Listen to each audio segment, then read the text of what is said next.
Obscure Expedition 33, Act 1. Let's make sure this is actually going live on the channel because it has been giving us a little bit of issues starting today.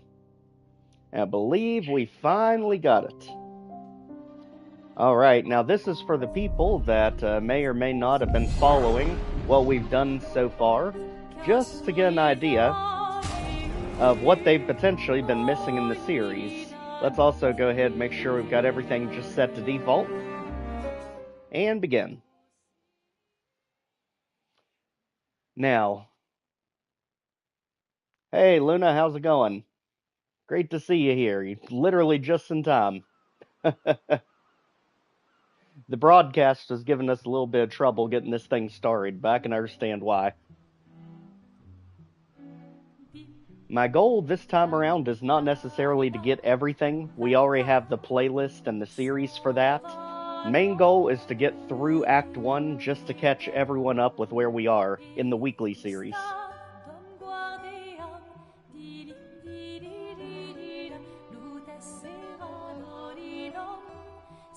Again, easily one of my favorite series out there. They took all their inspiration from Legend of Dragoon and Final Fantasy VII, other popular titles, and you definitely get a lot of feeling of Attack on Titan in this series as well.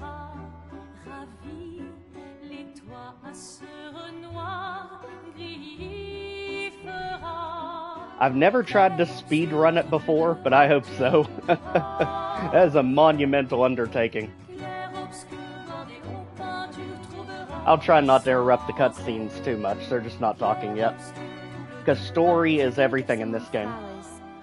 You should probably do it before they wither and die. What, the flower? Or Sophie? Ooh, dark. Sophie would approve. Hey, you said it, not me. The others are waiting for you. You're supposed to be helping with the festival. With what? Putting up 3 tables? They'll manage. Hey, Aki. You underestimate Great to see you here, my friend. enthusiasm for the expedition. There's at least 5 tables. Marvelous.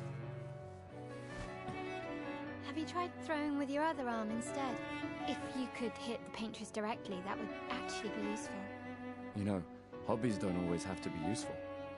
I'm enjoying the uselessness of today and readying my usefulness for tomorrow. Nice. Great to see you, SK. And soon, I'll get to do a lot more than throw rocks. That's what all the other expeditions said. Hey, you know they gave their lives to lay the trail for us, right? Yeah, I know. So, Yeah.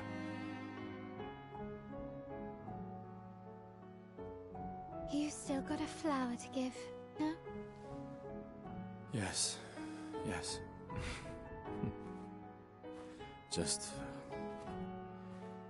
I'm not sure how to start. After 4 years apart, what do I say to her on the day of her gamage? You're asking me. I don't know. Sun's about to set, so be direct. Hey, Soph, been a while. Could we... Moral of the story, never procrastinate with those you love.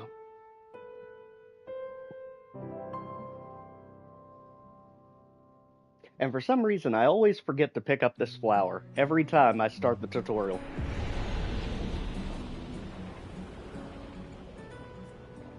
Okay, so just like that, we're ready to start on our adventure All right, here. let's go. I'll accompany you there. Are you ready to see her again? Yeah. Been ready. He knows we are absolutely not ready under any I set up these grapple circumstances. shortcuts. Nice, huh? Don't tell your sister, though. I sort of borrowed the hooks from the Expedition Academy. Come on, Gustav, speed up a bit. I'm literally Sophie will almost have running already as fast demised as by you. the time you've arrived. But it does show the difference in speed of some of the characters you can control. Can't believe Sophie already turned 33. She looks so much younger than you. Thanks. She's popular. I'm sure she already has a necklace full of flowers. What? You look tense. Yeah, I know what you need. A little jewel. Any chance she has to fight, she's gonna Come take on, it. it'll loosen you up. You can't go and see Sophie all somber and tense. And if you win, I'll give you something you can use with your Lumina converter. Alright, you're on. Yes! There had to be an enticing hook. But, in this case, we actually don't need the tutorial because we're going to get the full fight soon.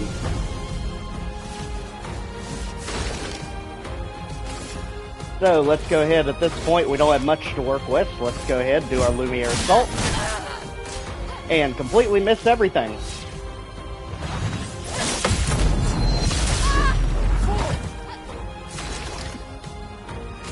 Just like that, we can counterattack, which is one of the biggest things between this and any other more conventional RPG. And if you just take the first hit, it's better just to dodge at that point, because you've already missed your chance to parry.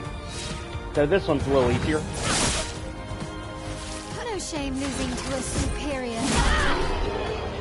I'm not even dignifying you with using a special move.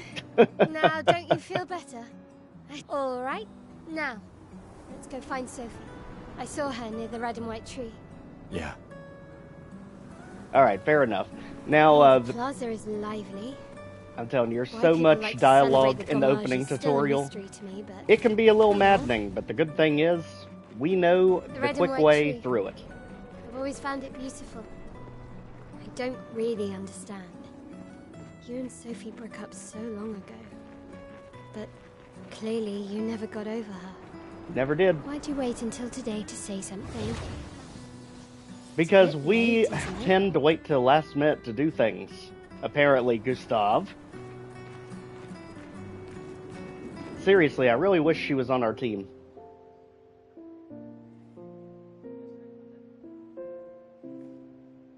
The last few days meant everything.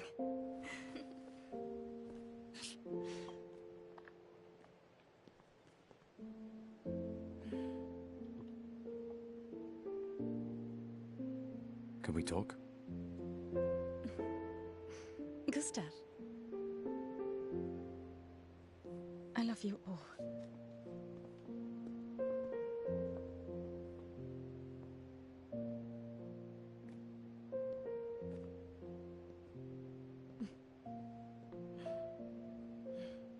That's for your, if there's room. There's always room.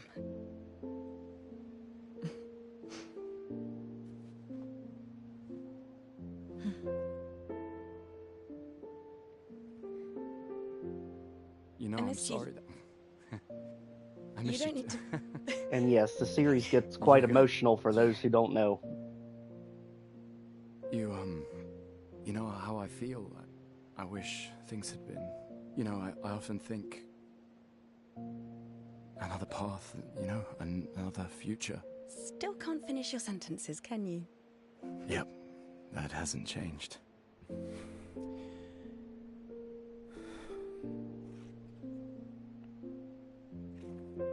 Oh, it is easily one of my favorites of recent history. This game won Game of the Year, Soundtrack of the Year, everything for good reason. You're fighting to change things. I understand, just...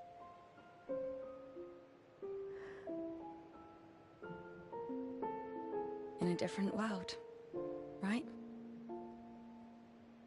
We'll break the cycle, so she can't steal anyone else's future.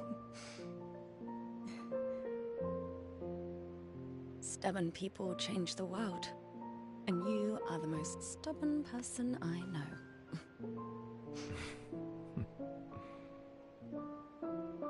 Thank you.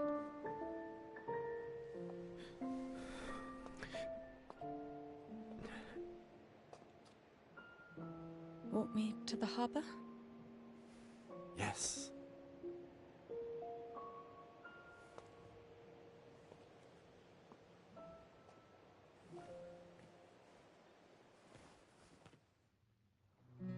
Something tells me it's going to be after GTA 6 at this point. Okay, now one thing you can do is you can switch which character you're controlling. Some of them run quicker than others. but ultimately it doesn't matter which one. If one of them needs to talk, it'll just switch you to the right character. Now, I know that combat went really fast, but basically the gist of it is you can dodge attacks if you can time it right. Usually it doesn't help you too much. I'm fine. I'm fine. I've lived 33 good years. Look around. We've had our whole lives to prepare. We're all fine. Mostly. I'm not fine. You will be. And if you can time it right, you can also parry attacks right before they hit you. That lets you counterattack, which also raises your AP bar by 1 for every counterattack you can get. Oh, Sophie. Thank you, Rick. I could recognize. Anything. He said he wants to. I used to think. I know I made. So I sewed it. Could you bring it? Of course. He won't join. Oh, Don't worry. Gustav. For this much. I'm glad. Yes. Thanks to. See you. Yes, literally speeding through Richard there. Basically, he's the sewing teacher, and what we end up doing is we're taking a gift to his son, because as you can see, that necklace around the neck means that these people are about to gamage. What that basically means is that number that's in the background, you saw the 34, that is basically how old you're allowed to live. It counts down 1 year every year because of the Paintress, and that's who we're trying to stop. So it's about to drop to 33, thus the title of the game, and that's why everything is about defeating the Paintress and stopping the trend from continuing. That's the gist of the entire opening. Oh, That's why I'm just Luna's speed running through it. You two would make a cute couple. If you say so. I mean, let's be Or honest, maybe she is literally the something most already happened, badass woman in RPGs, just about. Just give any time through the Sometimes playthrough, I feel sorry you'll for her. catch on pretty quick. The Paintress? Look at her. She looks sad. Maybe she's a prisoner too. Stuck in the same cycle with us. Spoilers for left those who behind. know, that's absolutely true. I'm gonna do everything I can not to spoil anything past Act 1 in this one.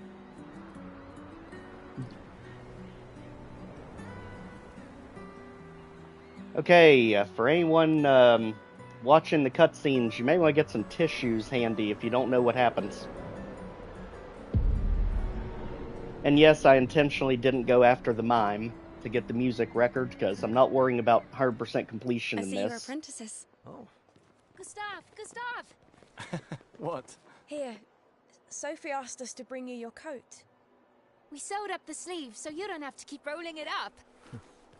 You guys know how to sew? Sophie helped us. Turns out it's not that hard. You really should have done this ages ago.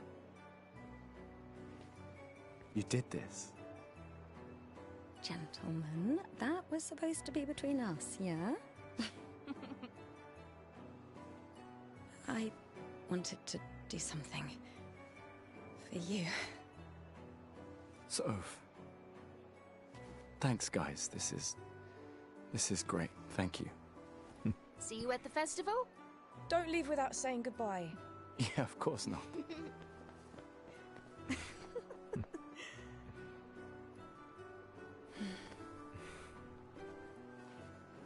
What? I know that face. You mean a lot to them. I can tell. Yeah, they mean a lot to me too. Legacy can take many forms, right? Yeah, You taught me that. right.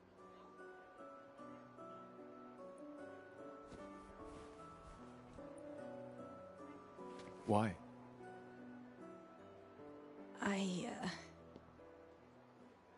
I wanted to see you wearing it.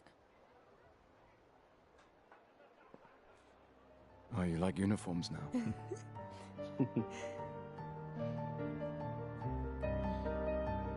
Cue the intense music. Also, there's an Easter egg hidden cleverly in the music choice during the gamage.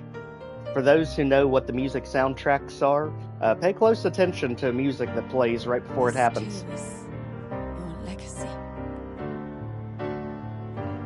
In a way.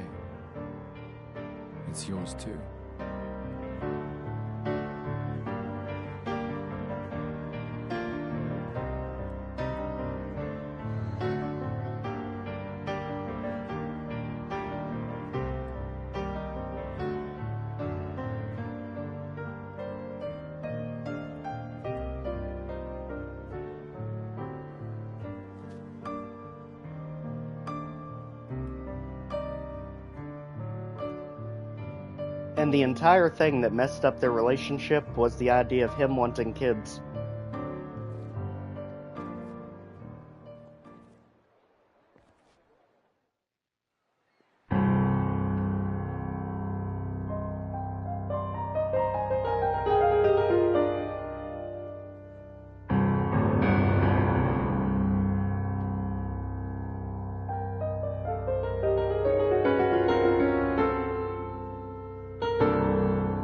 There's your Easter egg if you know what that music soundtrack goes to.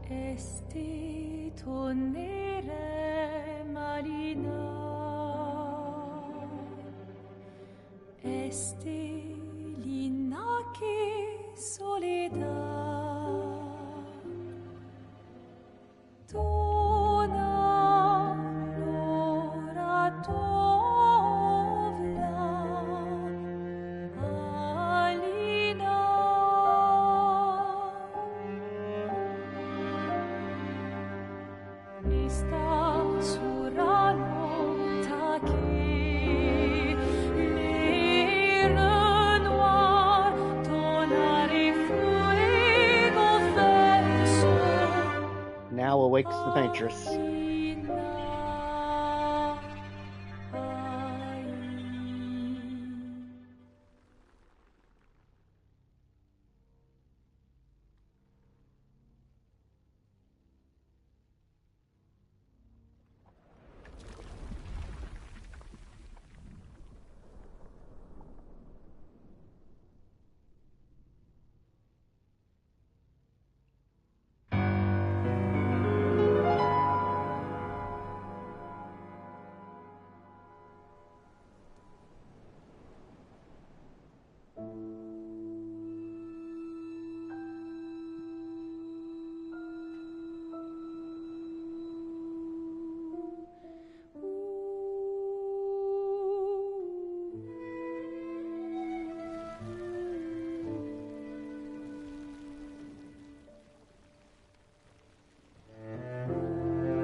I'm here.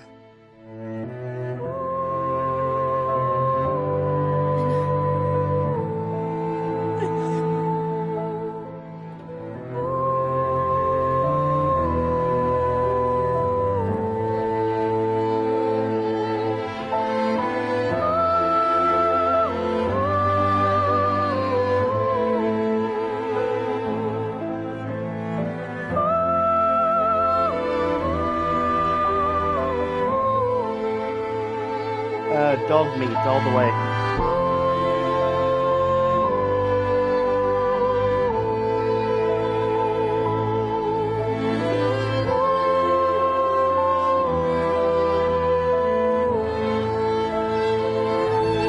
You know, I've actually never played Witcher 3.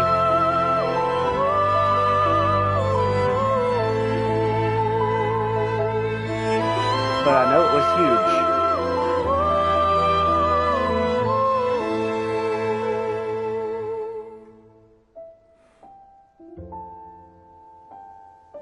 And this gives you kind of the premise to why this expedition's happening in the first place, because that counter is just going to continue to count down year after year until there's essentially no one left, if nothing is done. And the problem is, Gustav now is on his last year. Officially. Making things even more urgent.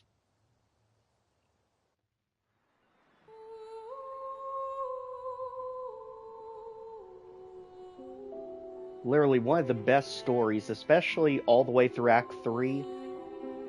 Easily one of the best stories I've seen in any game, at least in the last 10 years.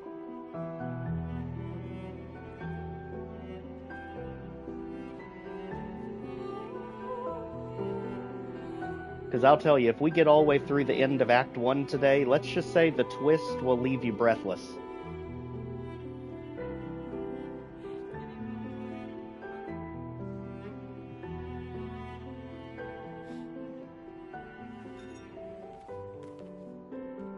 There you are. You can't hide from us, you know. Like I said, mourning's best done with friends. Lucien, What? It is. Grieving alone's the worst. where's mine?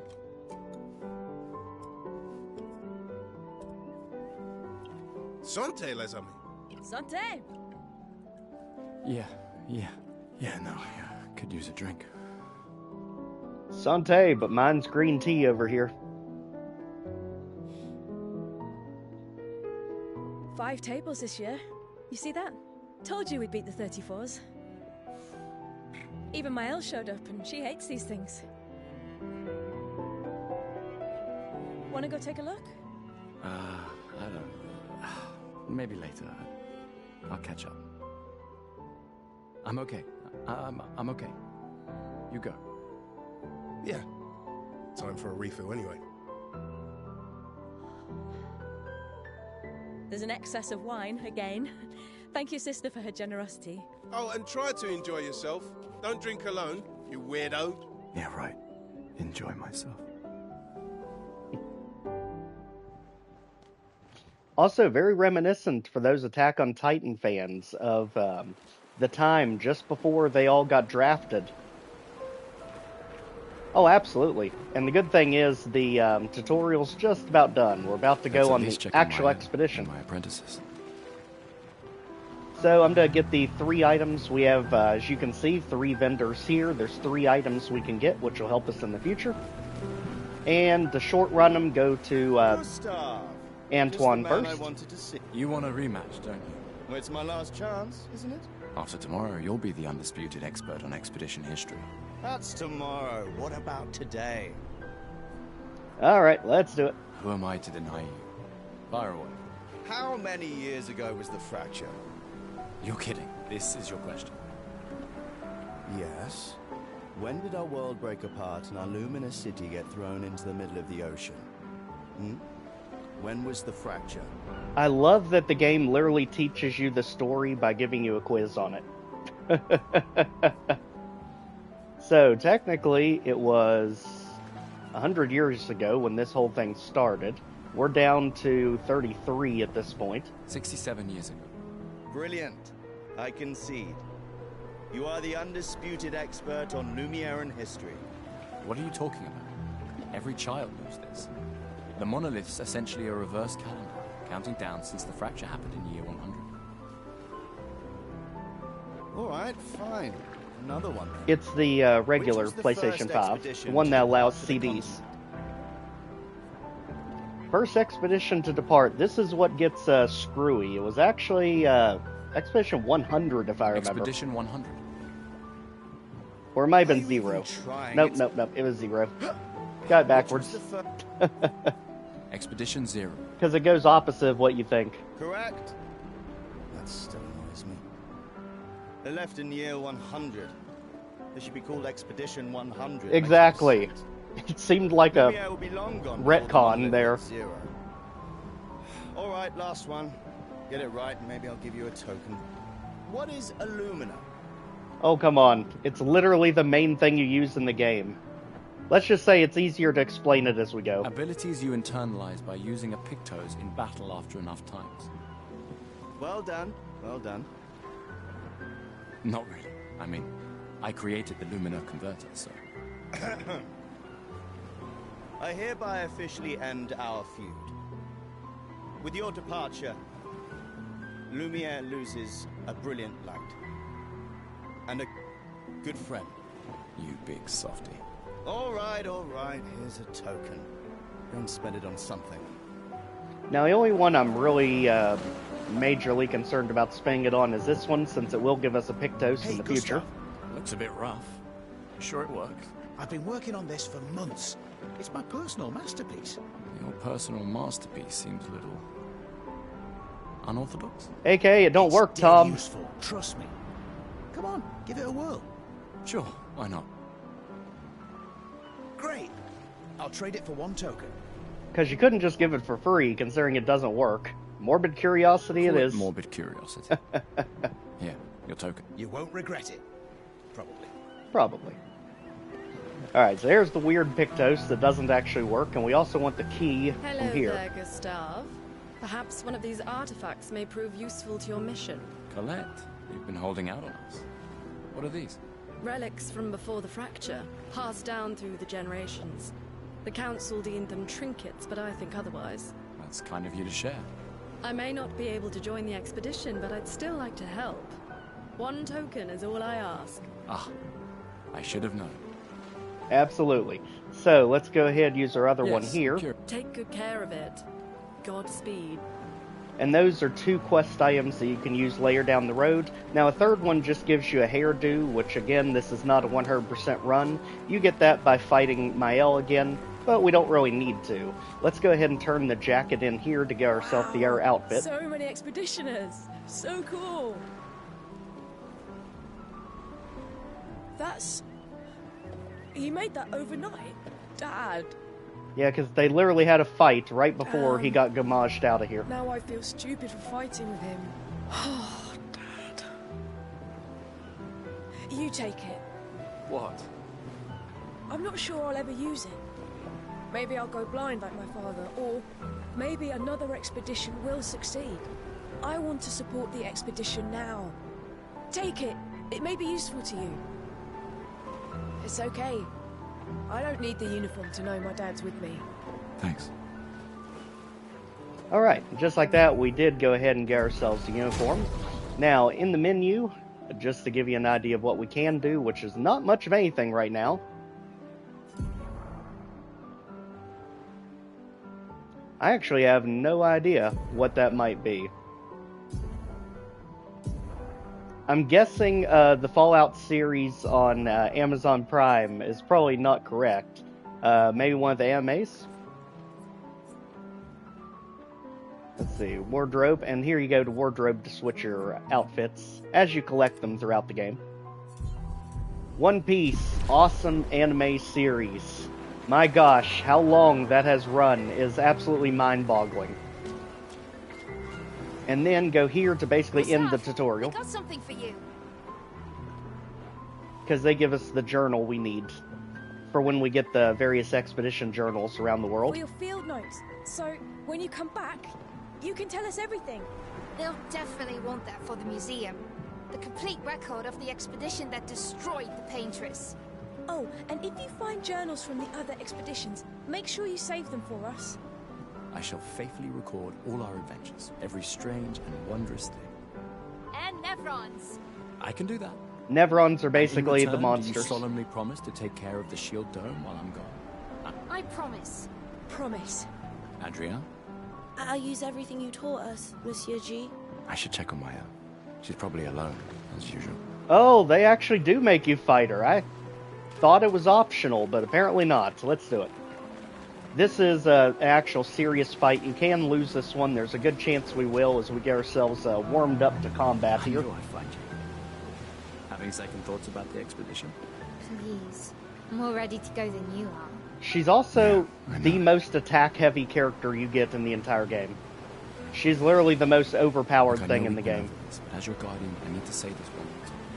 The rest of us only have a year left, but you've got 9 good years before you're gone. Oh gosh. You don't need to leave here. It's a lot to risk. My dog is literally curled up here asleep on the couch. I know you think that. If anyone should stay, it's you. You have friends and family who want you here. So do you. No, I don't. Emma thinks of you as family. Emma's his sister. Lumière's not my home. They're basically her caretakers. Besides, this way I can keep an eye on you for Emma. Right. Because she needs eyes everywhere. Shush. Emma You're leads the lucky you council have a for the sister who city. cares. Doubly lucky. Since now I have 2. Alright, enough chit-chat. Come on, old man, let's have a duel. Old man? You're pretty much the oldest man in Lumière now, no? Come on. This time, Congratulations, I'm not Luna. messing around. Alright, so we pretty much are forced into a rematch with her. This time, they treat it like an actual boss battle, so we do have to be careful here because she does not hold back. So, let's work on getting our AP up with each hit. Just make sure to nail the quick time events for extra hits, just like that. Beware, there's the slow attack. Wait for the hit. There. Too slow. No shame losing to a superior fighter. I mean, she does come at you full force here, so I can understand the sentiment. One. Missed it. Dodge. There. Hope your Lumina converter works better than your dueling. Yeah, when something does multiple attacks, it's just better to dodge the air hits if you get hit, because at that point you can't counterattack. And just like that, our overcharge is ready to use. Basically our limit break. There's the counter. And the counterattacks always do a ton of damage. For those who come off. Boom! Just about got it. There's the quick hits. One. Always miss the middle one. Alright, so that blue bar that you see at the very bottom there that says 1, that's our AP. So that's where you can get in trouble. As you notice on Lumiere Assaults, you see that red 3. That's how much it takes to use that special move. Overcharge, you see the 4. So you need either AP 3 or 4 to use them. If you don't have it, just do regular attacks to build your AP. You can also build your AP up by countering their attacks. Basically combat in short. Like counter right here will end it. Too late. But we're at 3, so we can use Assault. That should do it. There. Not bad for the oldest man in Lumiere, eh? Congratulations, you beat a teenager. Take this token as your well-deserved prize. Okay, we got our well-deserved token, and there's the sister literally about to chew us out for going on this crazy expedition. Considering she's literally leader of this city council. She's like, what is this nincompoop doing? Emma's here. Your sister's going to be looking for you. Our beloved chief counselor. Yeah, I should go talk to her. Don't get too drunk tonight, okay? My darling sister has arrived. She'll kill me if I don't say goodbye. And we absolutely don't want to die before the expedition even starts. There will probably be plenty of deaths as we go through it. Let's go ahead and cash in that final token to get a new hairstyle. Certainly important. On it. Just bring me a token first. Alright, Amadine, let's go. Alright, let's see what you've got.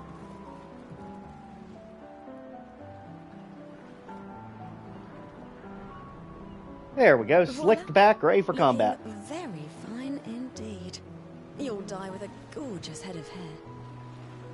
Ominous. Alright, Emma, let's go ahead and put an end to this tutorial. The chief counselor honors us with her presence. What? Still mad I'm going?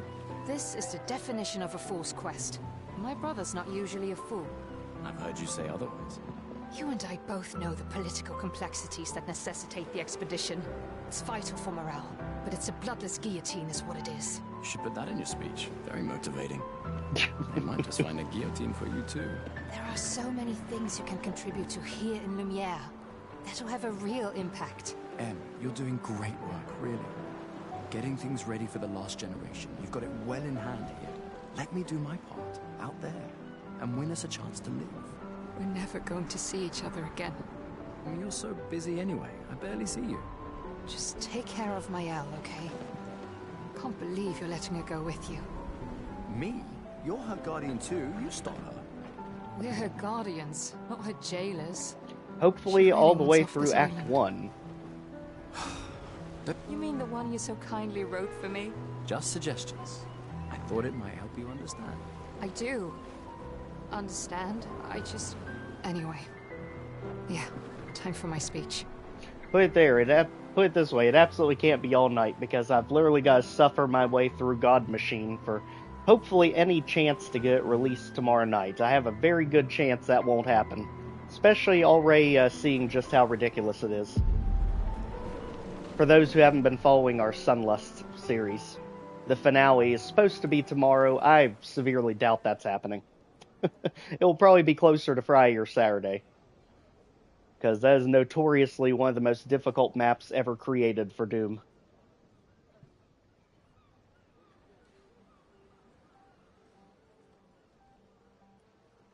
Expeditioners. The Sword of Lumiere. We honor your dedication. Get ready for intensity. Everything's about to ramp up. We do not take for granted that you dedicate your final year of life to keeping hope alive for all of Lumiere. Some of you are leaving to change the world. Others to discover the secrets of our universe. Lune. CL. Some to protect loved ones. Others to find meaning in our all-too-short lives. Ooh, I actually didn't notice the Easter egg there. Know that Lumiere stands with you. Oh my gosh, the raw footage of Sunlust. AKA see me dying like 10,000 times. With you. Pushing through it. I might be convinced to actually do that one raw. It's just no one ever watches the raws for good reason. Unable to paint another death. Let the stars no longer be hidden by her. That's a good idea, AK. I'll probably do it for this one. Let the world once again watch the sunrise without the shadow of her cursed figure. May the wind of renewal take you to the ends of the earth.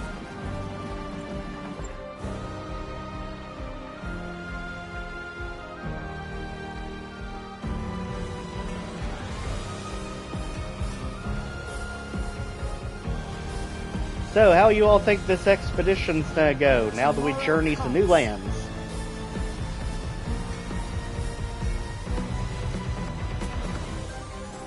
Thanks to you. Expedition 33.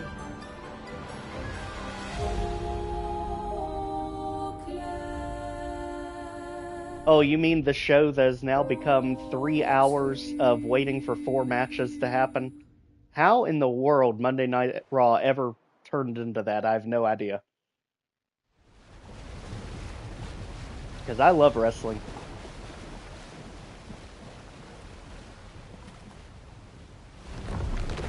Yes, and if this area gets really hard to see, that's because normally it has a ton of effects, which absolutely kills your quality. And also because it's literally in the dead of night.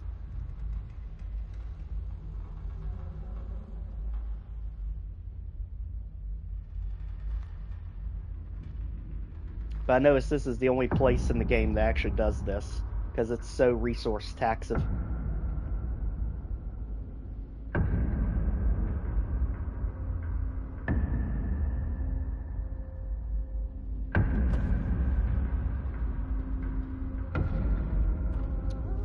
Remember how everyone who is now 33 years old should be gone?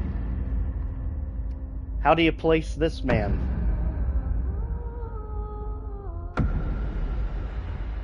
Enter literally one of the coolest characters of the entire series. Get ready. It just won't seem like it in Act 1.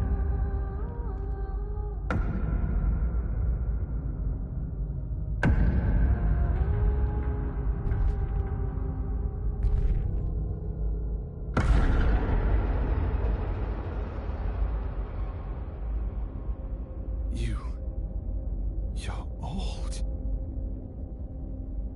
How did you survive the Gomage?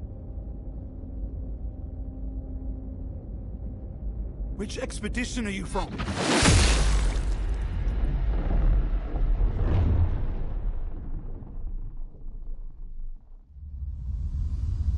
There goes the leader. Fall back!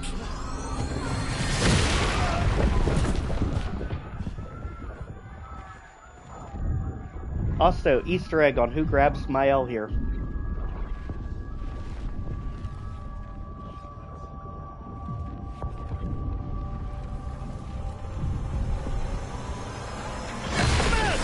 Stop! Come on, we need to go!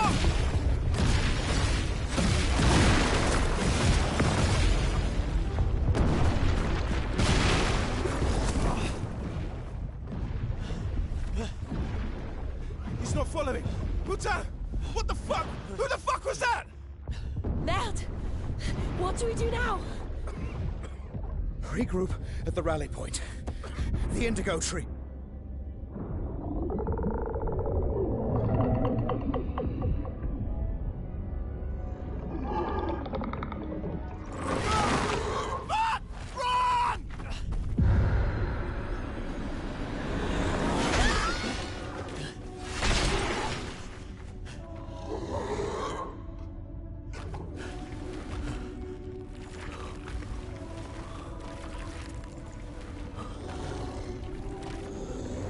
Hi, Blanche. No, we haven't attacked any white Nebrons. Come on! Move! Fucking snap out!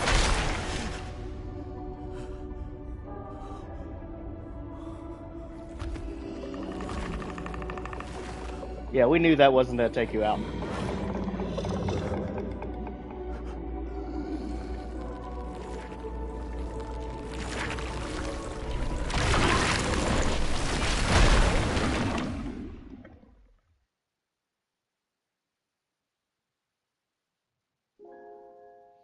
And just like that, we have finally started Act 1. My PSN name, I think it's Legendary J Gaming, because I couldn't fit everything in there. For my sign-on name on here.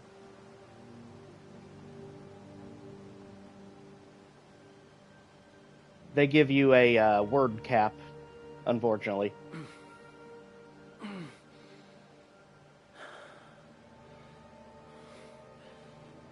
Yes, it's all one word.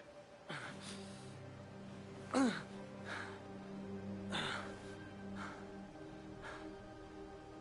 little Easter egg, because J and G are my actual initials.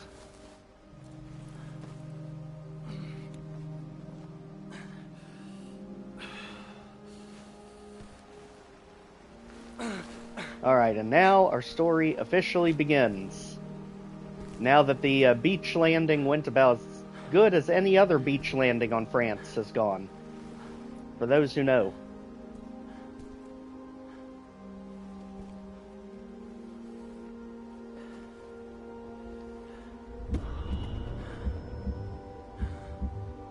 Fight it.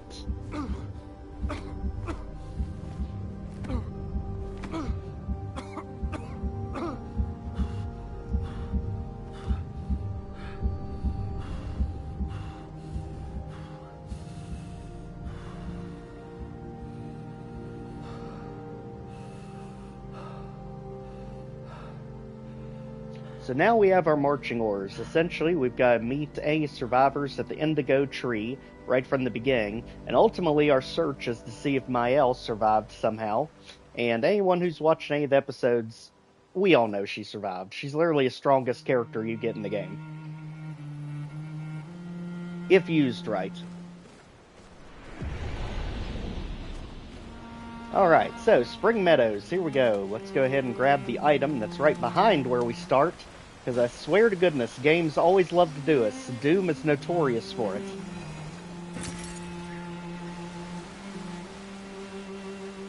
It doesn't show up. Let me see if I can pull it up on here without messing with the stream. I'm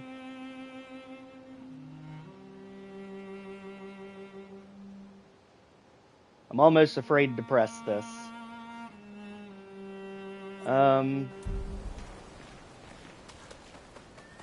Let me actually pull up one of my other videos on the thing real quick, because it always says it at the title card of my videos. Let's see here. Pull up the Tomb Raider video from yesterday. It may kick Legendary out of the stream temporarily. Here it is. Either that, or it's gonna think, what's going on? Why do I have two accounts running at the same time?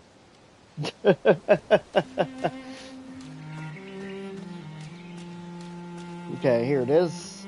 And it is... yes, Legendary J Gaming. All one word.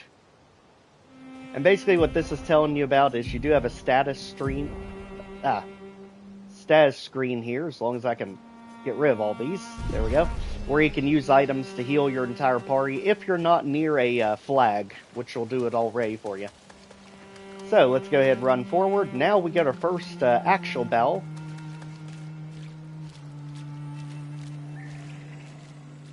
Yes, it's legendary, the letter J, and then gaming. Spelled normally.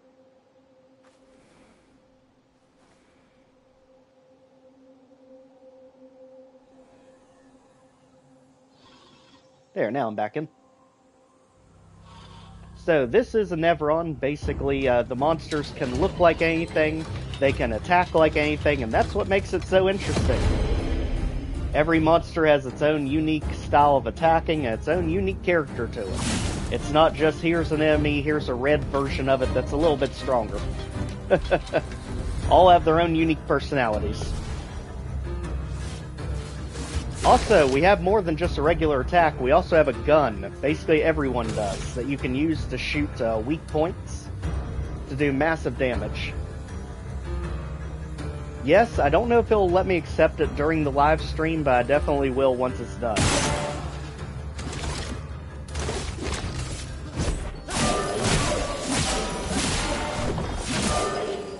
Alright, just like that, we can just about take it out in one go.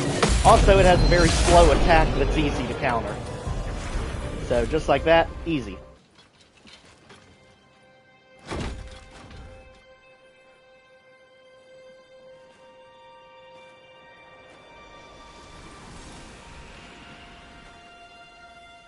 Okay. I'll make sure to add you when this is done.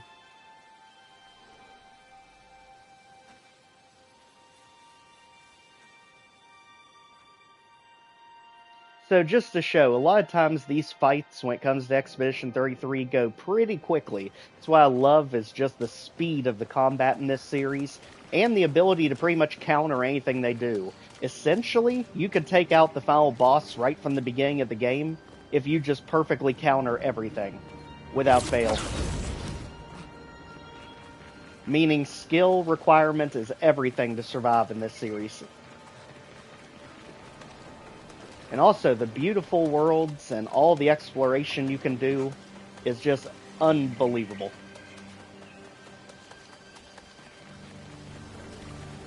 So, basically, we are working our way to the Indigo Tree, which is basically the big area of Spring Valley, which is where we're at. Spring Meadows. And there's what happened to all the other expedition teams. Warning those who are sensitive to certain graphical images. This is going to get intense in this next cutscene. It'll get much better after, but you have been warned. There is no censoring this next part out. As we learn what happened to all the other expeditioners.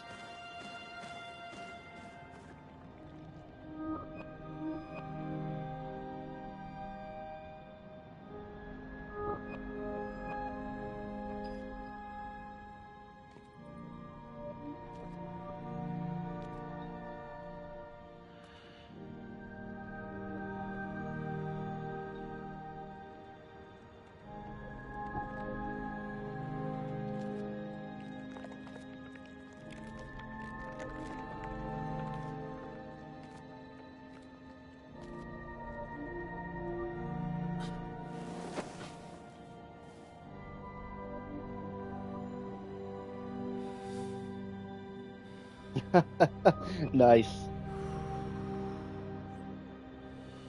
I can never get the mysterious stranger to appear when I want him to. It's also funny if you have Nick Valentine with you, as he always comments every time he appears.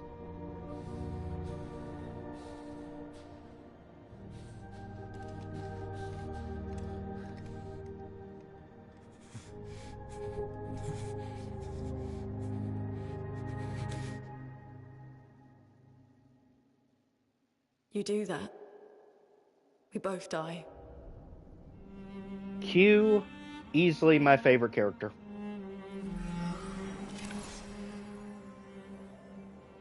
And she can arguably be the second strongest in the game. Fucking hell. Wake up, Gustave. Lune. The others. I know.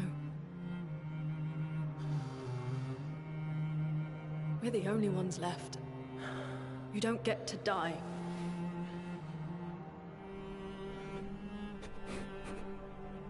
It's just a matter of time before we're already dead. Look around, look. This is not a foregone conclusion. When one falls, we continue. Get up. We need to find a safer place. There are Nevrons around. Lucien. This is not the place.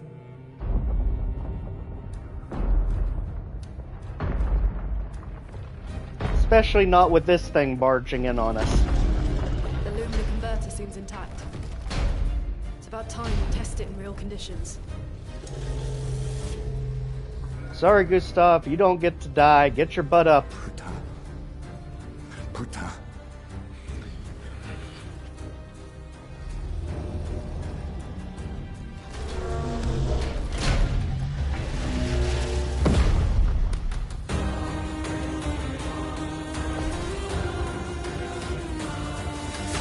Alright, so just like before, we do have the weak spot that's right in the middle you can take advantage of one time to basically cut its health in half. And now, full-on assault. Get our AP up. And now with her, she basically has all the different elemental attacks. Fire, ice, lightning, and earth at the beginning to work with. They each boost each other. In this case, the enemy is weak to ice, so it does give you that idea. So you don't have to experiment with it. And just like that, we also inflicted slow to it to slow down how often it can attack. Watch out. Group dodge here. Parry. Right there. So some enemies' attacks will hit everyone on the field just like that. And just like that, this thing's just about out of here. Now, let's burn this thing to pieces.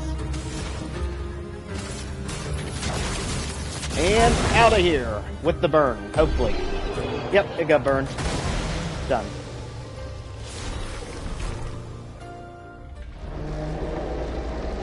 By the way, that's just a regular enemy. That's not actually a boss. You did it, Gustave.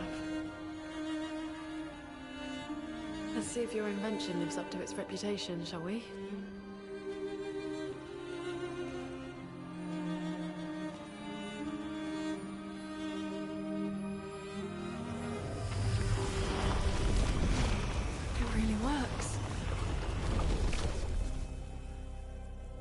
We're not dead yet.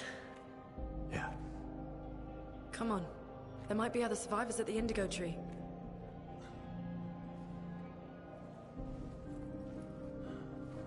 Let's go see. Now this starts the entire Pictos system, which is much easier just to show than to try and explain. And our very first Pictos, we start out with Dodger, basically giving you AP if you dodge instead of parrying.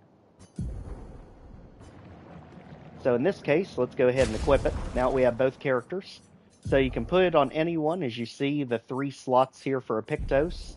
And basically what they're referring to is, we'll equip it into one of her 3 slots there. As it's trying to give us the tutorial on it.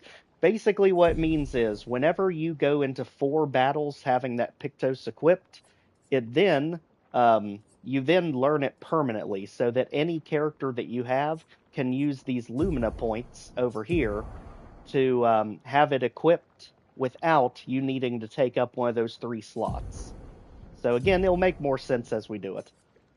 For right now, it's not leveled up. So let's go ahead and make our way through Spring Valley. Literally, probably the fastest we'll ever go through here. Especially since we're not worried about costumes and all that stuff.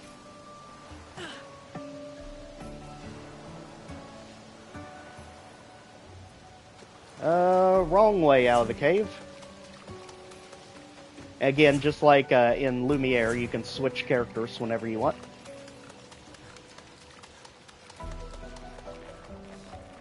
For some reason, I always come out of this place the wrong way.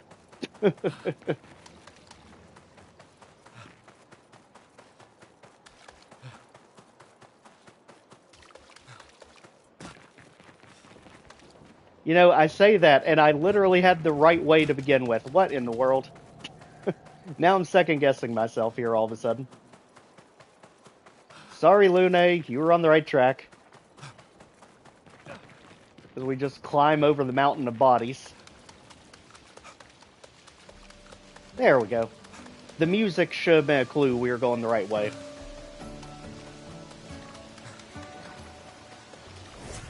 Yep. There's Lune flying around. Literally the magic user extraordinaire. She is literally the white and black mage all rolled into one. And these expedition flags are basically your checkpoints. They are your get-out-of-jail-free cards. Basically, you use them, and you can see here you can rest to basically restore everyone's health and magic. So it basically acts like a tent in most Final Fantasy games for free. You can also upgrade your abilities and skills. Right now, it's not flagging that we have any, so we'll deal with that in a little bit. That comes as you do more battles. Oh, lucky with the sleeping bag. And yes, you can attack enemies before they attack you so that you get the first attack in battle. So just like that, we can go ahead and take out both of their weak spots, since they're both in here. Switch to whatever attack we can still use. And just about have that one out of here. Go ahead and just double team it. Oh, almost. Burn gut. Alright, let's see if we can counter this guy. Like you see, anytime you counter attack, you just about wipe them out.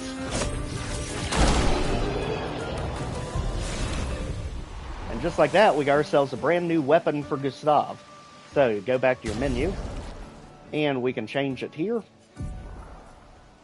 So we have one that's level 1. Notice it does 32 power, and it gets your vitality, which is your defense up. This one does defense and agility, power of 52, so much better. And yes, the weapon changes visibly, so it's not just a, this weapon's stronger than this weapon. It actually is a physically different weapon. And like I said about exploration, you always want to look around, because there's usually items hidden everywhere. Even up here. This will be useful. And yes, platforming is a thing. So this is not just a typical RPG, this is literally exploration. Looks abandoned. The indigo tree is not too far from here. If anyone else made it, they'll regroup there. But notice the Easter egg that there is a tent, so we know someone else has made it. It's not just us. Up we go. And here we are, Spring Meadows. Yeah. The continent. The indigo tree's over there. And what they're referring to is that tree up there, the big blue one. And again, there's one of our checkpoint flags so we can heal. And now we actually can upgrade things, as you notice right here. So notice we have 6 points, so we can upgrade any of our stats. These just happen as you complete battles. So let's get his attack up. Lock it in. And with Lune, she has got to be our offensive powerhouse. So, there we go. As for skills, what I love about the skill tree is there's no way to get it wrong, because as you notice up there it says recoat 0 of 1. You can use a recoat item to completely reset your tree, so that you can change what attacks you have anytime you want. That way, if you got something wrong, you can fix it. So in this case, marking shot for him, and we want to work our way toward Elemental Trick, which is way down here. And it looks like this may be the fastest route to there, or this way. So we can either get Earth Rising or Thunderfall. I like Earth Rising just because it hits every enemy on the field. There we go. And let's continue.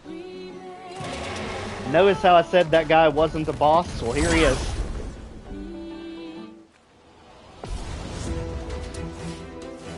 Let the ink flow. Alright, so weak point.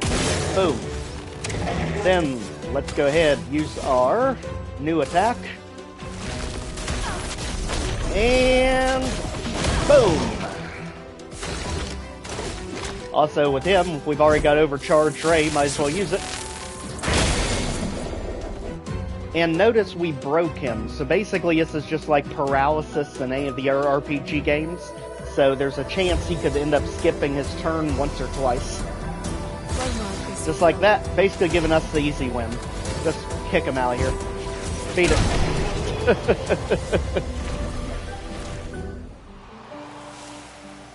Alright, he was also guarding an item right there. An advantage. Yes, an advantage.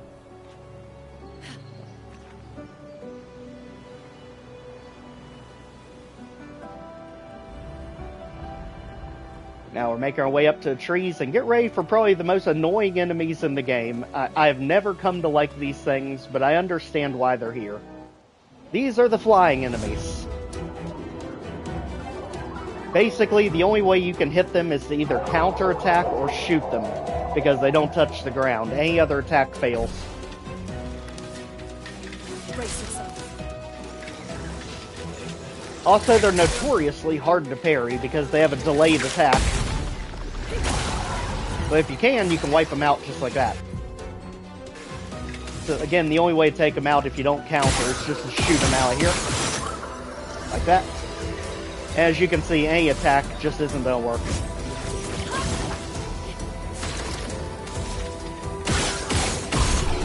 There. They're there to spice up the battle and make you not just spam the same attack on every enemy.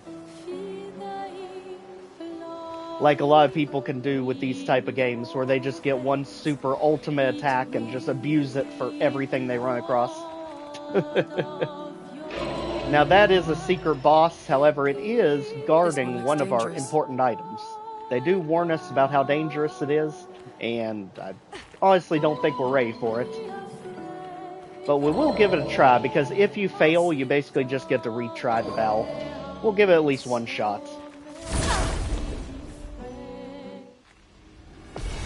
Basically, counterattack this thing to have any chance of survival, because it just does way too much damage.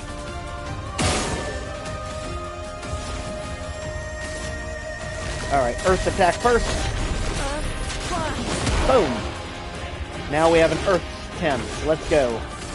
As you can tell by the epic music, this thing is an optional boss. Brace yourself. Get ready. Any attack it does is going to wipe you out instantly.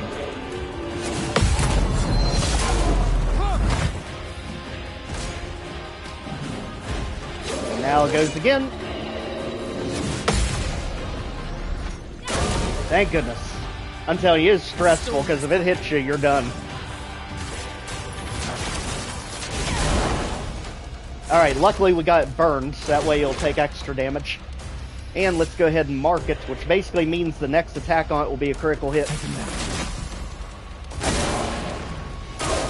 I'm ready. Here we go. Yep. Ah, nope. Done. Now let's go ahead. We're gonna have to waste our revival item. Back with you. I won't. Burn hits it. Get ready. Yep. And 2. There. Keep going. Notice the mark came off because we ended up getting the critical hit on the counterattack. Here we go. Keep it burned. There we go. And 1. 2. Got it. And just like that, we've almost got it down. Come on. Overcharge. Come on. Hopefully this will do it. Out of there. Literally taking out an enemy that can one-shot you with any hit it does. And there's the Pictos we got for it. And we also get an item that was guarding. We can use that. Our weapon upgraded from level 1 to level 2, so it does more damage. And now, let's go ahead and see about our Pictos. So notice, it'll tell you which one a person has equipped, like Lune has Dodger right there. But notice, I'm pretty sure it is maxed out. Let's go check it real quick. Notice the gold ring around it? That means we completed the 4 battles, so we learned that Pictos. So now what we can do is we can take it off. Just like that, just unequip it. Instead, you can go over here to Lumina, where we have 3 points we can use. Notice, it's right there, Dodger. And it's there because we went through the 4 battles to learn it. So now we can put it on and equip it without actually having it equipped. As you see over there on the right, with our Pictos being empty. And not just that, but since it's learned, Gustav can also equip it. Just like this. As he uses a Lumina point. So now both of them have that perk equipped. And now let's do the same thing here. Let's go ahead and start learning our brand new attack we got. And this one does 50% increased regular attack damage. So just when you do the normal attack. So, now let's continue. And notice also, you do take battle damage as you get damaged in the game. Notice how bloody we are, no matter which character we have. So, that is another really cool attention to detail they added in. You can clear that up just by healing yourself back at the checkpoint flags. So watch if we go back here. Because we definitely don't want to fight that boss again if we don't have to. Also an item hidden back here. This will be useful. And now, watch again where she's bloodied and battered. If we go here and heal everyone up. Now, she looks good as new. Love that little attention to detail. So let's go ahead and increase his defense, since we got more points. And again, she is all attack right now. Also, we got new abilities. Let's see if we want to actually use them on anyone. So that one takes 2. And this one basically increases all of your allies' attack power. Basically, he's the support character at the beginning of the game. As for her, we're still trying to get down to Elemental Trick, which basically throws every element at the game at the enemy in one shot. So we definitely want to work our way down here.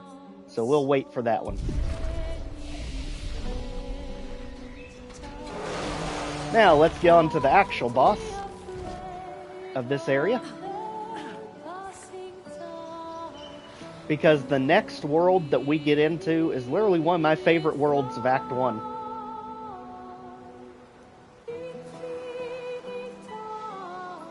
Let's see, as we climb our way up to the indigo tree. Blue trees.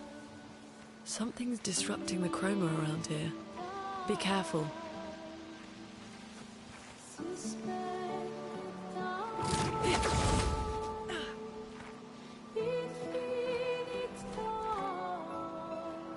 Notice we have enemies literally crawling all over the place over here. Go ahead.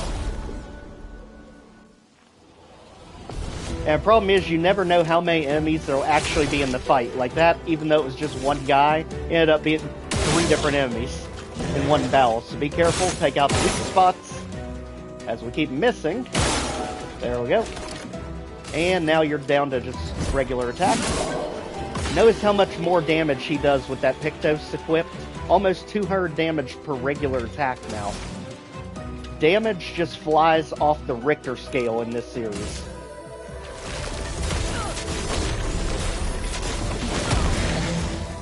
As by the time you're fighting the final boss, you end up doing almost millions of damage.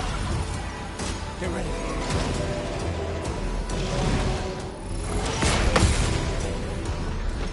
There's the counter, and out of here. Literally, battles go that fast. It's absolutely crazy.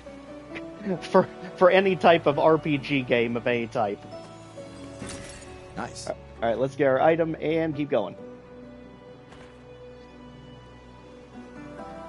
Also, we kind of have the lamps here to lead the way. And now, let's do some rock climbing. And Someone up. came here before and set up these handholds. Probably Expedition 69. The Climbers Expedition. Let us thank them for that. Also, notice here we have a completely unique type of Nevron, one that's pure white. These are a completely different type of species.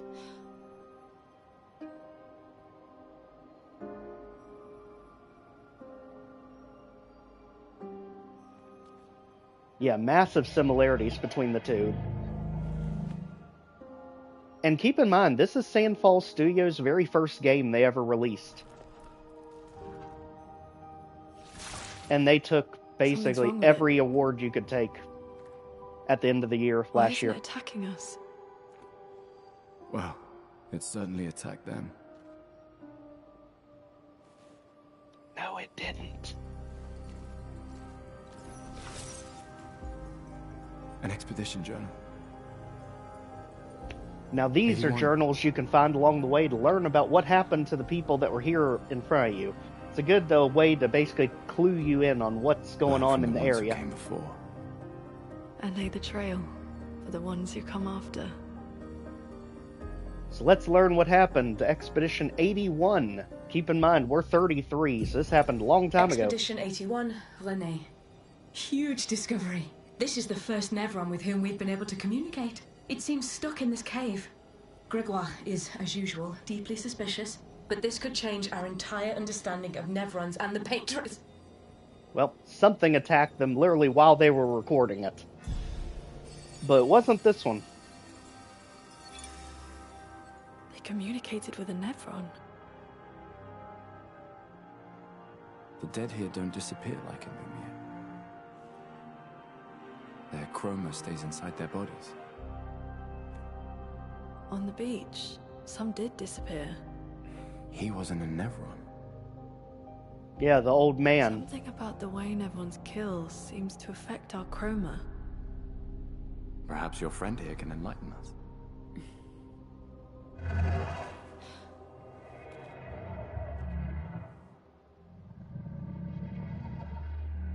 It really does speak. Yes, what do you mean, light? The white Nevrons are essentially friendly. Did you kill these people?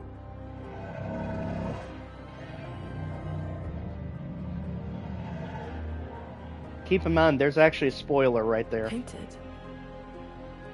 By the Paintress?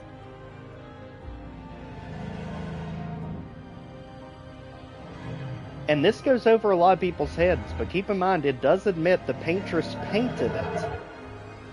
So, is the Paintress really killing everyone every year? Or is she bringing life? I'm not sure that's a good idea. Already throwing up your red flags of suspicion right from the beginning. So far, the only person you've seen actually kill people is the old man, not the Paintress. And since we did a few battles, let's go ahead and add our points back up. At this point, let's go ahead, again, make him a defensive wall since he's the support character. And she also needs some speed. Otherwise, she'll end up getting stuck behind him. And again, both of them can learn attacks. He needs more points, though. And she can finally work her way closer to Elemental Trick, which is really the one we're after. So, Thermal Transfer gains low single attack ice, so it's an ice attack. Damage 2 hits, gains 4 AP. If target is burning, it consumes 2 earth temps to attack a second time. Okay. Basically use it in conjunction with when the target's burned. And let's continue on. Now he is looking for light. Flares. That's an item that we can get for him. Survivors. Hurry! So someone's over there literally giving us a flare, but also this area has a lot of new Pictos we can get. Well, right there's one. That will help. And that is one we absolutely want to throw in Gustav right away, as it gives him a chance to burn enemies whenever he shoots them. Especially since she has an ice attack that does more to the enemy when they're burned. Oh, got ourselves stuck. There we go.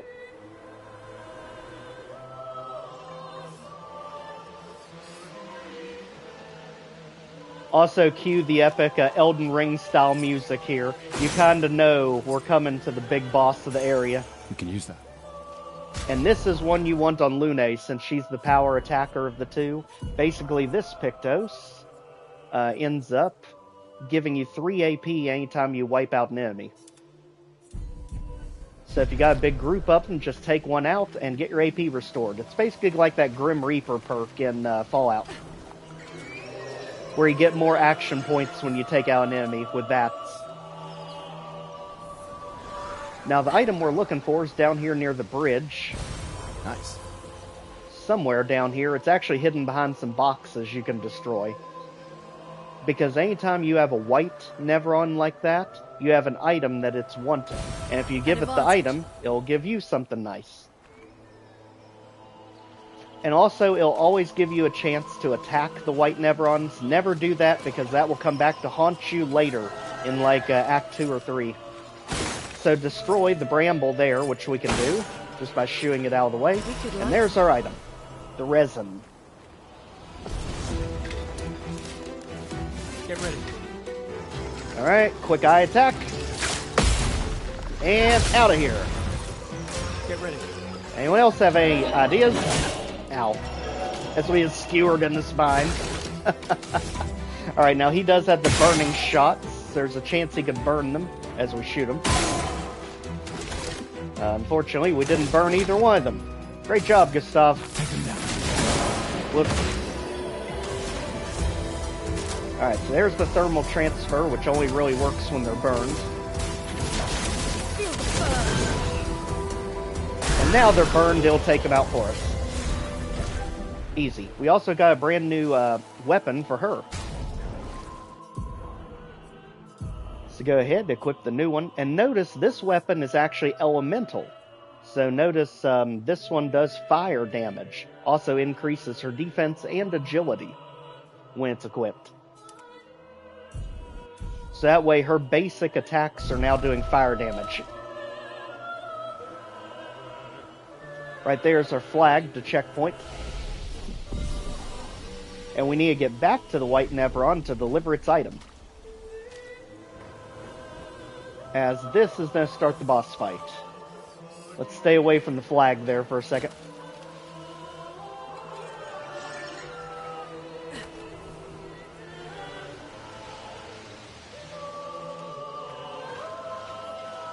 Come on, let's see if we can coax him out that happen fight. Up. There we go. Interesting. Sometimes they can get pretty close. Got it. I didn't see, there's literally items all over the place around the tree. And a lot of these items, like Colors of Lumina and Chroma Catalyst, they are ways to upgrade your Pictos and upgrade your weapons. But you don't have the ability to do that yet. You eventually get that later on as you camp. So, back up in the cave. Now we can deliver his item.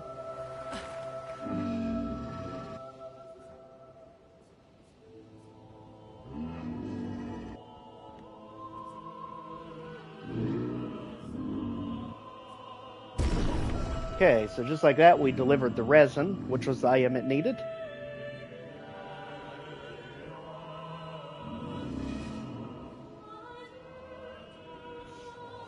Now we have to shoot it to activate the resin. There we go. Now it's got light.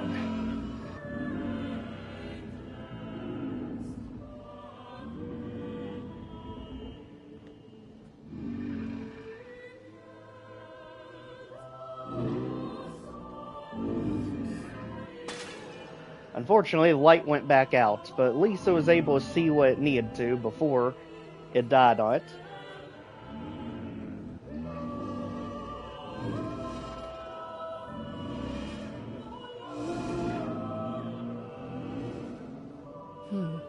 And just like that, we end up getting ourselves an item. Let's keep an eye out for other Nevrons like this one. Yep, basically every area you go into in the world, again, this is your Spring Meadows, every area you go into will have a white Nevron hidden somewhere, and its item is usually hidden not too far from it. Now let's get ready for the big boss of this area.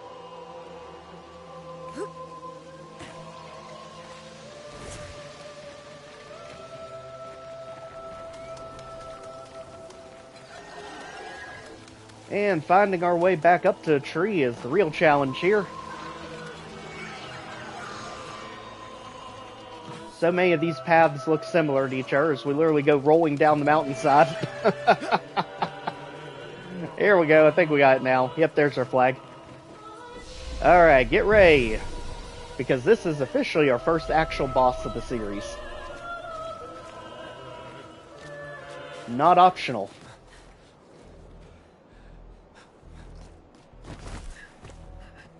Leo!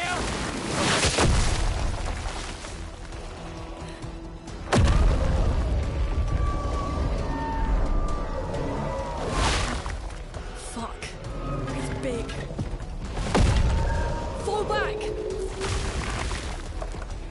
Putain de merde. I don't think I've ever played that one before.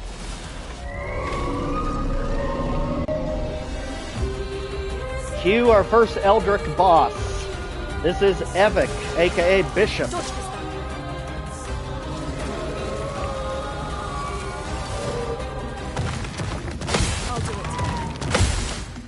And both.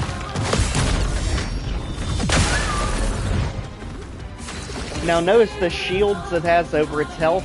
That basically means you have to knock them off before you can even damage it. Now luckily, since 2 different people countered it, we got 2 of the shields off in 1 attack.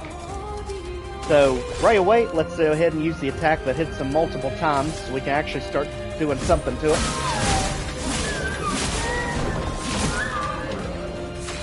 Alright, its weak spot is enormous, so take that out for extra damage. And now that's burned, no it didn't burn, crap. Let's see if we can.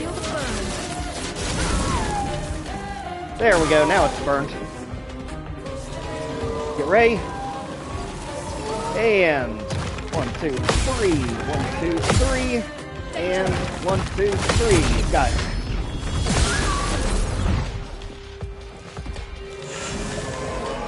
Now it's gonna call in reinforcements.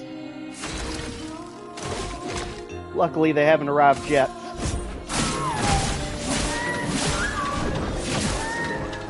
Let the ink flow.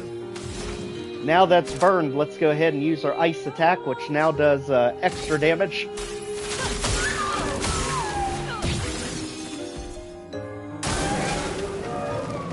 Now it summons the minions.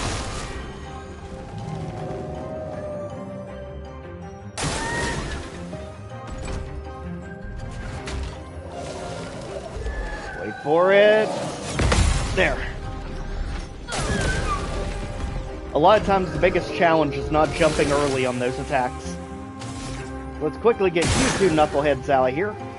Get the weak spots out. And beat it.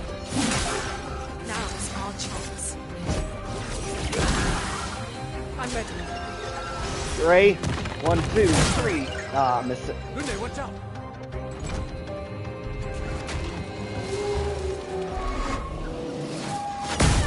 Ah, too early. Okay, let's go ahead and get the health back up. Use our healing item that we got. So much potential. And now she's the offensive powerhouse for a reason. Get out of here, you.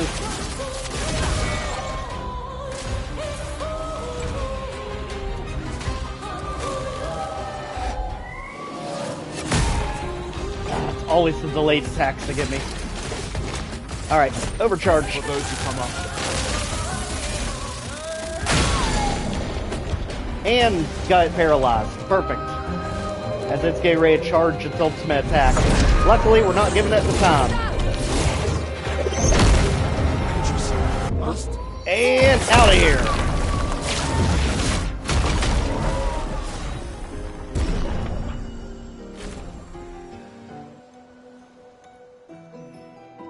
Just like that, the first area is complete. Celebrate later. There'll be others. We should be safe up in the tree. Yeah.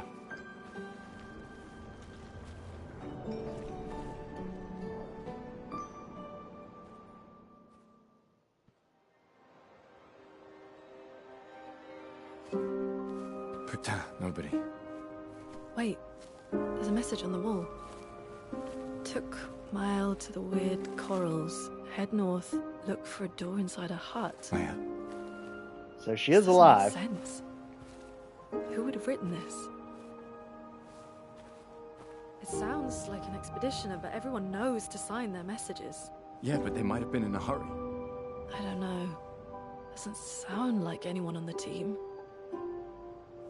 What if it's a trap? The man on the beach? It's a lead. Our only lead. Whoever this is knows Mael. We have to go. No. Not yet. Protocol is to regroup at the rally point and wait 3 days. This message feels off. If it was an expeditioner, they would have stayed here. Everyone knows the protocol. Right, but they may have been in danger. Maybe this location has been compromised. Things change in the field. There's a reason. Protocol doesn't cover every contingency. You know that. There's a reason it's protocol. We designed it to yield the optimal result in the vast majority of situations. Was our entire team dying part of that optimal result?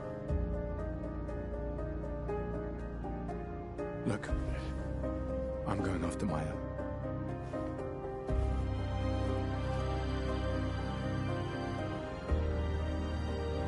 Protocol also states, never move solo. I'll let you choose which protocol to break. Talk about impossible situations.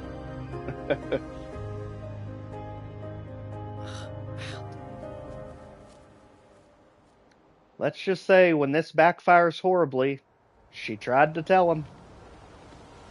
Just like that, we also get ourselves brand new Pictos. Basically, whenever you use a healing item, it also removes status effects. Very good to have if you're big into using items. But again, at this point, we're just trying to learn all the different Pictos. And you can see here that the gold bars are slowly moving around. So that one only has 2 of the 4 complete, so it needs 2 more battles to finish. That one has 3, so only 1 more battle, and that one will be learned. At this point, let's just put the brand new one on to any empty slot. Because again, both of them can learn it once we have it mastered. And let's get out of here. Into the overworld. So just like Final Fantasy and many of the other games, we do have an overworld that you can traverse all throughout the act. The message said head north to the weird corals. And a door in a hut. Also, the big monsters you see out here, you absolutely do want to face because they actually help you level up your equipment, since they're special boss fights out in the open.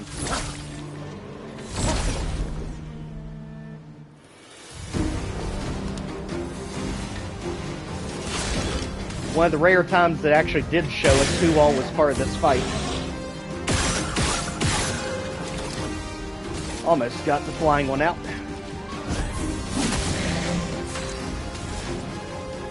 Earth Rising will hit everyone. Boom! Except again, the annoying flying enemies that nothing hits. Ah, too early. Notice how much more difficult these enemies are. And... bad time to miss it. Alright. Get back here, Lune. We got a bit of a mess here. There. Get you out of here. Now, careful with you. Ah. Let's push forward. Alright. So. You don't get to die yet. Not quite yet. Get ready for the double team.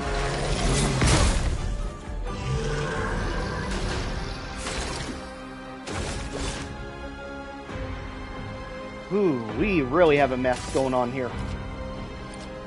We essentially can't let anything hit us at this point. But don't worry, if you fail in battle, you just restart it. Go ahead, get you out.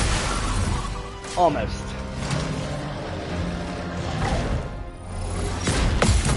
Got it. Okay, shoot you out of here. And you. Barely. And just like that, we leveled up Lune's weapon. So that's why you want to take on these massive challenges out in the middle, because it does help you get your equipment leveled up quickly. Interesting. And again, you have full range of motion of anywhere you can go. You unlock new paths, new areas, and you can even backtrack from any point out here in the open.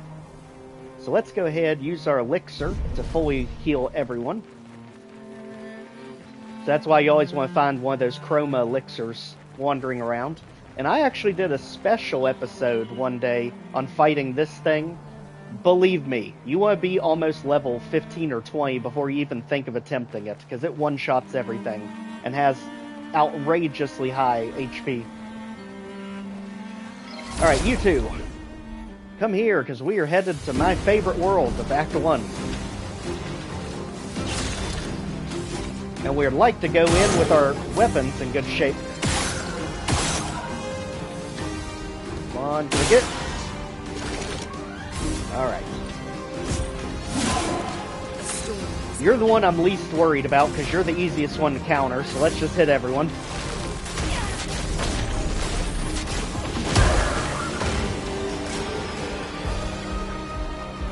Wait for it. There. And done. If you can counter effectively, you can make these fights trivial. It's all about just being able to time things out. And just like that, there's the weird corals that we're looking for. They also teach you how to camp. We should make camp. Basically, just go into any patch of grass and you can camp anywhere in the overworld.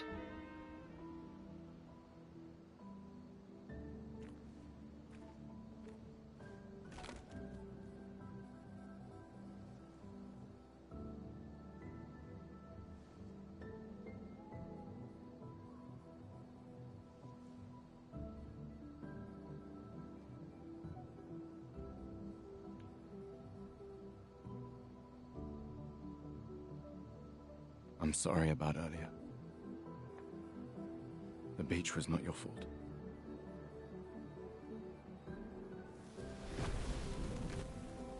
No, it was. Wouldn't you love the ability to do that?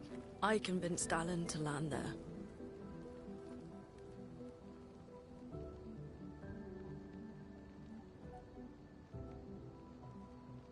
So, we can rest a bit? But, the moon is bright. I want to keep moving. Have you learned nothing from the beach? No, I am not leaving Mael alone a minute longer than I have to. But right now, it's just the two of us, and I don't want to bring Mael your corpse. I mean, he is her caretaker, after all. We have to think every step through. The man on the beach, you saw what he did. But more than that, you saw his face.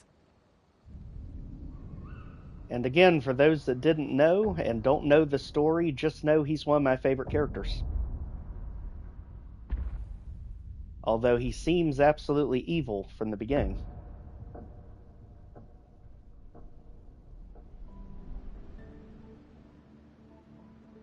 He must be, what, 50? 60? Yet he survived the Gamage. We don't know who we're dealing with. We lost everyone in an instant. Exactly! He killed us all so easily. He doesn't need to fake a message. Also true. Lucien died to save me. And Tristan. Margot, they all... I am not letting Mael die out here. I'm taking her home. What? No, no, no! We have a mission! Oh, fuck the mission! Fuck the mission, Lune! What are we gonna do, huh? Tell me. What are we gonna do? We're gonna take down the Paintress, just the three of us? He just triggered the Mikasa of the series. I didn't take you for a coward. I'm not a coward. You swore the oath. When one falls, we continue. Yes, I know. When one falls. When one falls. Not if. When. We knew not all of us would make it. But we continue. As long as even one of us stands, our fight is not over. But I'm not afraid to fight, it's just Mael, Mael swore the same oath! I know that! She chose her life. You and I... Come on, we always said the future of Lumiere is more important than any individual life, yes. Do you still believe that?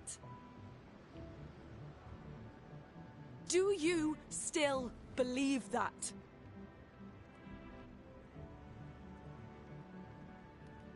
Do you?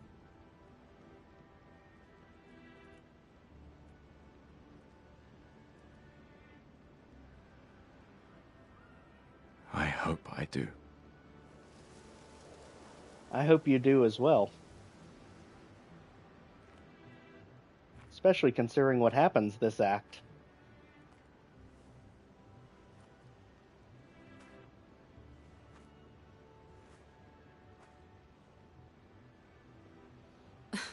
Fuck the mission. Really?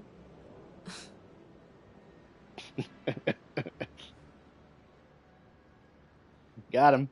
Sorry.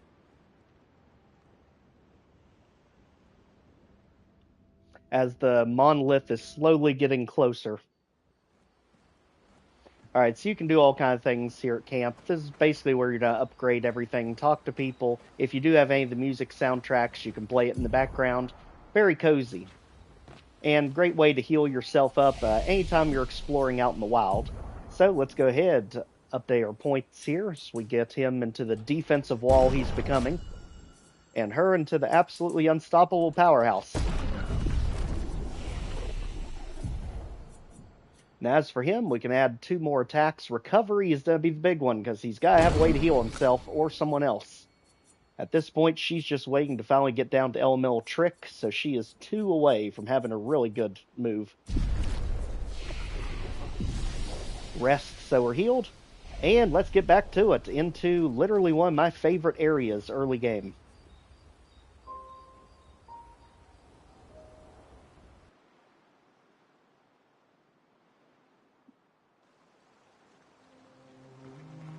Alright, at this point we are finally on to Flying Waters, which is the next area. Easily one of my favorites. This is atmosphere perfected.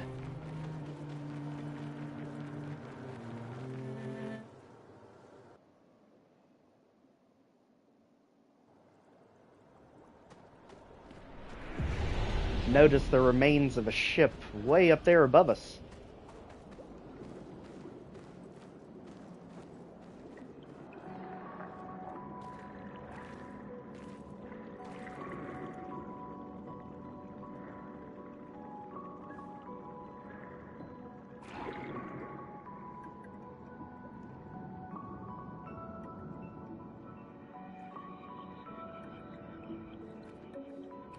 '68.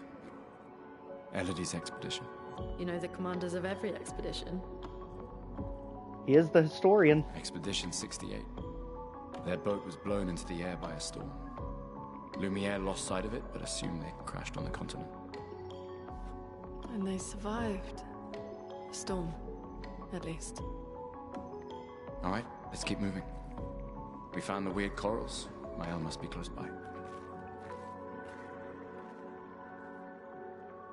Get ready, as we're about to get literally the strongest character in the game soon. Also, a lot of really good stuff hidden throughout here. Let's go around the corals here. We can get ourselves another Pictos. Nice. This one is crucial because this one gives you shell whenever you drop below 50% health. And just like in Final Fantasy, shell basically halves the attack damage you receive.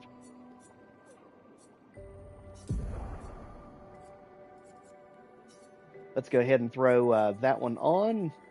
We don't need the augmented attack just yet. We'll throw that over to Lune so she doesn't have to waste points on it. And now we're good.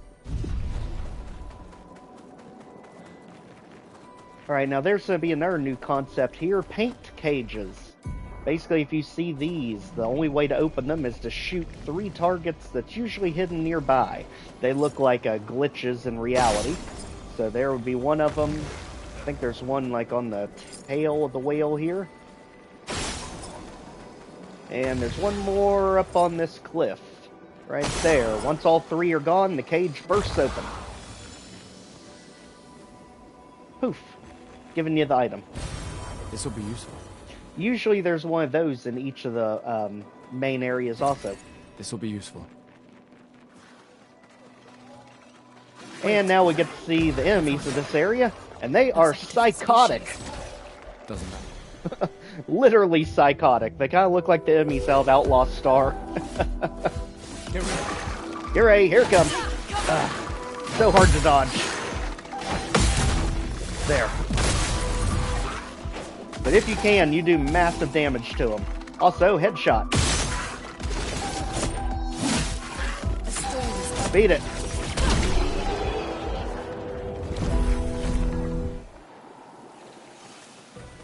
Alright, just like that, Dead Energy 2 was learned, and that is another one we want both of them to have.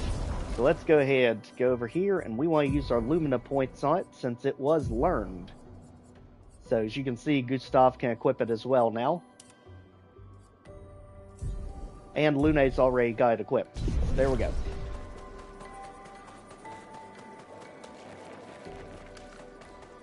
Deeper into the weird corals we go.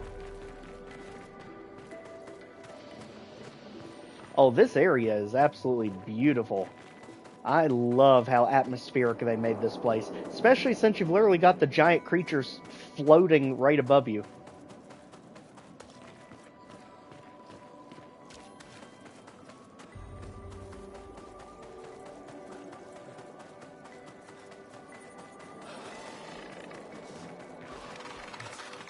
Now, if I remember, there is a Pictos hidden back here with these two knuckleheads. Go ahead and get them out of here.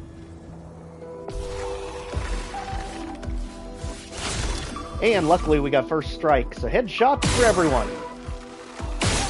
Even though that is not doing too much to you. Let the ink flow. And again, let's just hit them both at the same time.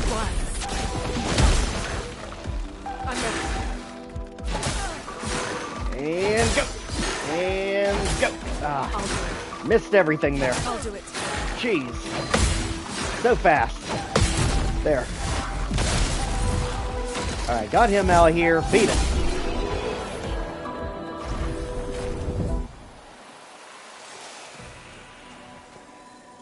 Alright, just like that, we got ourselves a pretty good Pictos that they were guarding. This time, go ahead. Burning Shots is complete. Cleansing Tent is complete. And let's be honest, that's one I pretty much never use.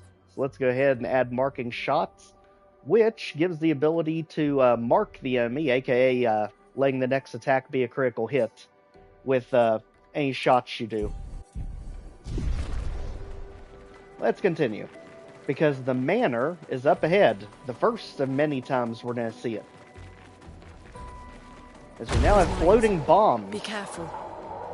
With brand new enemy. That kind of looks like the Tonberry, but with a bomb. Lune, watch out!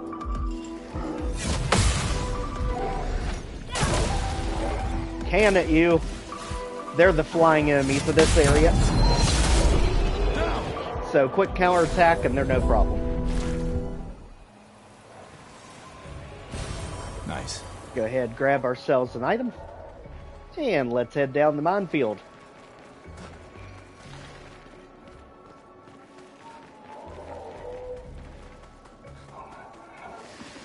Stop off and grab our item along the way. Interesting. As we get ready for the big baddie of this area.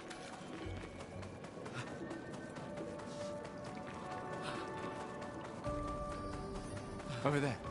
A hut. Slow down. We don't know what's inside yet. So get ready for the first appearance of the manor. With easily my favorite music of any of the locations. Look. There's a door inside.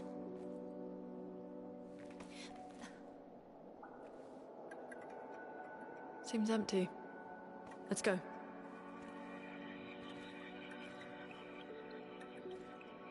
Someone lives here.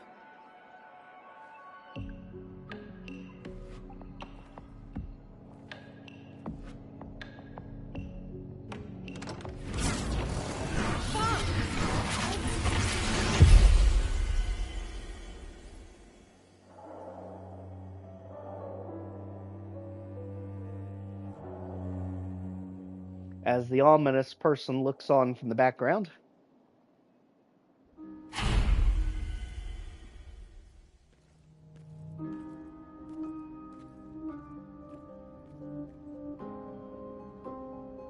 Where are we?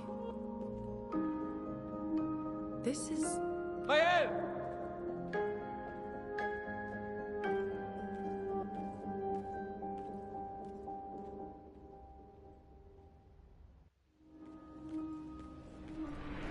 Alright, so one neat thing about the manor each time you end up in this place is there's always some sort of secret puzzle that you can unlock here.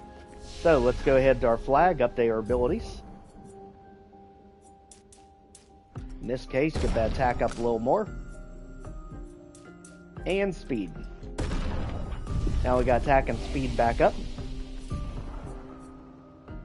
Let's go ahead and enjoy literally my favorite music of any of these locations as we try and figure out the puzzle to the manor this time around. And that's going to be in the ballroom here. So if we look around, there's actually going to be switches on the wall. There's 4 of them in total. So let's go ahead and flip the switches down here. There's 2. And then we've got 2 more switches, one of them right here on the wall, and one of them on one of the pillars back here. Just like that, that'll finish the puzzle.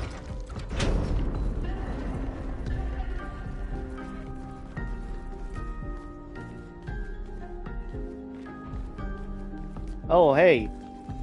Thanks, Luna, for letting me know. Huge thanks for stopping by for this stream. Actually, you can see the item stuck in the box there. You just have to blow it away. We can use that.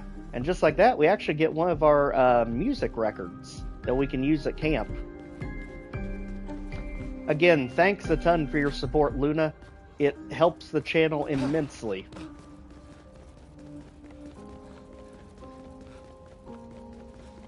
Because honestly, this series literally was not even getting views. But the main problem is, as I was looking it up and running the analytics, it's because so many of the big channels cover it. That's the danger of getting a game that's modern. And there she is.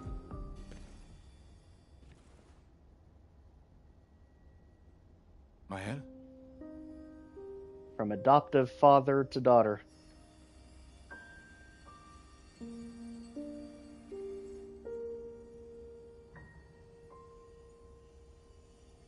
Gustav? Are you real?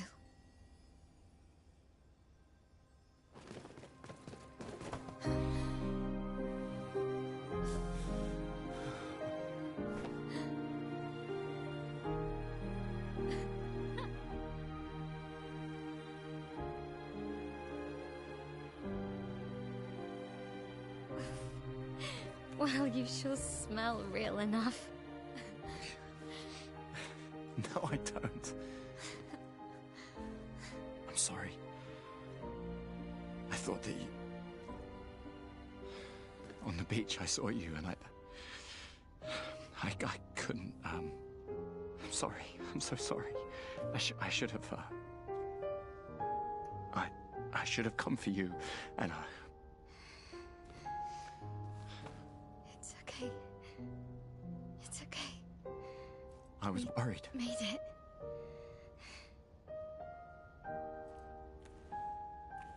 How did you end up here? I don't know. It's all a blur. I remember everyone at the beach. Then I woke up here. With him. With him.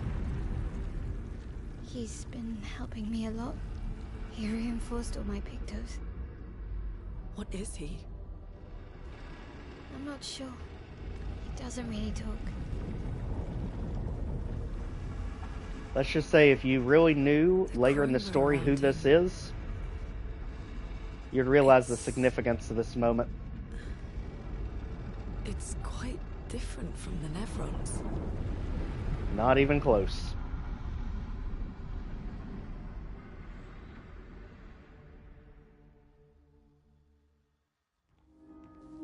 let's just say you've met one of the main players in the entire story.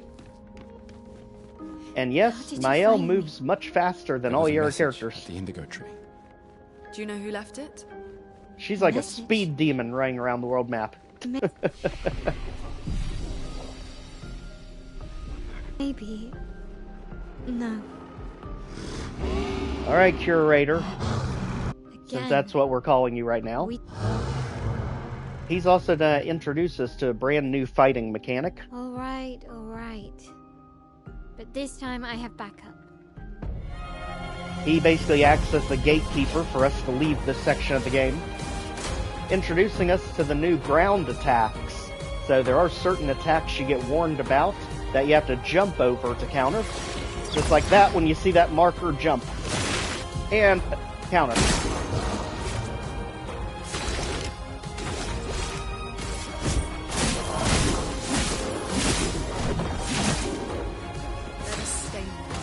Also notice how pretty much he seems unfazed by everything you do.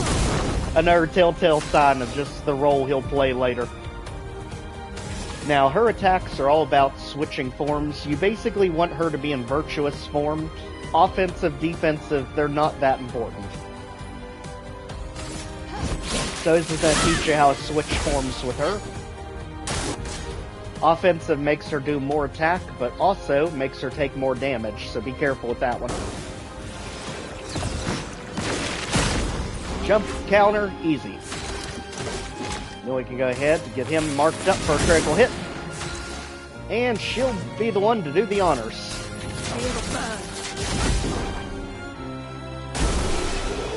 And just like that, the burn got him. And the SOS Shell perk was learned. I think we've had enough training today. You could come with us if you like. Very touching if you know who that is. Yes. We'll see you at the camp.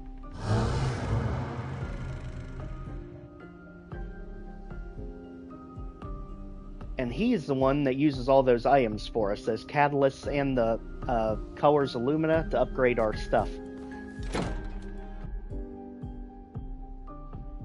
Now, back to the weird corals as we're to see something else weird. Yeah, or we could get back to the Indigo Tree.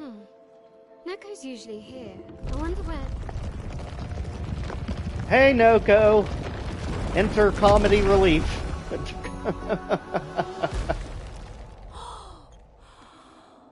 Is that a Jestrel? No molesting the Jestrel, Lune. Stop that, you big hairy brush face. Can't you see they're human? Noko's a bit dramatic, but if you're nice, Noko will trade you lots of useful items for Chroma.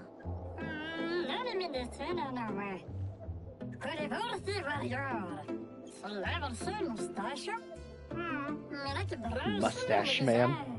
So the tales are true. Perhaps the Grandis and the Esquier exist too. Are there more Jestrels like you? I'd love to meet them. Noko, you Maybe. silly scruff.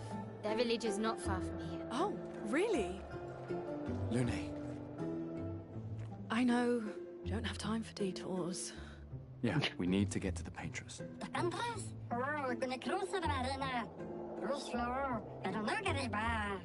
There's another sea between here and the Paintress.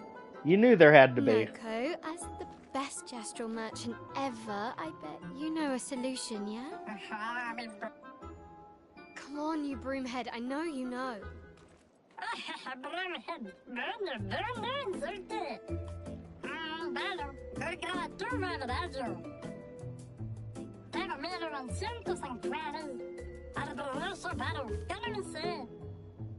Well, I guess you'll get to meet more Jestrels.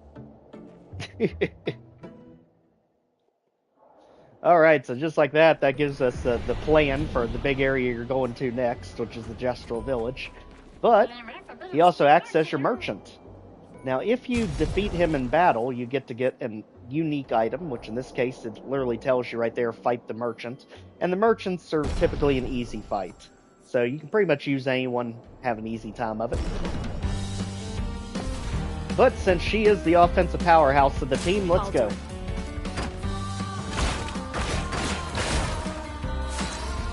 Don't let the size fool you. He's quite easy. Feel the burn. And the Gestrals are also weak to fire.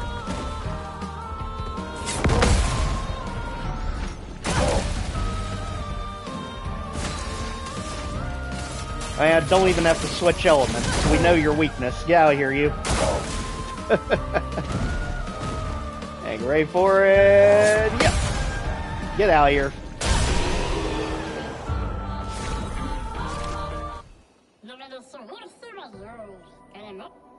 So just like that, we get the special item, which is a Sposing Attack, another Pictosporus, which basically inflicts the enemy with defenseless, basically making you do more damage to them if they get affected by that. So definitely grab that, and at this point, just anything else we can buy. With all of our chroma, which is your form of currency in this game. There we go. So at this point, everyone is learning something except Mael, so you get the new one. There. So at this point, pretty much everything else is either learned or in process. Let's go. And there's our checkpoint, so we don't have to redo all that. Also, with our abilities, he is still the defensive wall of the group. Keep her faster than Mael. And she is literally the offensive tank of everything. She pretty much eliminates anything with the greatest of ease. So, all attack for her. And also, we need her abilities to ultimately work its way down here, because we want to get into these attacks that end up keeping her in virtuous form. So, Flurry we need, and we also need... see where it's at. Swift Stride as fast as possible, because that actually switches us to virtuous form if the enemy is burned. So let's work our way over this way with attacks. Let's go. These dead Nevrons. Who could have done this? Who do you think? Yes. So you didn't just stay in your mansion? Of course not. Guess we found 68's boat. There's a path through the boat. Also, notice the big water dragon?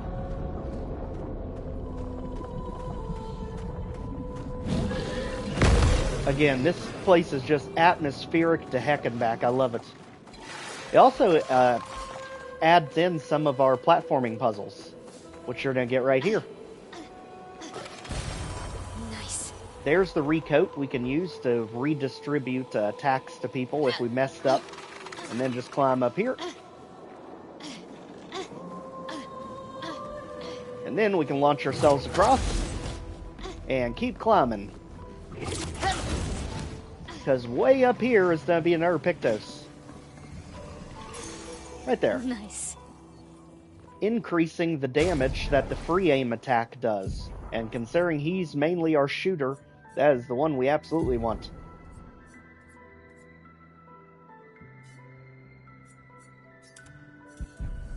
There we go. Now let's go ahead and help the white Nevron of this area as we go flying from gosh knows how far. So if there's the boat that leads us forward, we need to go over this way into the jar.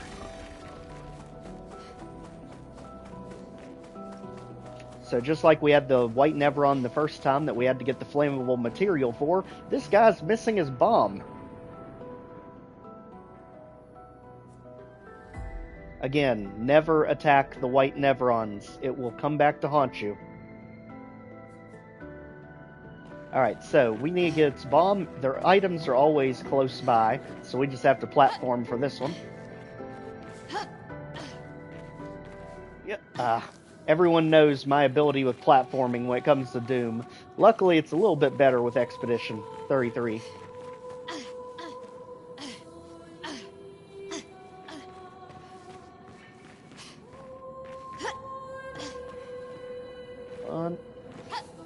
Yep, there we go. Now, once we're here, we just need to get over this way. Yep, on these round platforms. Around here. And... oh my gosh. Literally right up there to it.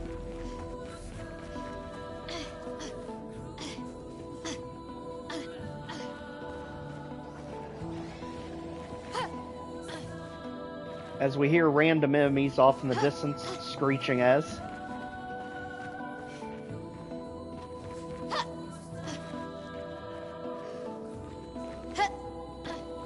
Yeah, Mael, sometimes you're too fast for your own good. Got it. Alright, so there's his item right there. Nice.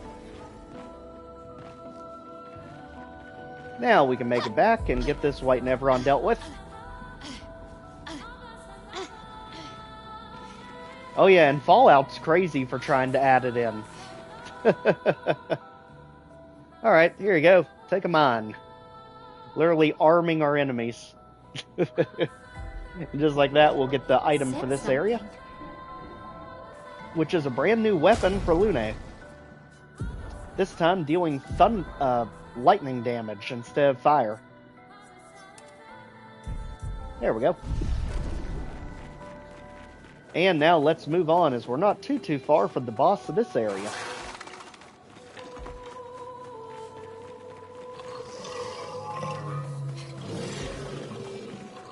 Also get ready for one of the big bulky baddies of this area as we head into the forge. Because just like the SpongeBob raps, we have fire underwater. So they have intelligence. Get ready, because these things are quite tough to deal with. Since they literally arm their fellow enemies with shields.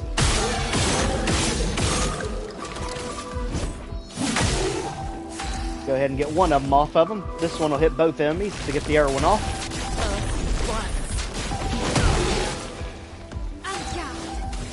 And since you over there are burning, let's go ahead and switch to virtuous form with this move.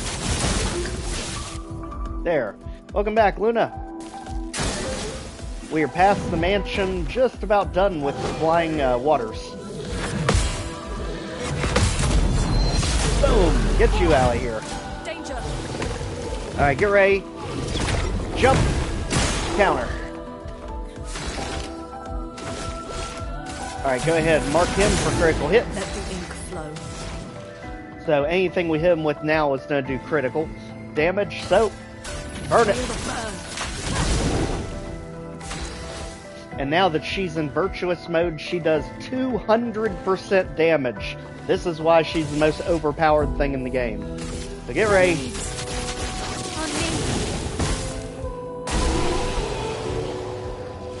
Literally that easy with her. And we got 2 new weapons. One for Mael, and I think one for Gustav. Giving Mael fire damage so she can burn them even easier to set up her own attacks. Right there. And same thing with Gustav over here. We get literally one of his best weapons in Act 1. And also really cool looking. I love how it kind of looks like bladed fish fins. Doing ice damage.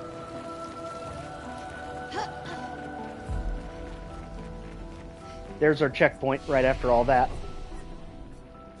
So just like before, let's continue with our abilities. He gained nothing. So did Lune, but Mael got it, and attack just keeps rising. She's literally going to be unstoppable in no time flat. So at this point, not worried about his attack. She's still working her way to Elemental Trick, which will make her almost invincible in Act 1. As for Mael, we are still working our way over to Florette Fury, which keeps you in virtuous form, so you can pretty much be doing 200% damage every attack. It is ridiculous. Rest up, and let's continue.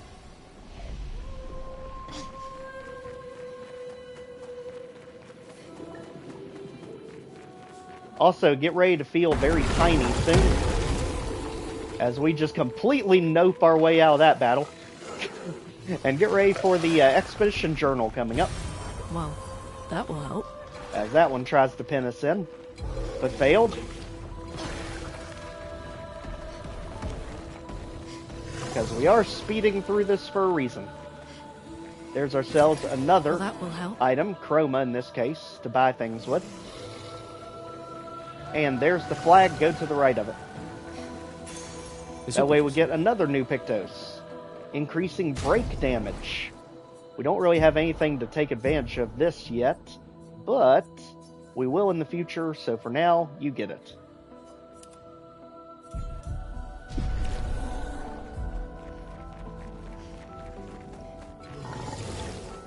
Exactly. Sometimes you just gotta nope yourself right out of there. As we go deeper into the creepy underwater cave and find out what happened to the team. Expedition 68. Elodie. It's a miracle any of us survived. We were caught in the maelstrom and flung from wave to wave. We lost the moon and the stars, condemned to a never-ending darkness of punishing rain and raging clouds. The Paintress sent a storm to overcome us. But it is we who have overcome the storm. After surviving that, crushing those Neverons was almost an afterthought. Strength and resilience, it's how we survived that storm. And it's how we grabbed victory. It wasn't even a battle. It was an ink bath. We squeezed those Nevs dry. But this new one looks tougher than the others. And believe me, it is a lot tougher, because just look how massive this thing is. So many. I don't like this. There it is. Merde. This one is gigantic.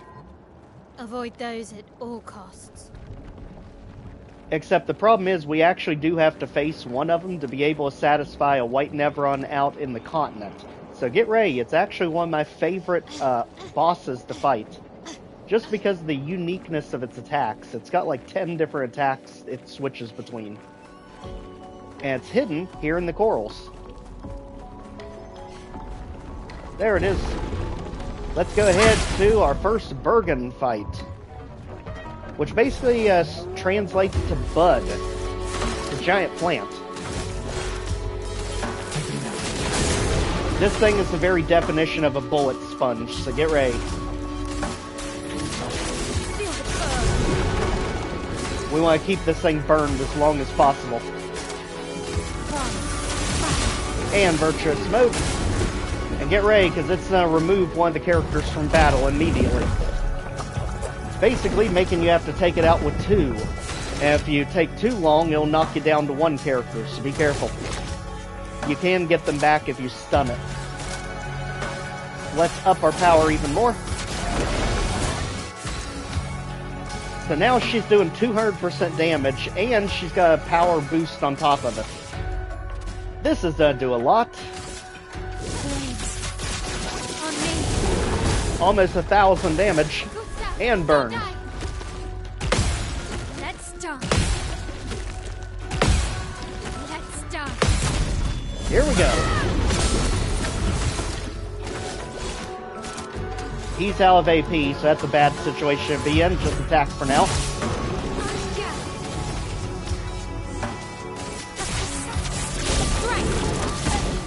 At this point, throw everything at until we can get our AP back up. Get ready, these combos are wicked.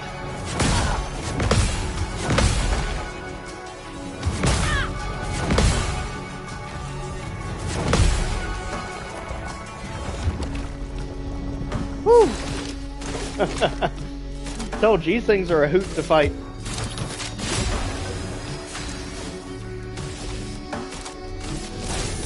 Back to Virtuous Mode. Here we go. Let's start. And there.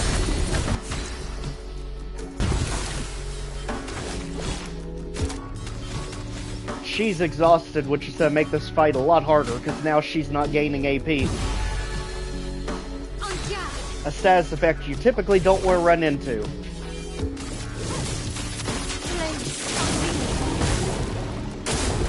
Let's start. 4-hit combo. Here we go. 1, 2, 3, 4. There. Alright. My gosh, he is literally gaining no AP at all. So, right in the bud. And then right in the leg.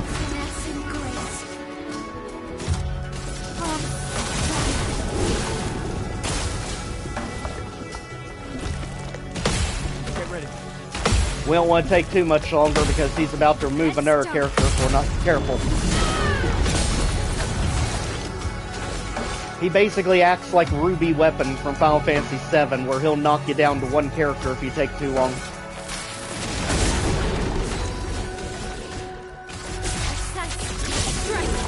Got it. There we go.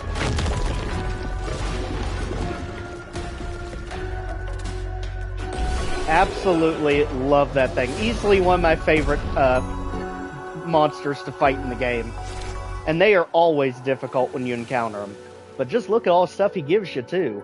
New Pictos, he gives you unique items, new weapons, upgrades, everything. And it's easy to miss him, because he's literally hidden in the corals right there.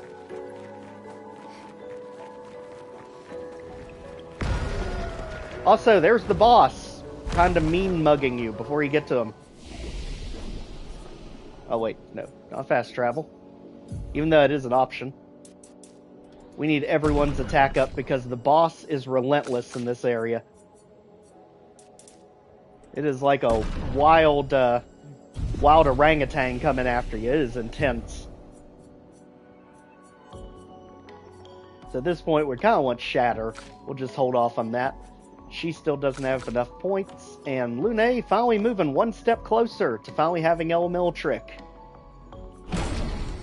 So this attack consumes all of her stains to deal high elemental damage to one target.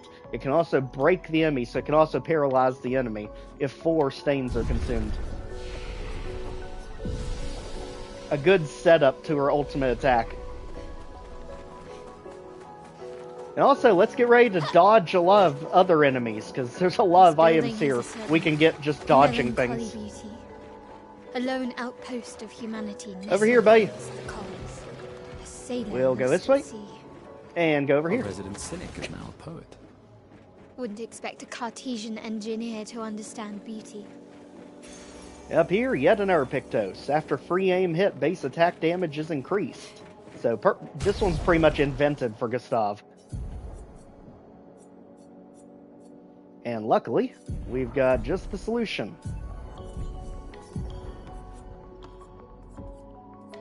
This one is versatile. Alright, let's hop off and get ready for the boss battle. There's a lot of random items you could explore over there, but ultimately the boss battle is literally right here beside you. There's literally a sign leading you to it, as we get literally rammed in the back by these two nincompoops.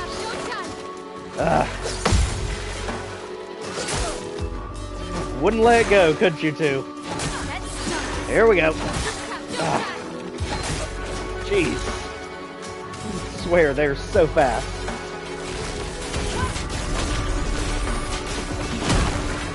That'll tenderize both of them. This should just about knock out that one. And she is the clean sweep as always. Beat it. Ow.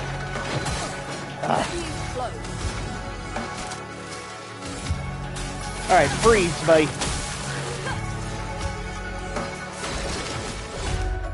And while you're frozen, take a few of these. Out of here. Alright, on to the boss. Before any more distractions hit us. Literally marked by the flag right here. And also, if you love the flowers in this area, get ready. You're about to see a whole lot more of them.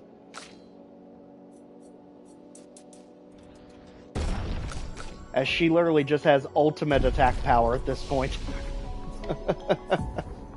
And hopefully finally got another perk so we can get closer. There, we can finally get it. So now not only can she go to virtuous form, she can also stay there thanks to that attack. Here we go.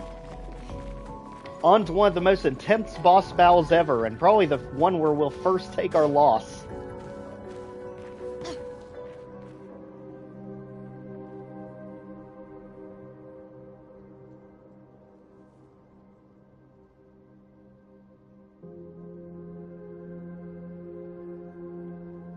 Just like the one Sophie had before she gamaged.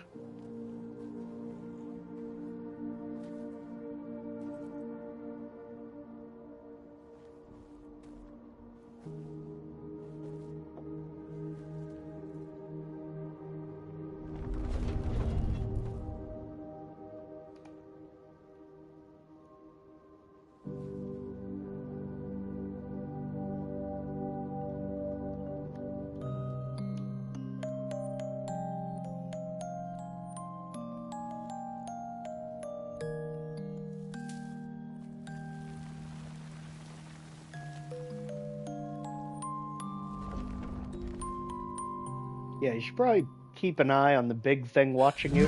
Watch out!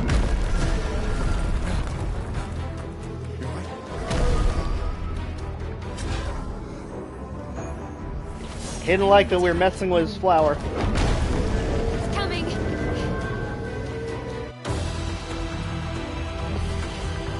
Get ready. Go Blue is literally a menace.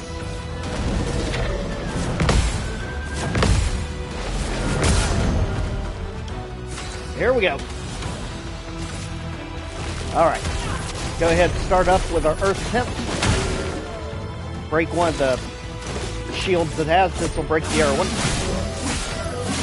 And it resists ice damage. Finesse and grace. Here we go. I'm ready. Beat it. Weak to electricity.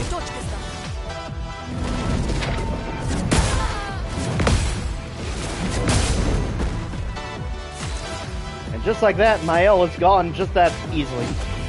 Get back here.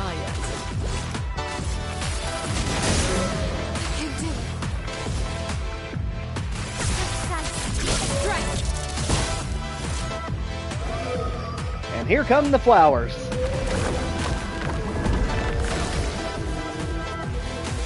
Giving us new targets to have to take out, otherwise they're going to help him in battle. There.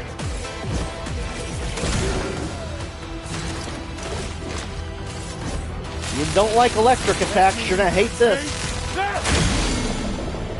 And we got him stunned. Thank goodness. So paralyzed at least for a turn.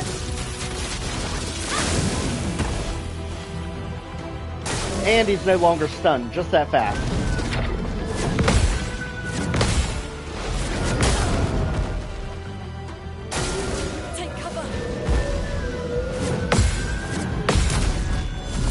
Cut it out. Alright, we have got to get our health up. We are all in bad shape. Especially you.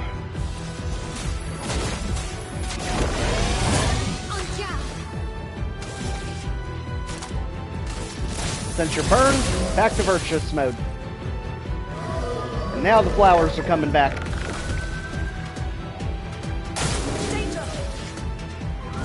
Careful here. Wait for it. Got it that time. The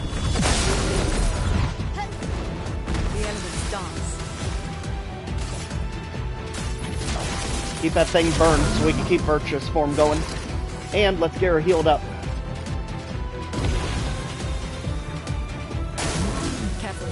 Here it comes. He knows she's the biggest threat. And let's prove him right. Beat it, you. Got it. Look at all his items. Getting everyone just about to level 10. Wait! It seems peaceful. As long as we don't touch the flowers. Yeah, don't just go around killing everything. It's still a painter's creation.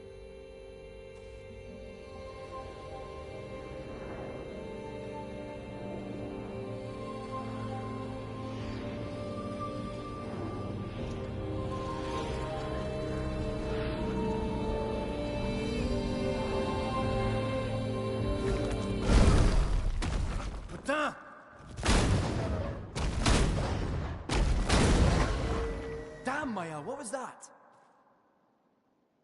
It felt familiar somehow. Gustav, we won't understand what's going on if we kill everything that moves. Yeah, dang it, Gustav. Look, a red tree. The Gestrel village must be ahead. You know what Nevrons are capable of. She'll be fine. I mean, you literally saw all the corpses of the ones she defeated along the way. She'll be fine.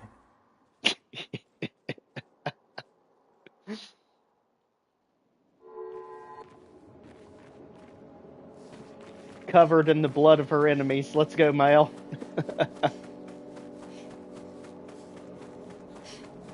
And just like that, Flying Waters is done. As we make our way to Gestrel Village. We're actually well past the halfway point of Act 1.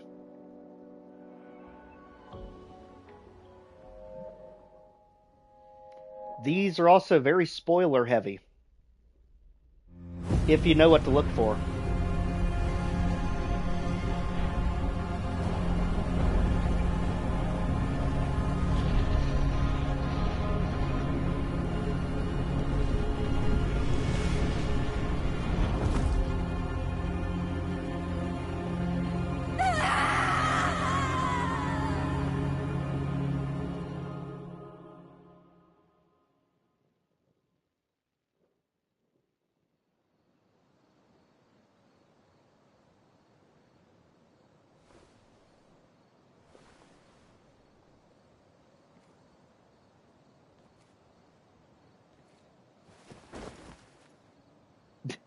Still throwing rocks.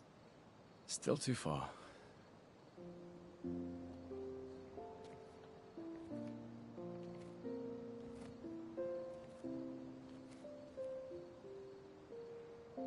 Being out here isn't what I expected. As expected. Hey. You okay? Death out here's not like death in Lumiere, is it? I thought I was used to losing people. Life of a foster child, right? But not like that. On the beach. That man. Yeah, I know. Nevrons we were prepared for, but not.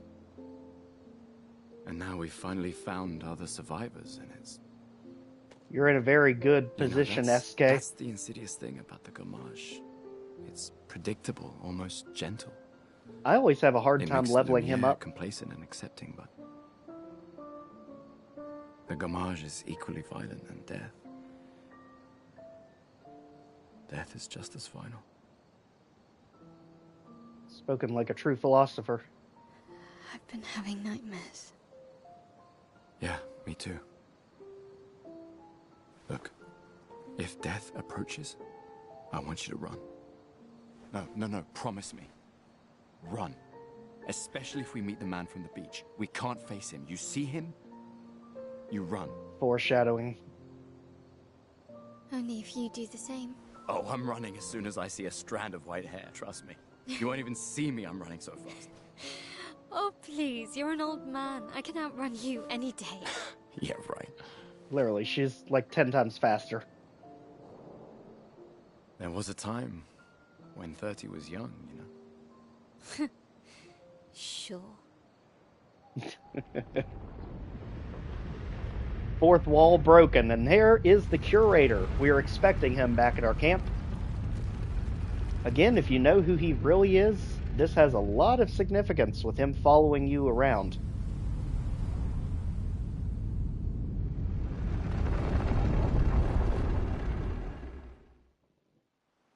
But for now, it's time to see what he can do to us. I hope we can trust him. Well, at least we can upgrade our Pictos. Exactly.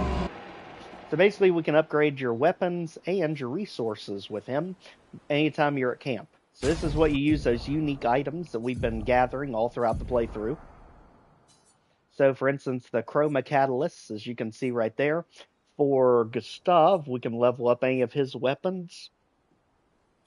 obviously Mael's going to be our big one for right now. So let's go ahead and use Polished with hers. And we can get the weapon up to level 4. The polished ones go only that far. And then the regular ones will get them up just about even to them. So since these both do fire damage for Lune, this one's going to be a little bit better. So let's go ahead and level that one up to 3 as well with our item. And now it's easier to compare the two, because now you notice this one's actually a little bit stronger than the one we had equipped that was electric. Same thing with him. We can level up our older weapons just to see if they even stack up to the new one. But honestly, those don't even have elemental damage, so we're not really going to mess with it. That way he can at least do ice damage. As for her, she's got the only one with any element. So that's good. Now you can do the same thing with your Pictos. So this is where you use the colors of Lumiere, basically to give them more points. Again, this is so they can learn the Pictos without having them equipped. Just to get everyone kind of the same here. Same distribution. And we can also upgrade our item, the Healing Tent, so that instead of healing a little bit of health, it'll heal more. Just like that. That's basically what he does for you at the camp. And a lot of lock picking. You know, that should fit my character so well, but it seems like a lot of the things I do in my playthrough just tick MacCready off.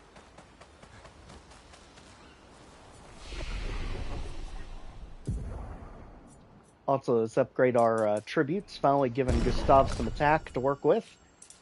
Keeping Lune's attack high, since she's got to somehow keep up with this crazy psychopath.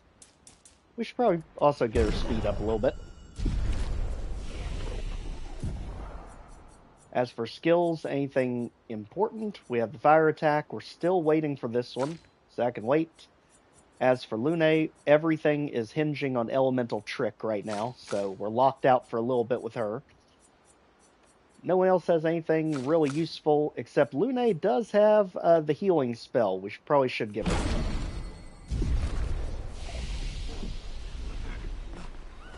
Hey, Luna. Actually, while we're here, this is what happens when you end up getting more than 6 attacks, because notice you can only put 6 of them on. You can actually adjust them manually here just to put on whichever ones you want and leave out the ones you don't. So right now, hers is completely full. Let's keep it moving.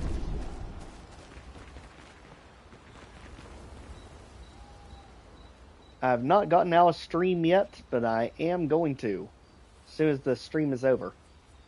And of course, you can check up on the others to see what their thoughts are, or just go sleep. Because we're making our way to the Gestral Village, one of the goofiest areas in the entire game. Did Noko tell you anything more about the village, other than red trees everywhere? Noko's not great with specifics. We'll just have to think like... Just have to think like a Gestral. I'll finish your speech for you. Let's go fight these. Since they're in the overworld, they're going to help us with our equipment. So, now, apparently Lune's the fastest thing in our team. Let's take full advantage of that. And take out all the weak spots. Just like that.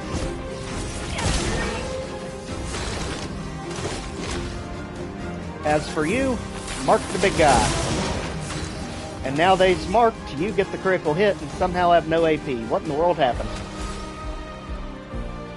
Well, on to plan B. You. There's our plan B right there. Alright, enough of that. Danger! Here it comes. He has a slow attack, easy to counter. Just like that, you are out of here. Get ready, this one attacks everything on the field. Too early. Notice he's still marked, so this will be a critical hit when we hit him.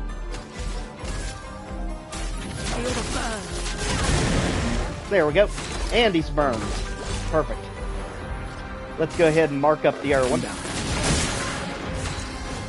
And now, since the enemy's burned, we can switch to Virtuous Form right here. Here it comes. 1 and 2.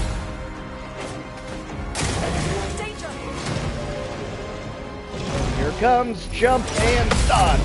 Got it. Out of here. One, and... bad miss right there. We need to revive you so you still get the experience. And let's go ahead, overcharge to it.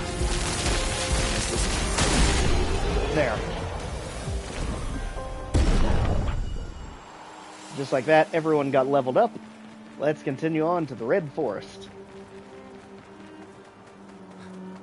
This is going to be the Ancient Sanctuary.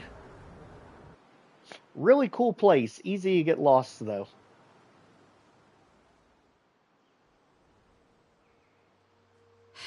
That's a lot of red trees to search. They must have some sort of track or trail leading to the village. Wait, I hear something.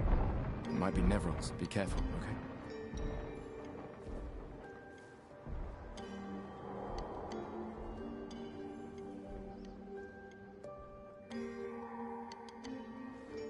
Also, see that giant chest there? That is Patank. It basically acts like the bandit from Spyro the Dragon, where he'll constantly run away from you until you can corner it. It basically gives you upgrade items if you beat it. Again, since we're speed running this, not worried about it. Keep up with the attacks. And speed for you. Rest so we don't look like we are half deceased, and let's keep it moving. Again, switch to my L because she's definitely the fastest. There is the Jestral village over there, off in the distance. Yep, we've got 2 major areas left once we get through the ancient forest here.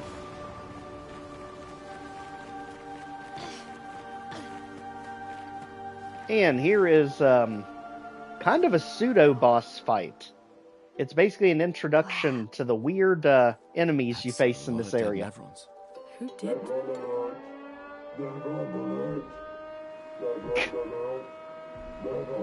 Now you see why the Jestrals are so goofy. I think they mean us. They must be Jestrals. They're cute, but they're idiots. Yep. Oh, fuck. Hey, we're not Nevrons! Here we go. These created monstrosities, basically they're all weak to fire. And I can never, ever counter that attack for some reason. It just comes way too fast. Basically hit this thing with fire as fast as possible, and it'll just incinerate in no time. But again, that attack is ruthless.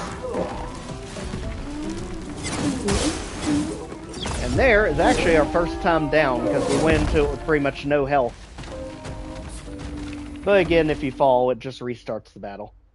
So you don't really lose anything when that happens.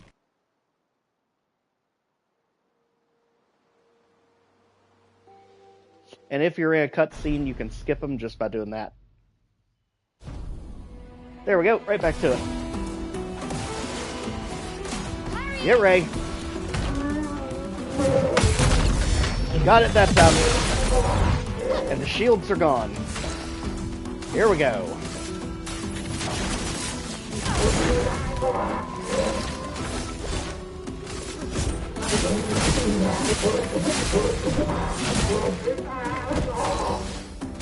Alright, just like that, it's burned. Let's take full advantage. Here we go.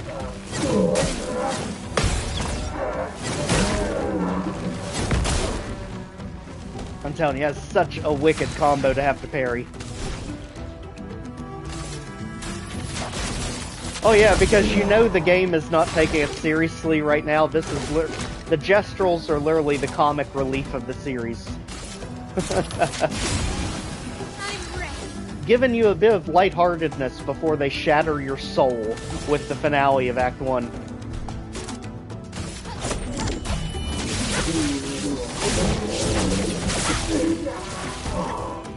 Spoilers, if you're looking for a happy ending to Act 1, you're in the wrong place. Here we go. And be careful, when you beat them, they fall on you. Just dodge it. Otherwise, it can literally take you out. It basically acts like a self-destruct.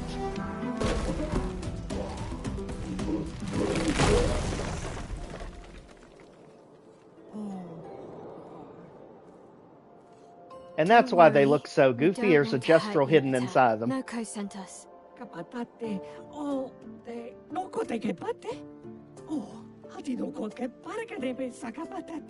If you guide us to your village... Okay, Dil. Guide us to your village and maybe he'll make you something better. Wait, what are you... Trust me, I hate liars. And you don't want to get on her bad side.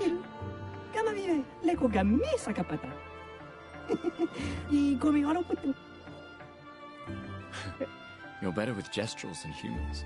They're less complicated. Foreshadowing.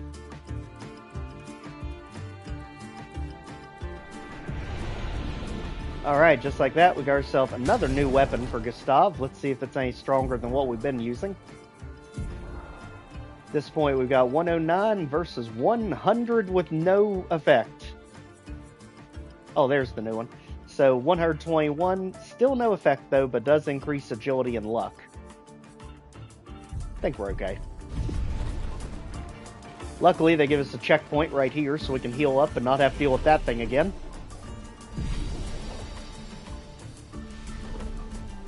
And now, the easiest way not to get lost when going through the ancient woods here is basically always go to the right.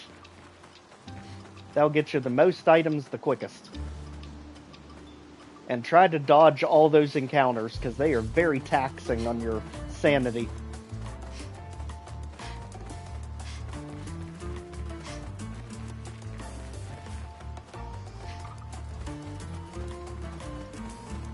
Also, there's a mime hidden here, which will get you the baguette outfit for Lune. Go ahead, let's grab that. That way we got an extra, basically Phoenix down, the revival tents.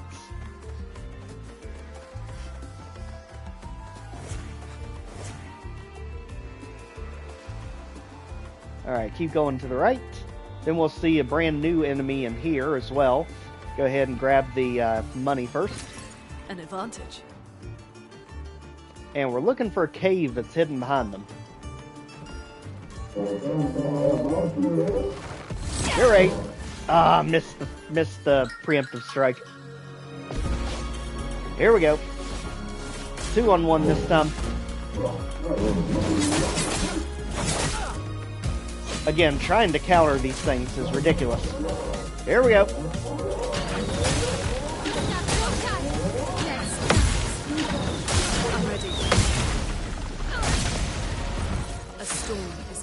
Alright, again, just burn everything. That's basically the secret to these things. As for you, you need help. Let's go. Get ready. Here it comes. Electric attack. Paralyzed. And here comes more electricity. She can't dodge because she's paralyzed. Yikes. Here we go.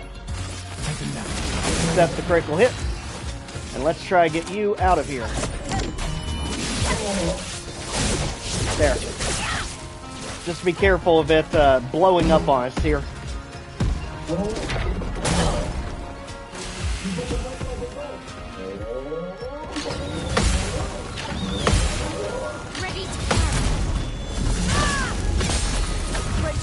Just like that, get ready again. Nope. That's why you gotta watch out for him. You know, it reminds you a lot of the classic Pokemon games where the enemy uses self-destruct right before you take him out.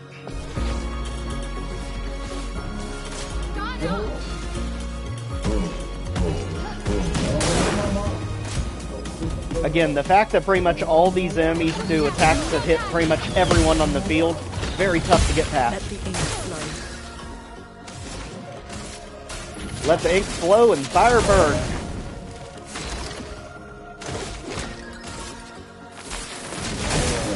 Let's spill some ink. Yes, this area is where it really starts getting tough. Because you're only 2 sections away from the end of Act 1. Got it. Alright, get ready. Again, hits everyone on the field.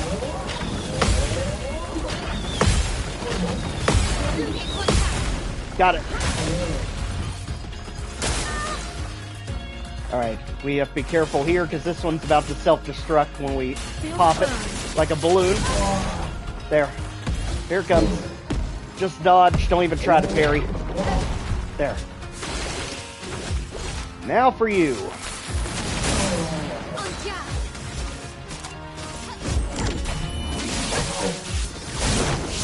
Got it? Almost. One more to get through.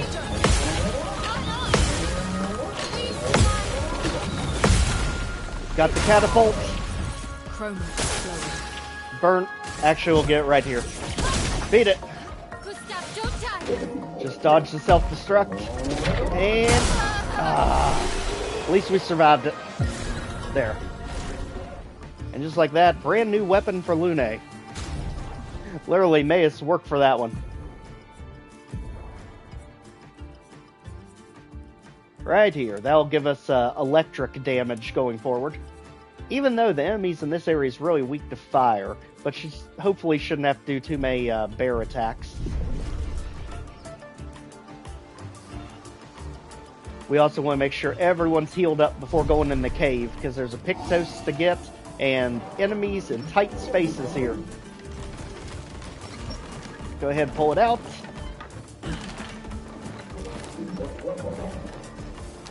Some things are not worth dealing with if you don't have to. There we go. Let's just make sure we don't tick off the arrow one while we're in here. This will be useful. Got it. Just like that, out of here.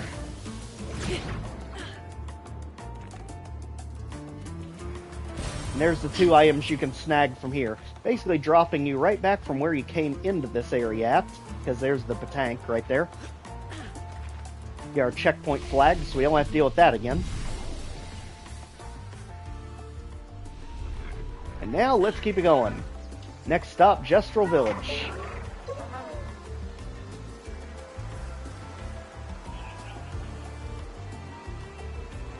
And this is one of the few times we actually do want to stop and actually get these Pictos set up correctly, because we're in a position where we can really get ourselves stun locked if we're not careful. So let's go ahead, remove everything everyone has equipped. We need to figure out who's going to be doing what on this team, since everything's learned. So at this point, the only one really shooting anything is Gustav, so we want to give him all the ones that have anything to do with free aim. So burning, especially, since so many characters benefit from it. And since he's pretty much the tank of the group,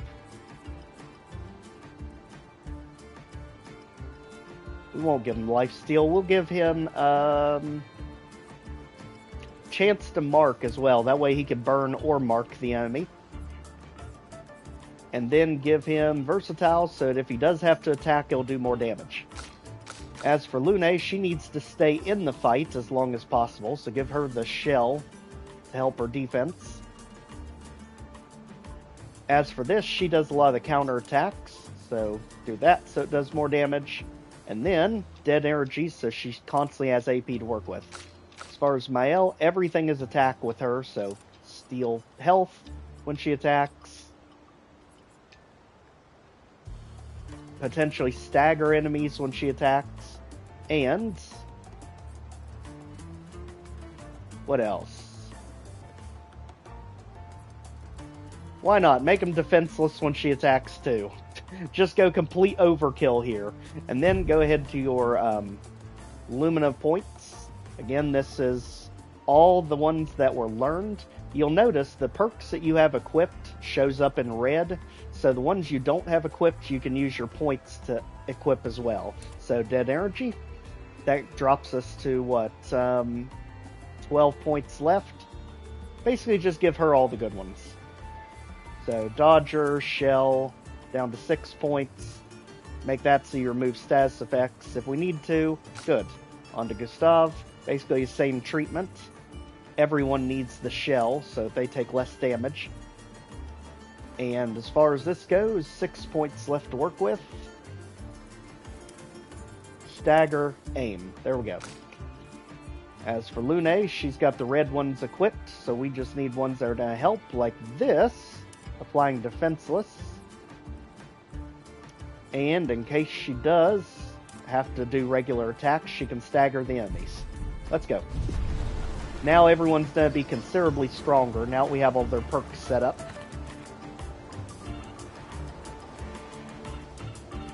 And then we can speedrun this area pretty easily. We got through the hardest part of it already.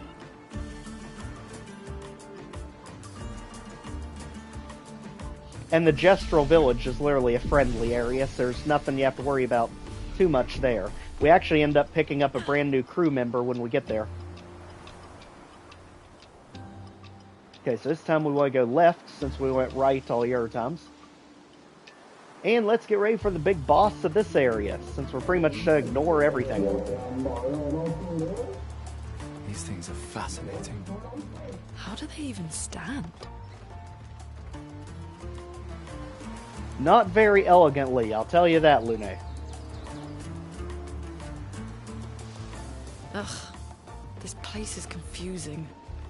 They built it to make their village harder to find. Understandable. As we're literally just juking our way around everything. And if you go to the right here and find this flag, you're right at the boss. So get ready. We're about to head to Gestrel Village as soon as we take care of their ultimate defensive construct. Right here by the bell.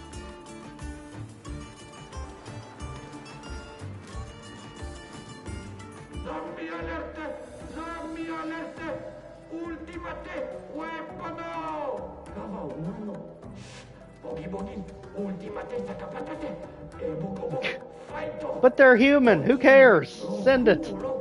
They sound like kids. We must be getting close to the village. Well, here it comes. And this one is a menace.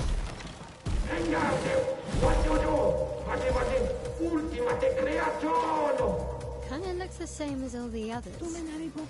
I'm sure you see all the cannons on top of it. Hey, don't get cocky, Maya. Look at its equipment. That looks a lot more dangerous than the others. No, seriously.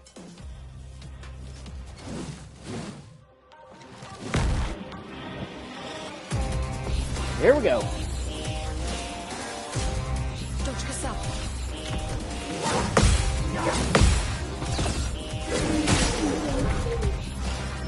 There we go.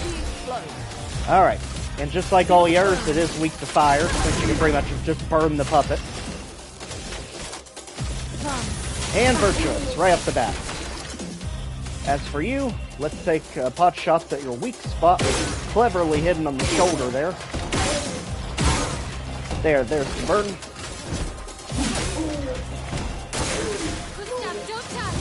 Great. Got it. Notice that pretty much did nothing to itself. Jump. There. Let us stay. Feel the burn.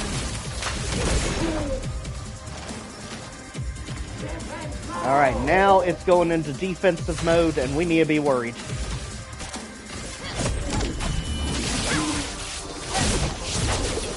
Even with her 200% attack was barely damaging it. Luckily we got paralyzed so we can do more damage.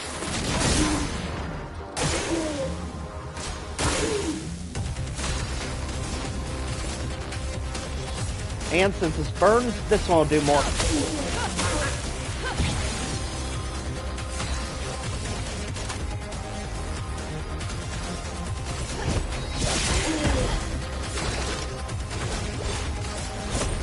Keep up the attack. Just like that. And we got Overcharge Ray, thank goodness.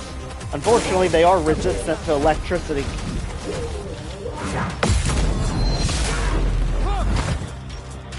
Alright, cut it out, you. Here it comes. You're right.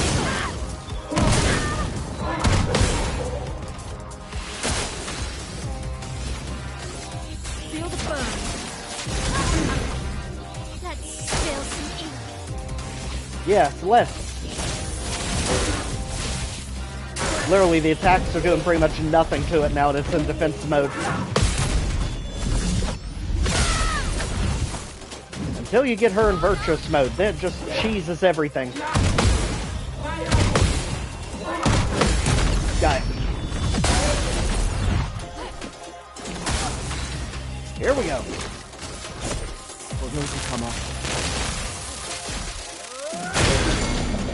There, now it's paralyzed. Overflowing. Take full advantage. Mayhem.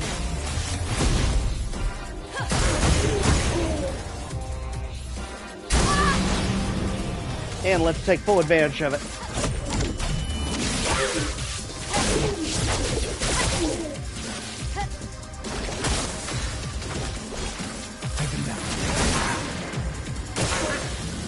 Set him up for the critical hit.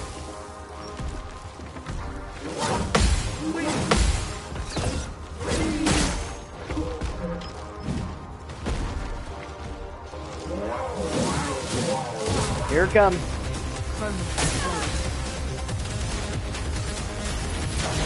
Do whatever we can to keep this thing burned, and we'll have a better time here. Now Shell's activated on her because her health dropped. And let's keep on the fire damage. As the torrent's hitting us now.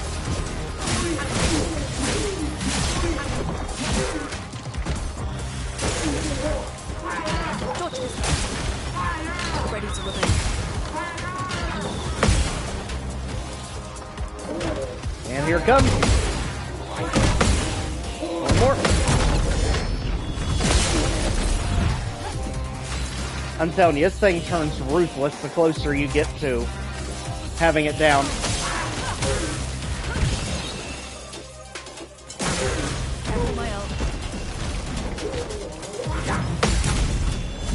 Got it. Here it comes. And got it. I'm telling you, look how vicious this thing is once you get down to pretty much no health. For those who come up. Back to paralyzed. Now it can't block anything.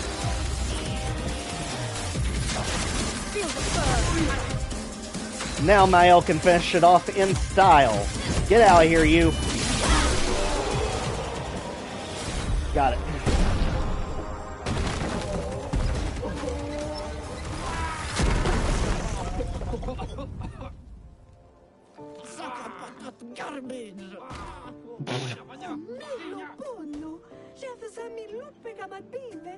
Chef. Gorga, lumma vina fajtoru, kottara chestral, kamibori, opinna. Gorga fimkola nisu, poki. And whatever you do, for the love of gosh, do not underestimate Goldrush. She is absolutely absurdly strong. Found that one out the hard way. Okay, next stop, Jestral Village, and then we are on the final area and a half, I like to say, because Esquia's Nest is kind of just a boss battle, and that's it. So we're just about there. Basically, this is the area you get to relax in when it comes to Jestral Village, because this is where you can buy all the stuff, do all the stuff. We don't need to worry about all that necessarily. There's again more items here in the world map, and here it is. Welcome to your marketplace early in the game.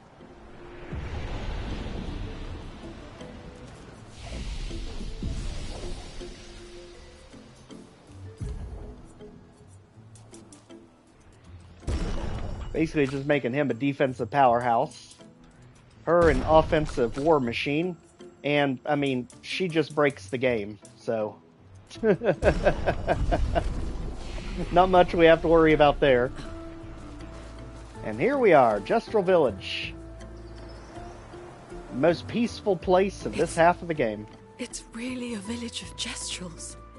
They seem better at surviving than humans. I guess intelligence is not a prerequisite for survival on the continent. Now to find the chief's house. Luckily, a chief's house is literally right in front of you, but there are a few things you want to do first. Like this guy, it sells you items.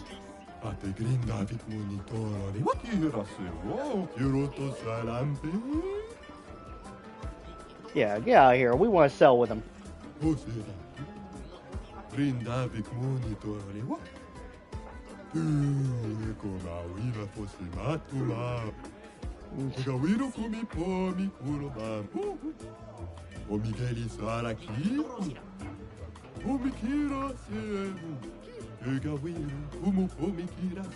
Alright, Jujubri, let's do it.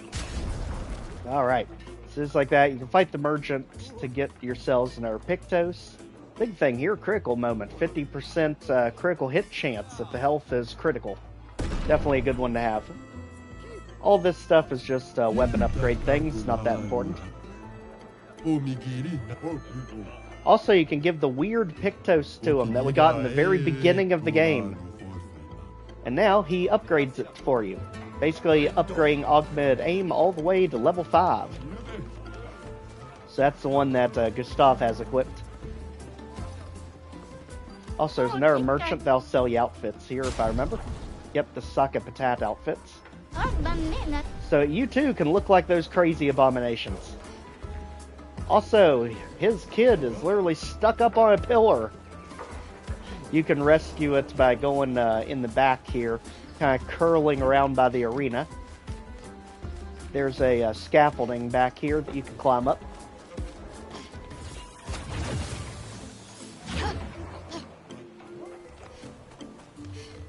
Just like that, do a little bit of platforming over here. And some wall holds. Literally turning this into a Ninja Warrior challenge area here. So we jump up, and there's the kid. Just don't overshoot. It's very easy to overshoot it.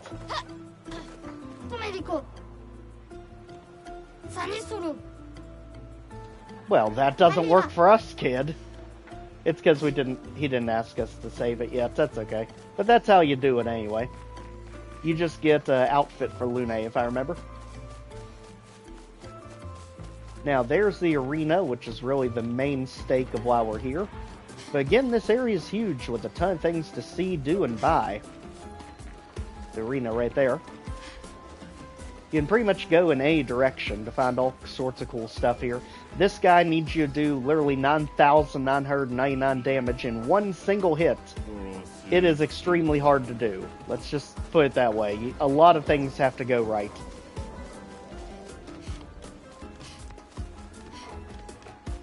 Now, as for us, down here should be the gambling area, if I remember. Turn back. Yep, because over here we can get ourselves a new Pictos, the roulette, as well as some other items. Great. That's the item we use to reset our attacks if we messed something up. Hey, you! Maybe.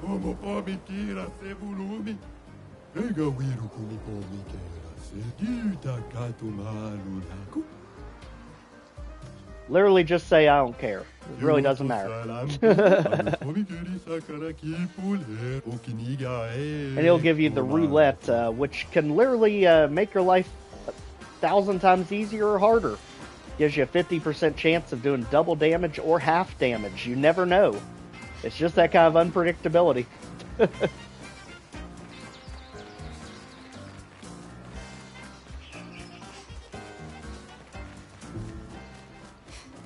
Now let's get our way all the way back to Chief, which is really the reason we're here. There's also a mansion hidden in here. Just off to the left, right there. cue my absolutely favorite soundtrack again. And this time the 3 items are all here in the kitchen. So one of them is right there we have to activate. And then you've got a pot to activate. And then the statue for the 3rd piece of the puzzle. That'll open up a hole in the floor that we can get down somewhere.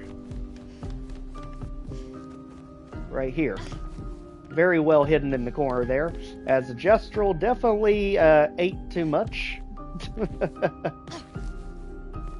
Keep diving further into the depths of the mansion. And we can open the door from the back side. But down here is what we're really after, just shoot our way through the clutter. And there's going to be the unique item we get here, which is actually a hairstyle for Mael. Let's go ahead and throw that on.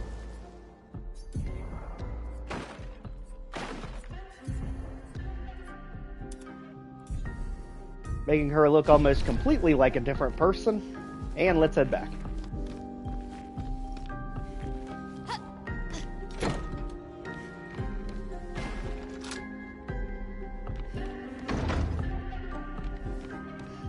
Now we've literally run ourselves into a dead end back here, but you can see we've got all sorts of toys, all sorts of things. And it really starts making you wonder, what significance does the mansion have in their lives? Specifically Mael, who it keeps calling out to.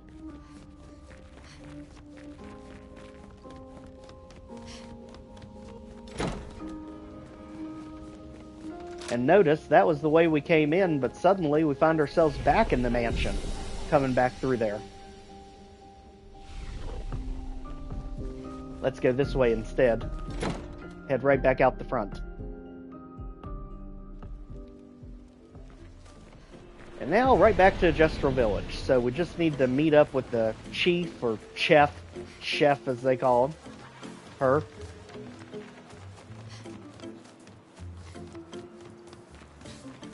Of course, you can waste your life savings buying and trading with all the different merchants. But we're just here for our next assignment. How's it going, Golgra? Malito de warrior. ¿Tú me cuba ultimates a capatas? It wasn't that strong. Naru, porque tuve mi respecto. Gorogito bota? There are so many questions I'd love to ask. We need to get to the Paintress. Noko said you could help us cross the sea. Still obsessed with the Paintress. Others have passed through here.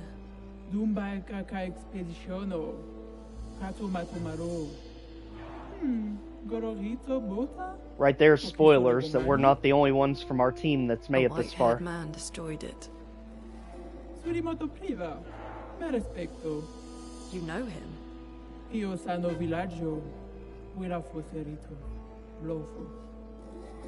She's literally underplaying her own strength.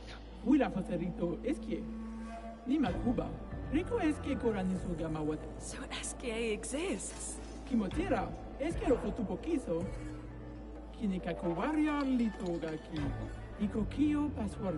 Why?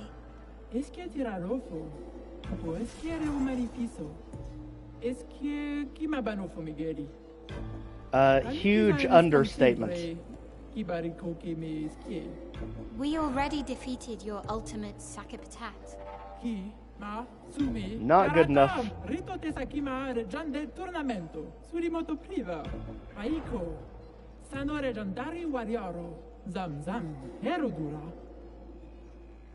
Well, they did say it should be easy.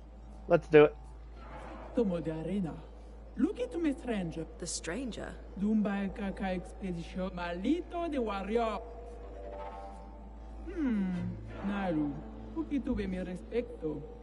Lead the way. Alright, so basically it's a series of one-on-one fights to get through here. All of them are relatively easy as long as you know how to parry. Alright, we'll deal with you.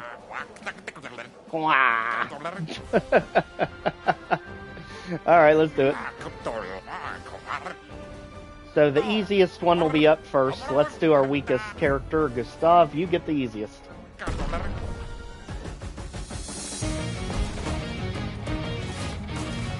Alright, Bertrand, big hands, let's go.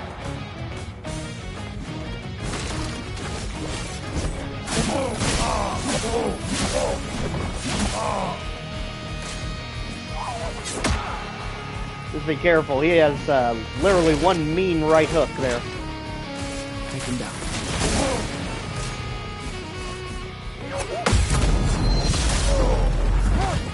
Again, that's why you always want to counterattack these guys.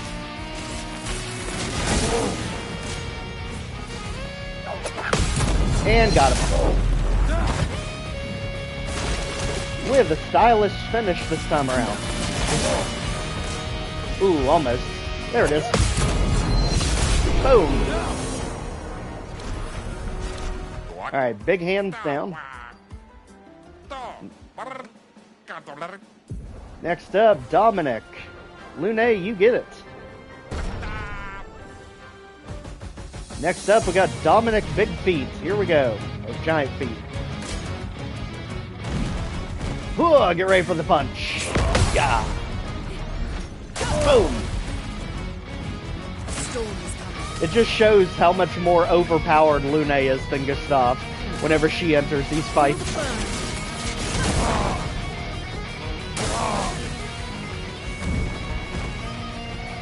And got almost. Alright. Enough of that. Ready to evade. Got it. Literally doing like almost 1,000 damage a hit. It's ridiculous. And beat it, you.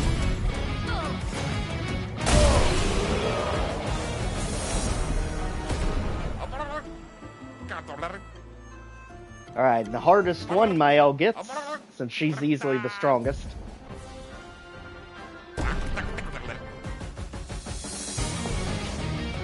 On to Matthew the Colossus. Here we go. Get ready for these crazy jabs and combos. Let's get this thing burned.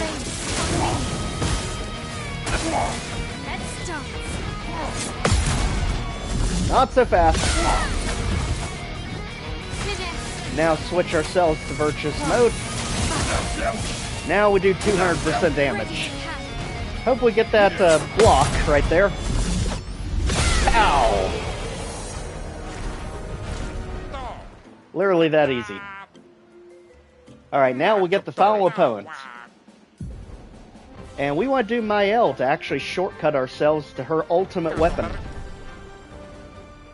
Because you do get a special weapon, whoever wins the final fight.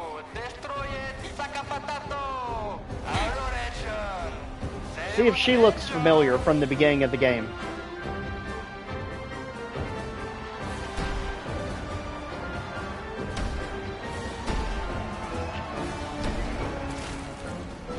Wait, that's... Ciel?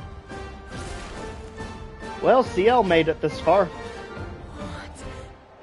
How? You guys? You're alive! I thought I was the only one left. I knew you were resourceful. How did you get here? Hey humans, we're here to see some fighting. Get to it. They're expecting a bit of a show. Shall we? Alright, let's do it so we can finally unlock Ciel as one of our characters. Here we go. The ultimate showdown. Main character versus main character.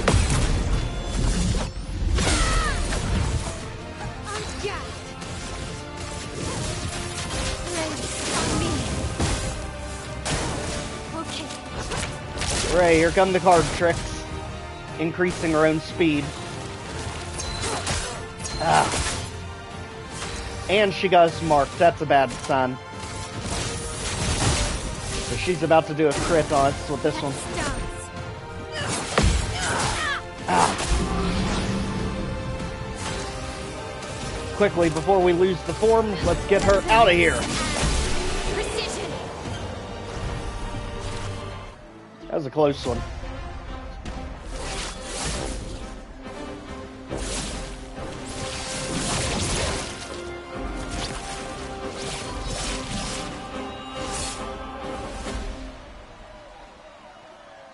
And just like that, we end up getting a special weapon, which is actually one of her best.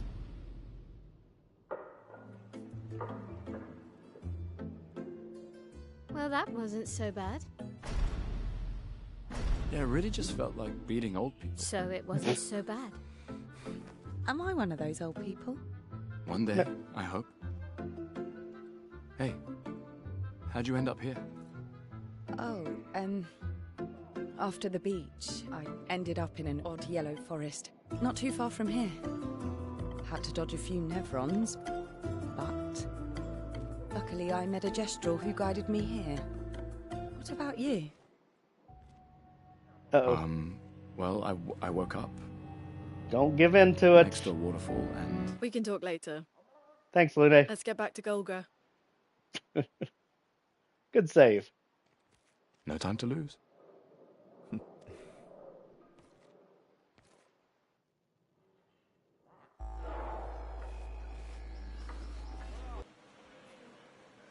And that is the ultimate weapon we need for Mael.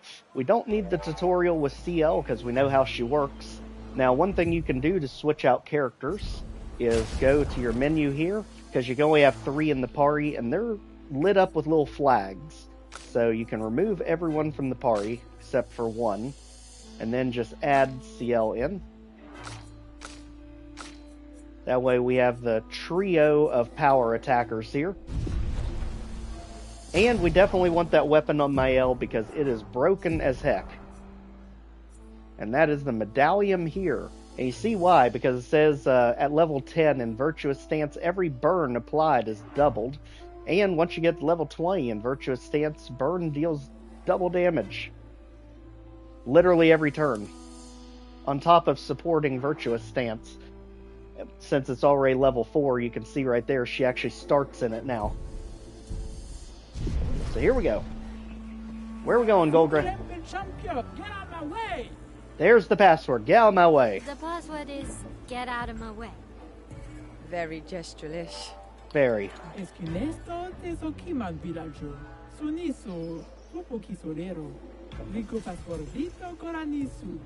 As loud as we can. Got it. Thank you. I think we know who's gonna have to do that. Gestural positivity is so heartwarming.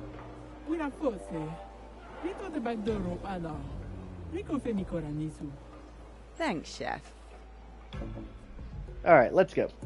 Whatever you do, do not provoke her to a duel. She literally will do almost 10,000 damage per hit. You have absolutely no chance against her in a fight. At least not this early in the game. So, let's go, CL. She's basically the dark attacker of the group. And a lot of things actually are weak to dark damage, which is really good. So at this point, Gustav is basically our backup if all the characters go down. So that's basically what happens. If you have more than 3 characters on your team, basically whoever is past the 3 ends up forming your second party. So if your first party falls, you have a chance to keep going without getting a game over.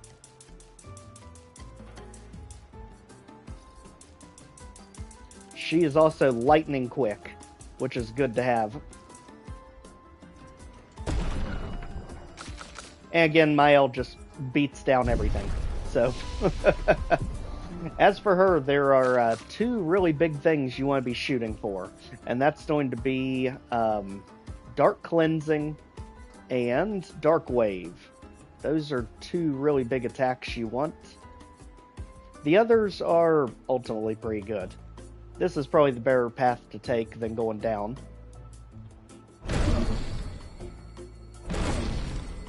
Just like that, we can make it most of the way over with her tree. As for the others, we're still working our way to the elemental trick, which we're just about there. Literally 1 more point available and we'll have it. As for Mael, we've got all the big ones that we were looking for. Breaking rules is good to have because it basically immediately eliminates all the opponent's shields. So if you have one of those like bosses that start with a bunch of shields, she can take them off immediately. And let's go. Let's go pick up Esquier, who's to help us get to the final section of Act 1. So we're just about there.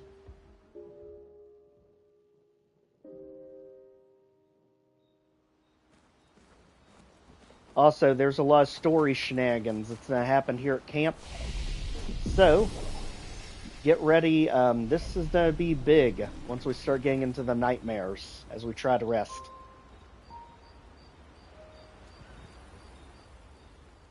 I'll be right back as this plays. I can't believe it. We're gonna meet the Esquier.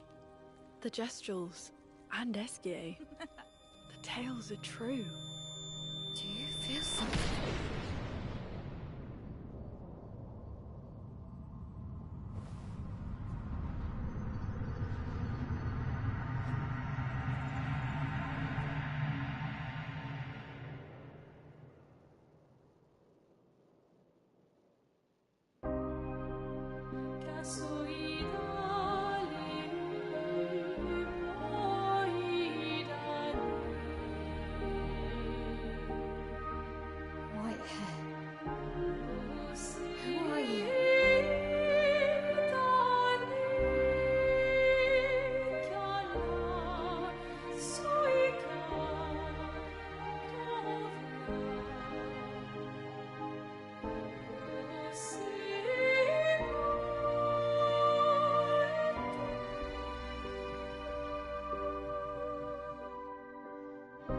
Alicia. He's back. I want you to stay home. It's not good for you to see this. Alicia. Yes. Yes, I understand. It's her fault, and she doesn't even know it. But you can't be here. What are you talking about? Notice how similar that hairstyle What's my looks. fault? What is this? You should never have come. You're only going to make things worse for everyone. Now take your friends and go home. Let them spend their final year in peace. Final year. This is your only warning.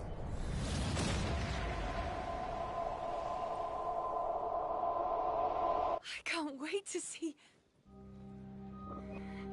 Maya? Hey. Hey. It was him. I saw him. The white-haired man and this woman.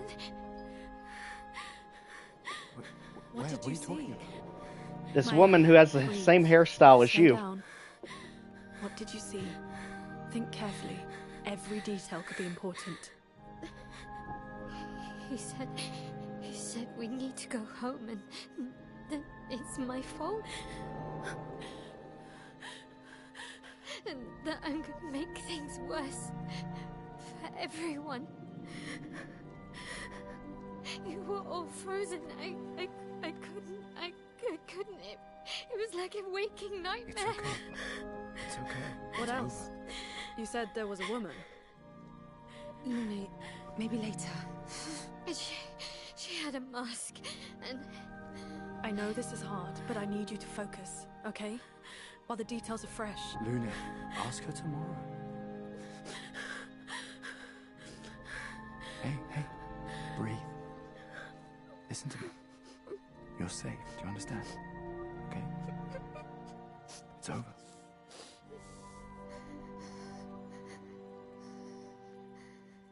Also, that gives you a good clue that the white-haired man has been following us.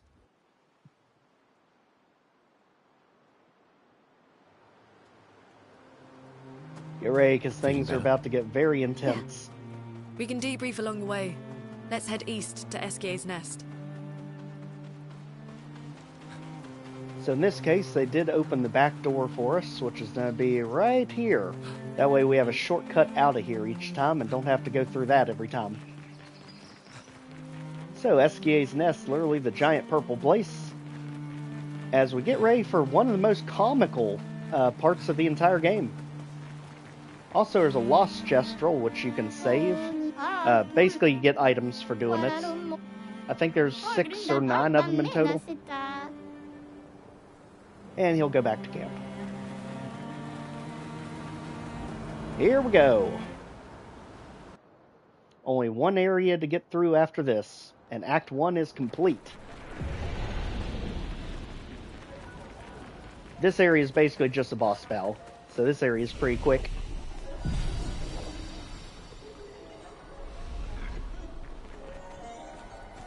What's up? Oh, Pico Bano, Ocarito, Passwordito, mi parino. Golgra said to shout the password as loud as we can. Well, Gustav.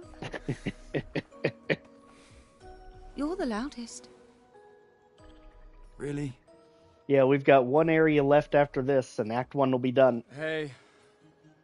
Come on. This area is just a boss battle.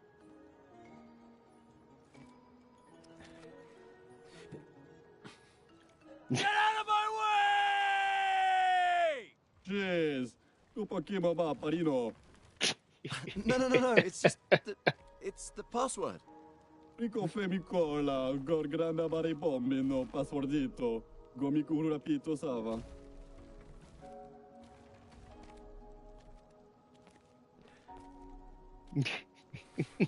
Look, I am very sorry. It's just that Golgra told us that's the password, and Come on, it's a Gestrel. He'll have forgotten in about a minute. I'm sorry.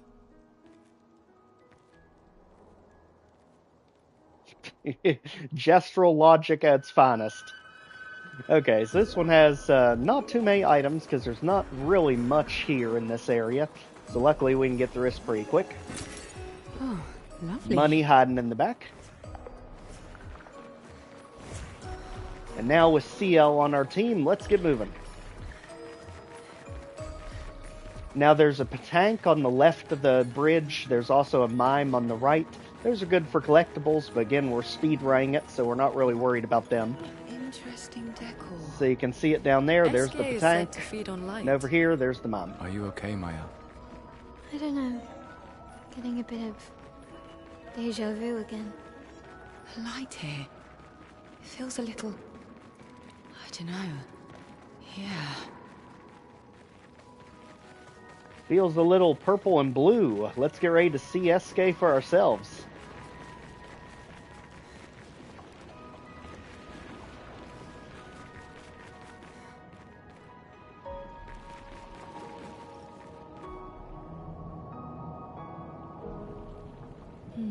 No Esquier.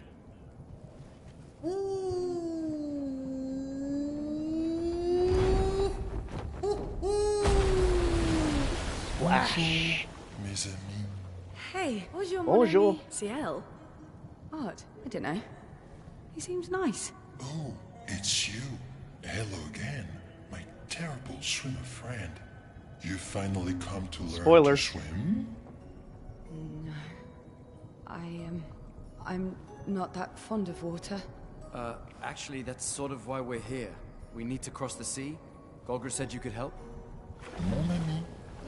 A rolling stone gathers no moss. Pardon me? In the stories, they say Esquier likes to speak in riddles. In what way? I don't get it. We really need to cross the sea. Would you please help us?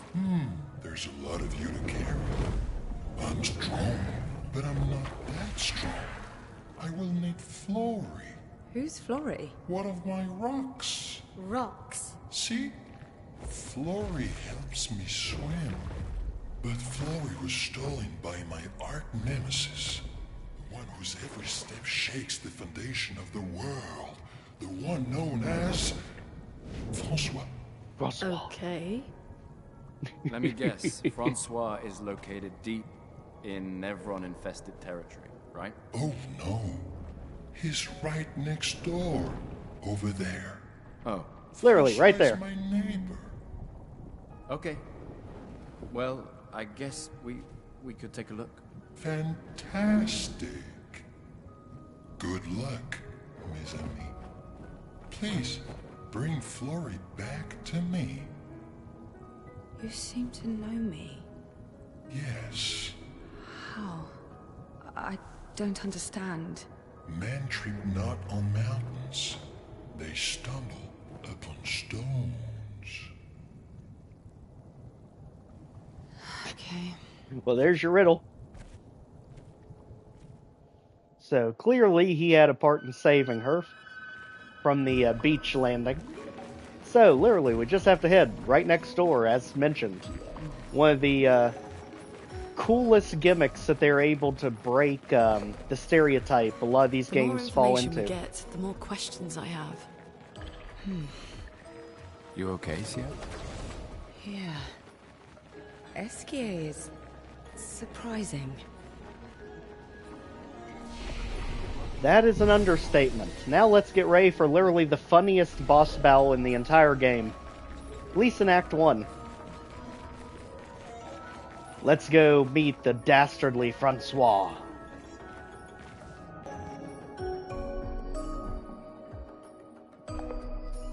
Who is, in fact, a turtle. There's nothing here.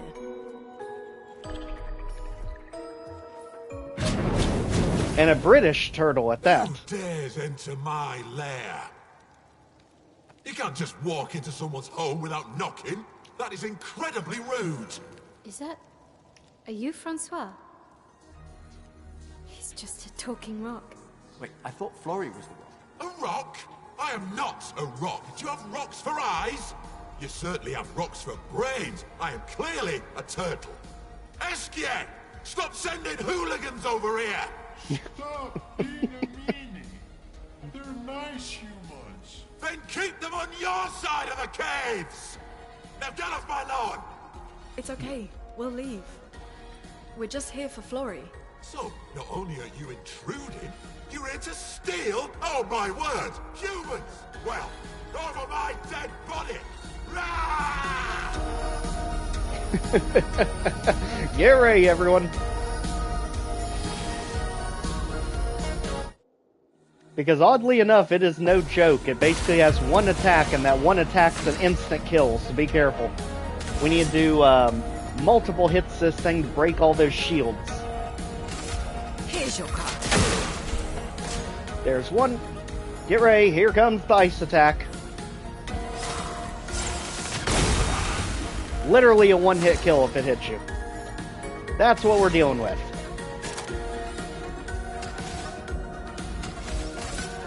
At this point, you don't have an attack that does multiple hits, so you get to be the revival person.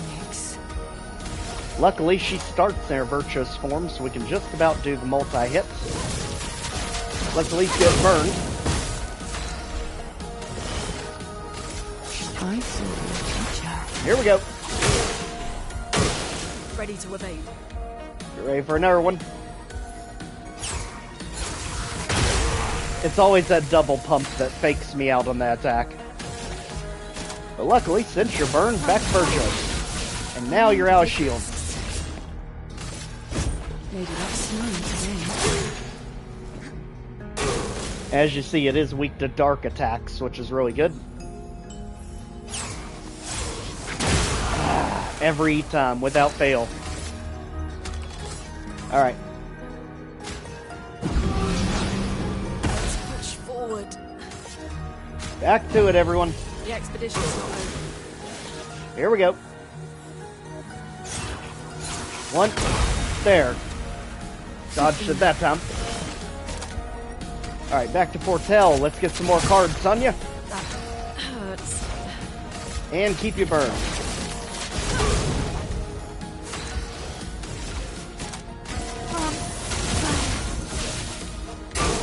Try me.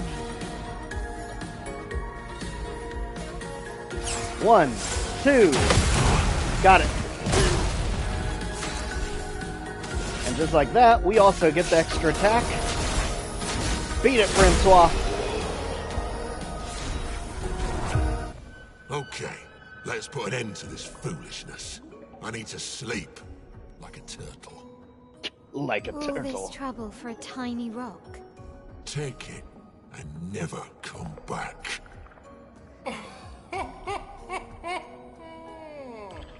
Francois, you got smashed. But know that I will never stop chasing you. Ominous. But you can't move. Scram!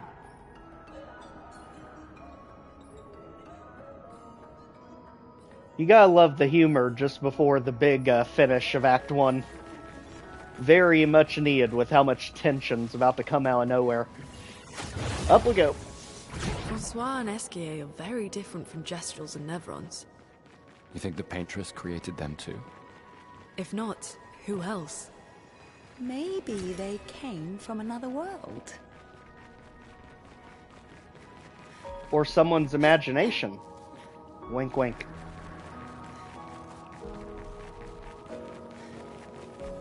Alright, just like that, let's get our way back over here to Esquier. And now that we have his services, he basically acts like an airship, a mobile fortress, a way across water, rocks, and everything else. He is basically your all-rounder for navigating the world map.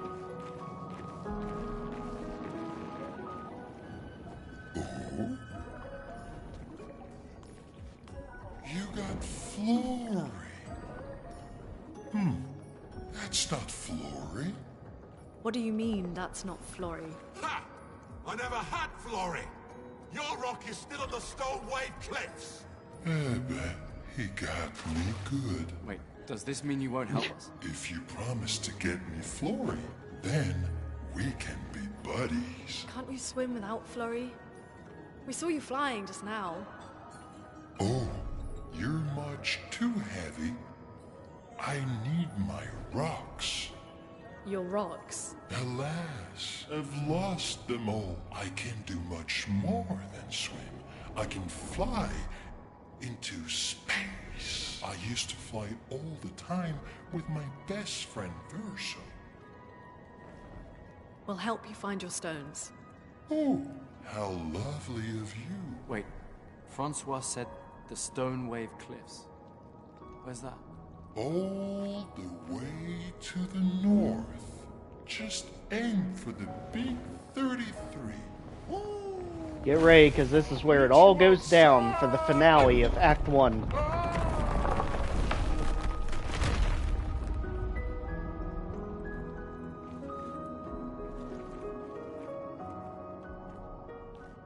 So Stone Wave Cliffs brings us to the final area we're going to be dealing with. Let's go ahead off the new path that was just created.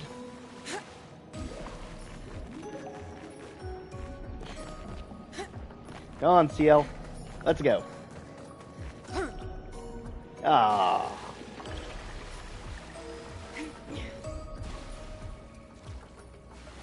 Well, if we can avoid getting literally stuck on all the random stuff put here, I think we can get there.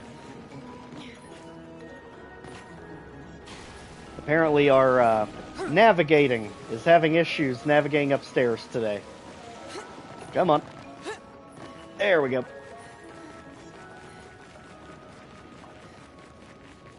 Alright, spin it, and let's get across our totem.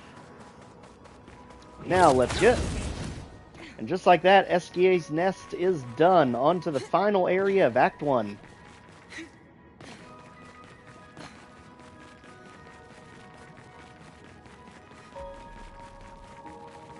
A few collectibles you can get over here, which is the expedition journal of this area, which again, not so much important since we haven't really been collecting them. But more importantly, we do get a Pictos on our way out.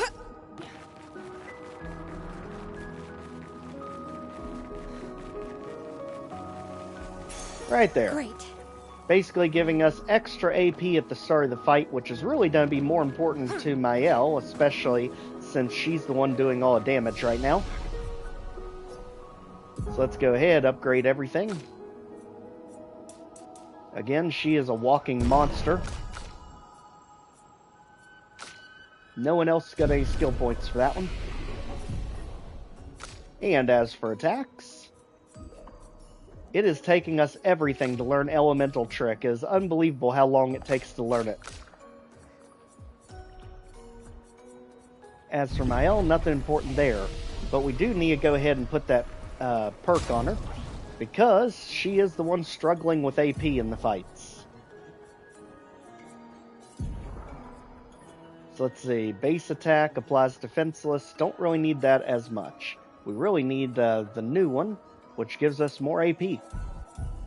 Let's go. On to the final section of Act 1.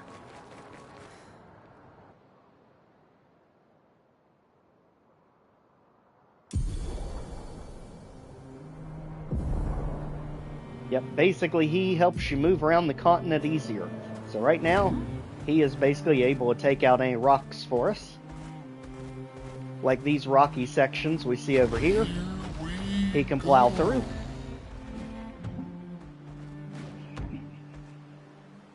And that can open up a lot of different new areas around the main part.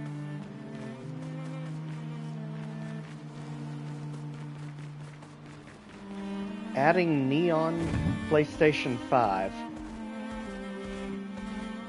I'm not sure what that is. Adding Neon PlayStation 5. Let's go up this way. I don't know why in the world we just mounted there. And just like that, we finally made it to the final area of Act 1. And notice they're going to force us into camp because there is a major script sequence here.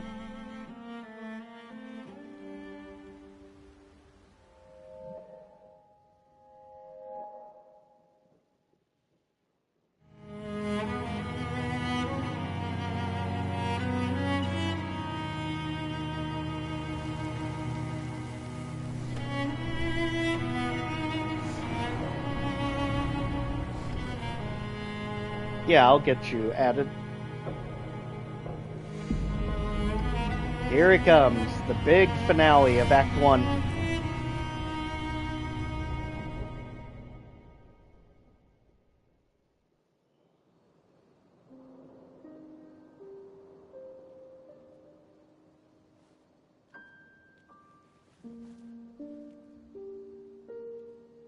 Now she's the one throwing rocks.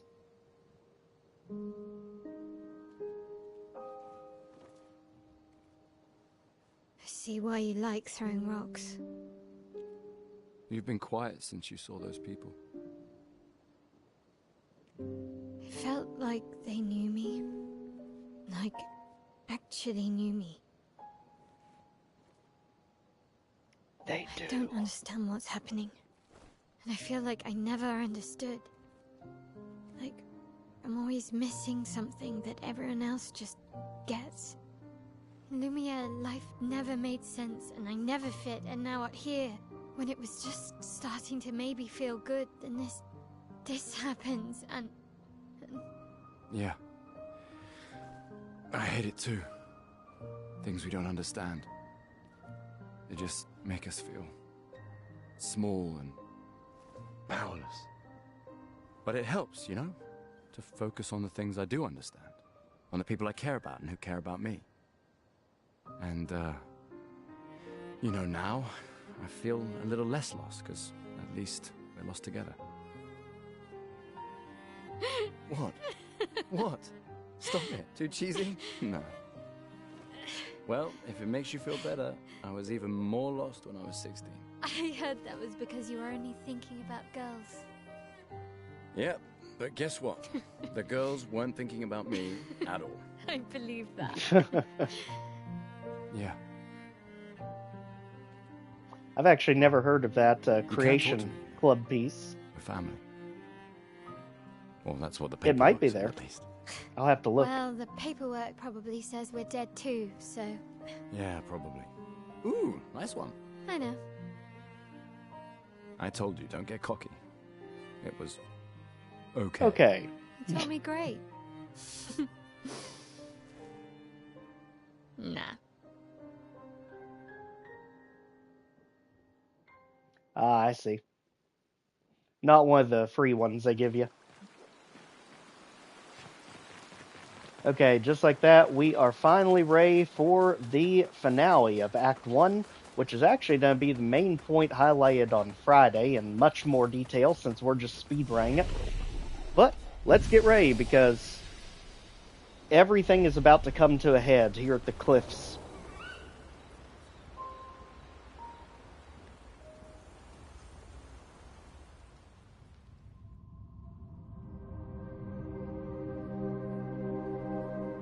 By the way, this is great foreshadowing, this sequence here.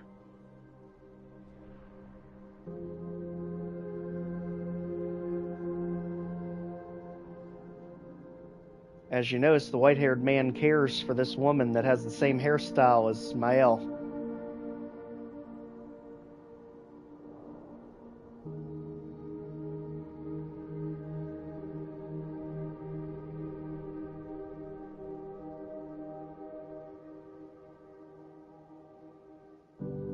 Alicia. I envy them. Those who can't see. Those who know not that they are not. And those who live, blithe and free. Sins forgotten, and thus absolved. A fresh dawn in their playground. While we live in shadows, swimming in ink.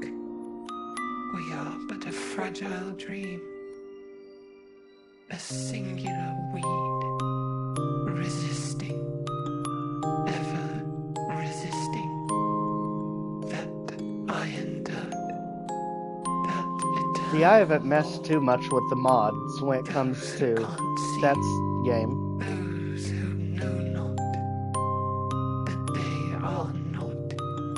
Do you know? We are fellows. Those who know not that they are not. Keep in mind the way that that's being phrased. They know not that they are not. They are not what? Very important to understanding what is going on in the story. And here we are, the final area of Act 1.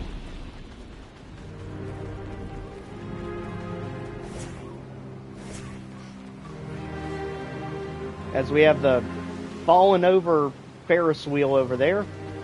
And here we go. Giant creatures everywhere. Wanna go for a ride? Apparently, that was where people went on dates, you know?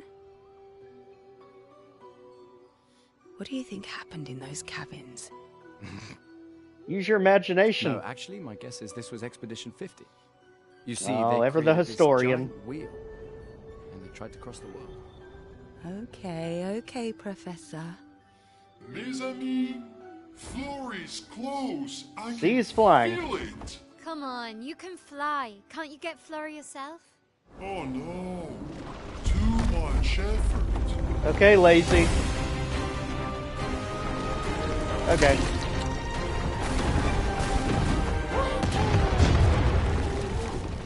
As he literally one-shots a gigantic So, Bergen.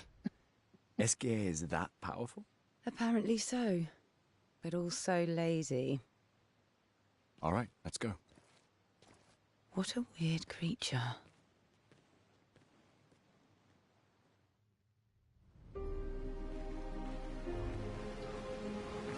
When Act 1 is finished, which we're in the final area for, let's continue on this way, and now we just gotta navigate the cliffs. But don't worry, what are good are cliffs without caves? Because you've gotta be ominous in the final region. Also, you get some absolutely nutty enemies in this area that are extremely hard to deal with. Easily the toughest fights in all of Act 1. As you can see, they are literally massive.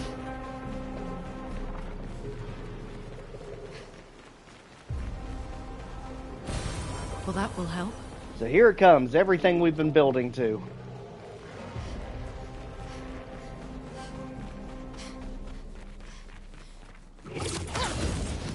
Cue the ominous music. Great.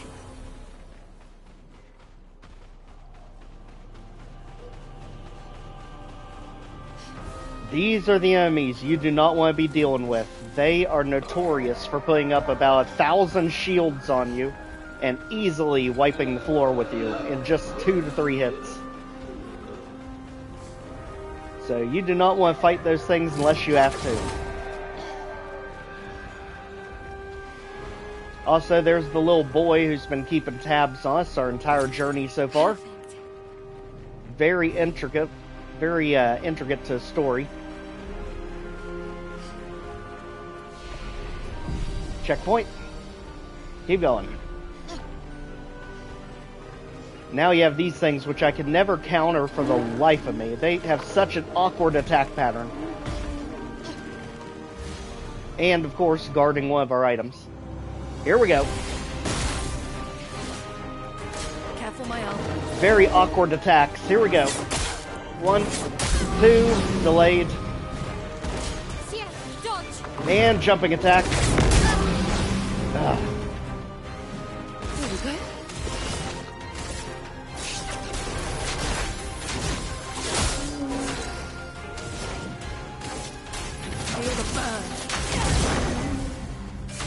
Alright, now we've got you taken care of. Commence the flurry. One down.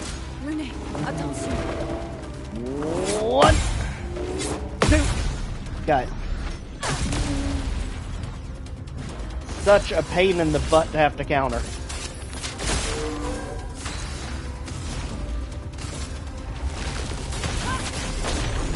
You ready? Power.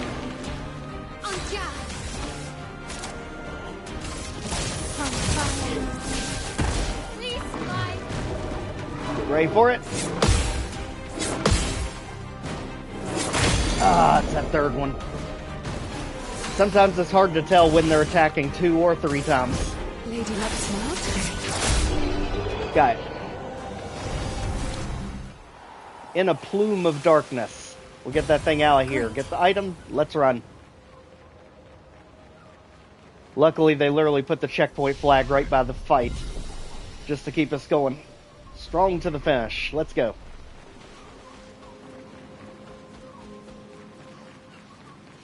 A shrine to the Paintress. The Paintress destroyed our world. And someone built her a shrine. You better believe it. The weak-minded turn to whatever they can to explain the unknown. When you're at the mercy of a power you don't understand, you might Very try telling. anything. Not gonna happen, buddy. This area is hard enough to navigate.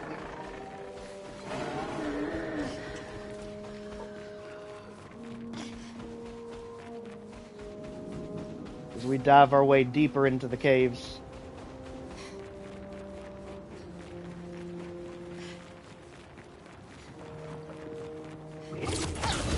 Here we go.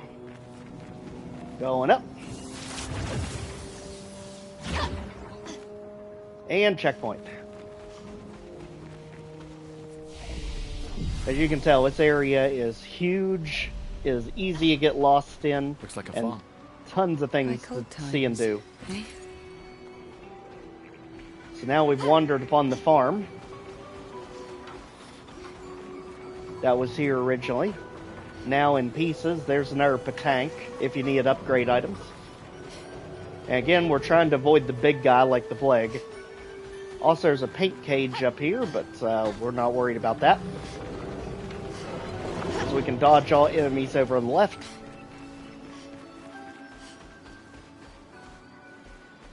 Until we ran into the dead end.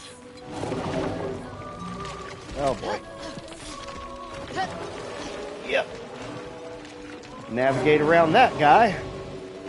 Get him pulled out. And don't get caught on the fence. Or him. Well, we almost dodged him. Here we go.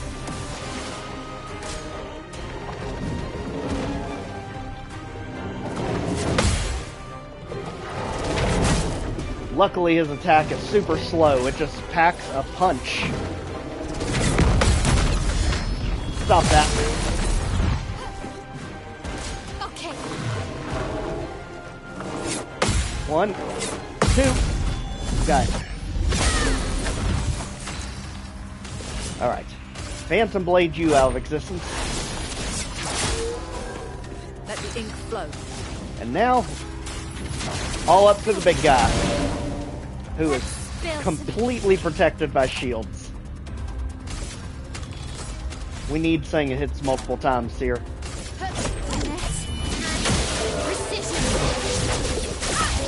There.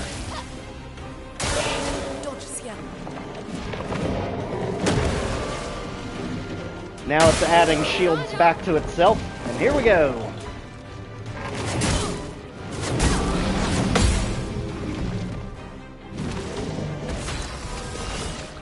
Here's your card.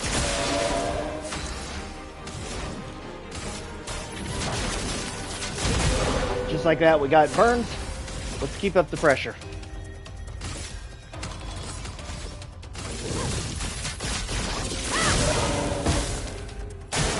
Ready to evade.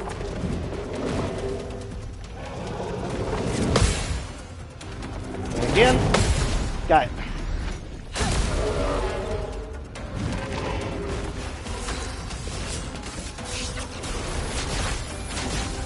Get it.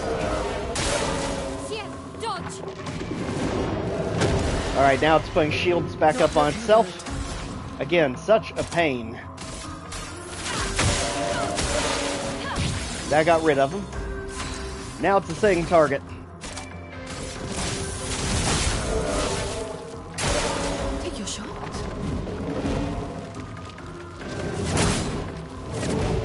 That, I'm telling you, that combo is so hard to counter. And the problem is it's the same combo the boss of this area uses.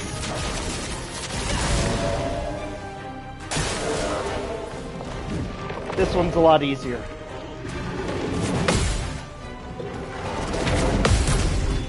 Got it. Alright, enough of that, big guy.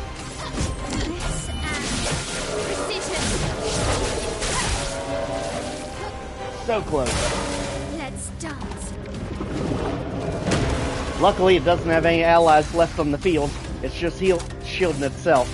And this should get rid of them.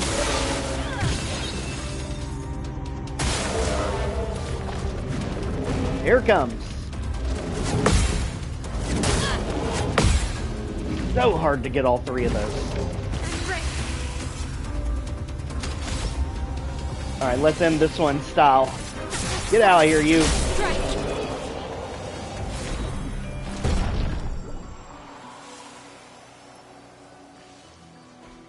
Take 50% less damage, but can't be healed. That is a terrible trade-off. But what we have to work with so far. Let's go.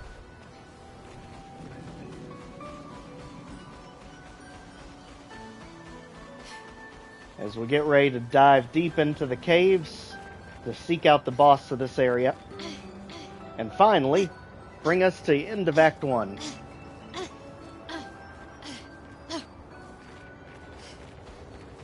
Also, there's your white Neveron of the area.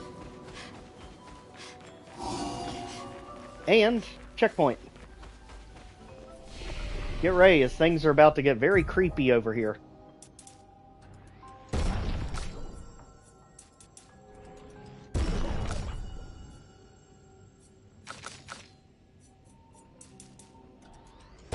Okay, her attack power is literally off the absolute Richter scale at this point.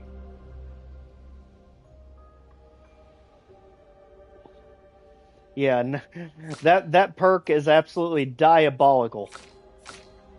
Especially not being able to heal with all this. And finally we get one of Lune's best attacks in the game. Elemental Trick is the perfect setup move. We need to make sure she's got it. And also, this is the only move you can use to heal CL. So for love of gosh, make sure Lune has that equipped. That is probably going to be the difference between surviving and failing here.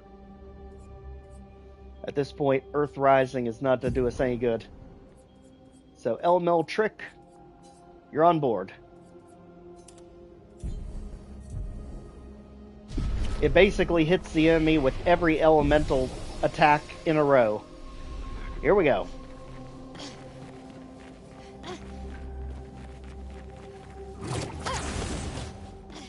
You can just feel the darkness and dread coming. Down we go.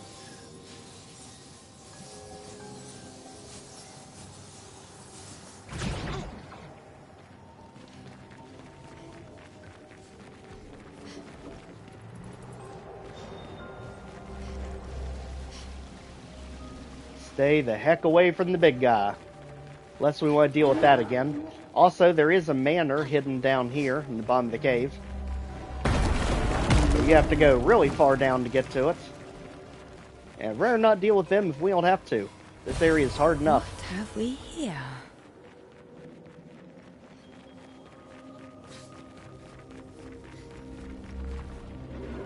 Okay, now we are able to get around him. We have to find our way back up to the surface.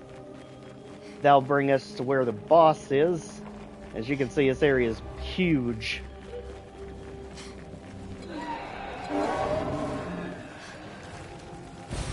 What have we here? So easy to get caught on scenery here if you're not careful.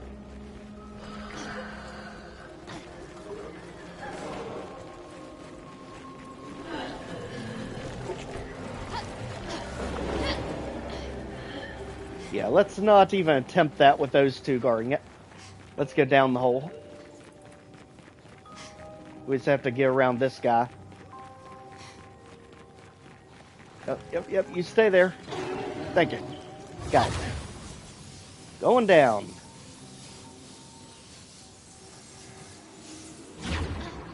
And just like that, we found ourselves the manor, and one boss you do not want to be dealing with, believe me. That thing is as terrifying as it looks.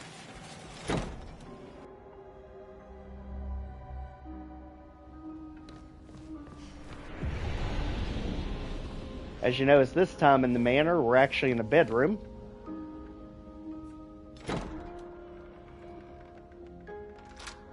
Oh. Just like that, we end up getting a new outfit. Again, everything tailored to Mael. Something watching from the outside. Great deal of foreshadowing here. As we find ourselves back into the actual manor.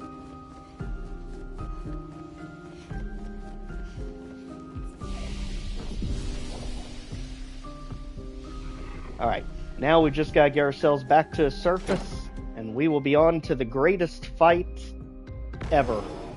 Literally, the boss of this area is absolutely deserving of the title. It is ridiculously hard.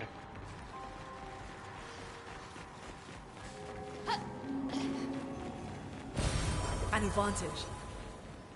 Alright, just like that, we got all the important stuff down here. Back up we go.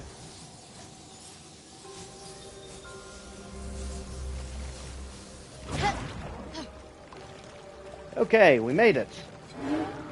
And of course, you stay in our way, buddy. Now somehow we have to make it to the top of this place. Let's get ourselves out of this crazy cave.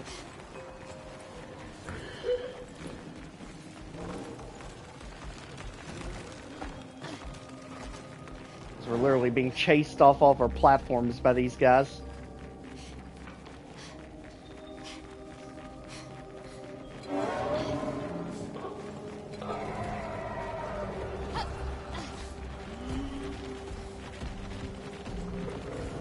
Alright, where's the way out? Over here, I think. Yep, follow the street light. Let's go.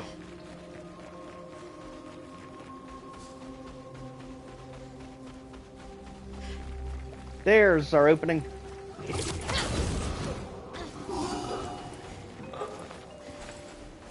Careful with this guy. Again, these things are a nightmare to deal with.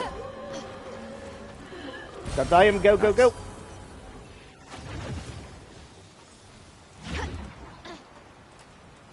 And just like that, we made it. Florrie is over there. Get ready for this, because here's the big finish of Act 1. Again, the hardest boss fight. But I sense something scary. It is absolutely terrifying.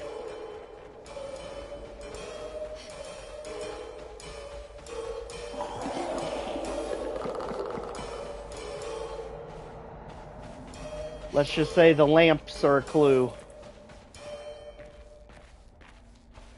And here we go. The final fight.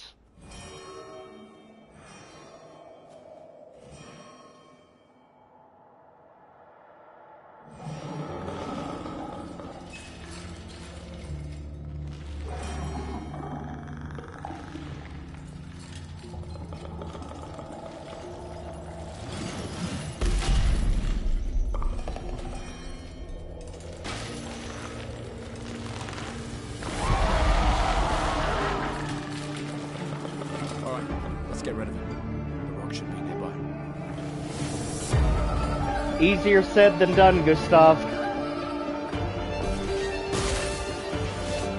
On to the Lampmaster, Part 1.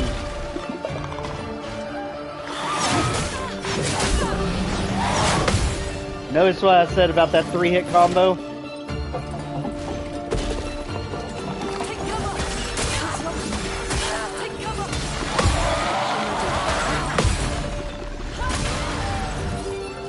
Here we go. Here's your gun. Let's push forward. Feel the burn. Get it burnt so we have a way out with Mael.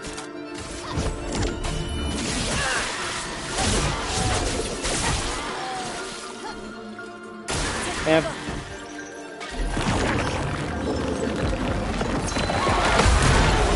got it.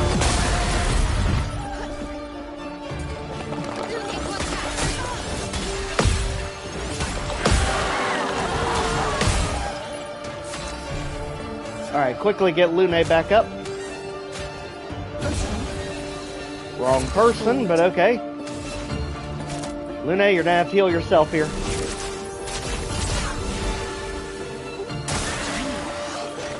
Here it comes.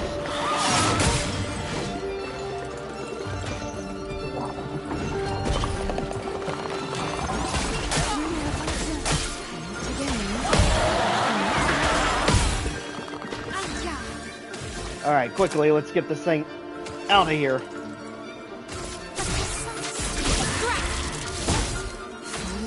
Deck. Get back up, Lune, we need you. Ray, here it comes.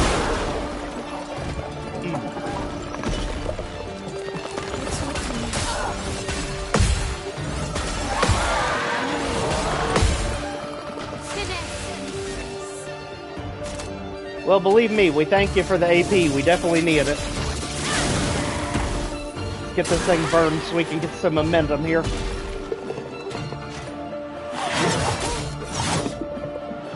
Again, that combo is brutal to try and block.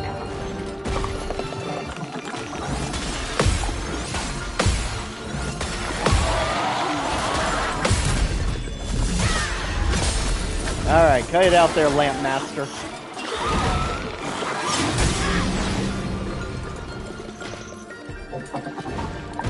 That activated the SOS shell. Here we go again.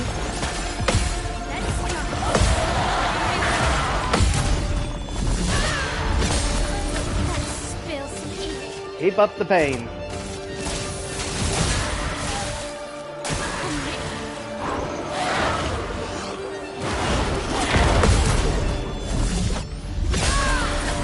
Yeah, you don't want me countering anything in this one.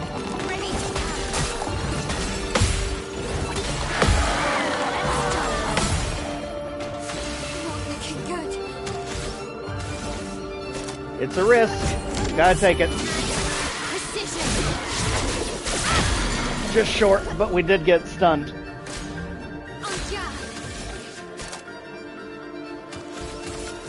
Let him have it. Burn should get it.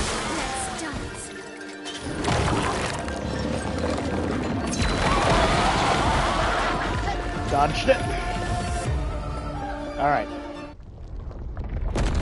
That's part one of the fight. That was the easy part. That's what's so terrifying about it. Easier than expected. Hey, don't jinx us. No need to invite misfortune. I don't see any stones. What's happening?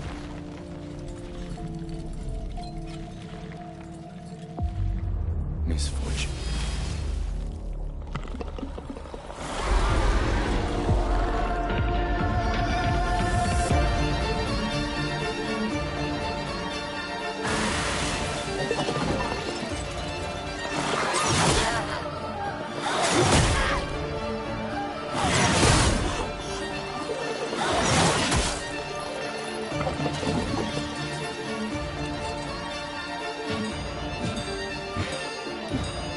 Yeah, that was the easy part. That's the crazy thing. See what I mean?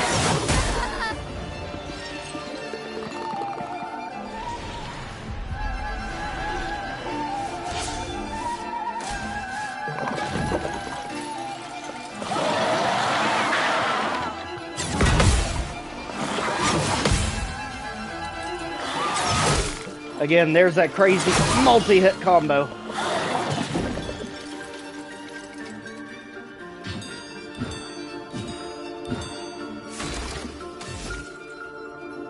One, 2, 3, 4.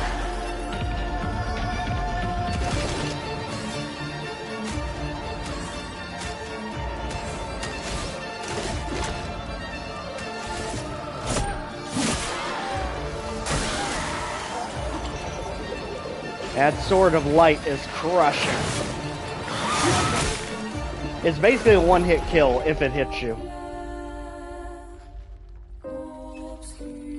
And that's what I mean by this thing is absurdly strong. You've got to have your characters in high health coming out of that first fight.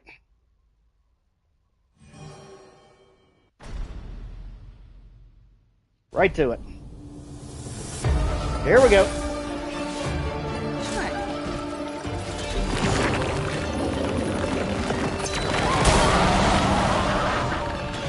And again, things like that make it very hard to come out of this with any health at all.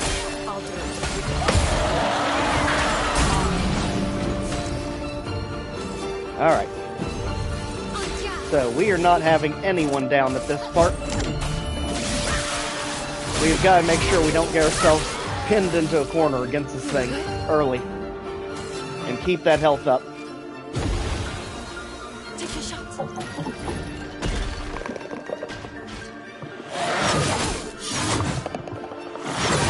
We pretty much just have to dodge to get around that one.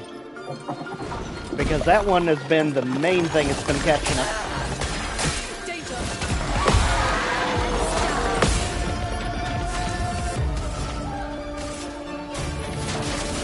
Alright, we've got to get you started here.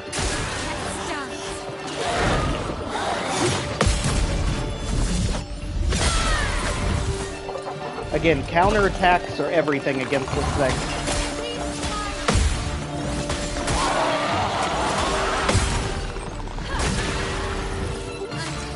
Literally doing 3,000 damage with those two counterattacks.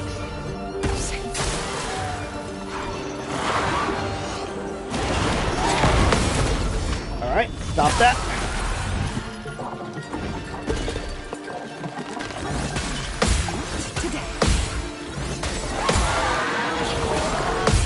Got it. Already down to half health. So be it. Chroma's flowing.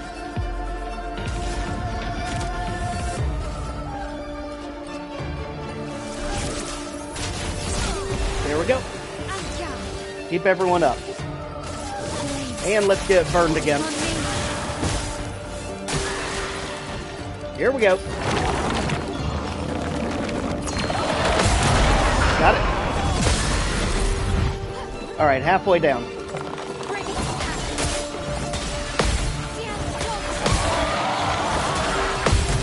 Got it. Literally, this thing is a giant counter fest to begin with. And it makes sense because some of the enemies, the further you get into here, get absolutely ridiculous with some of their combo attacks.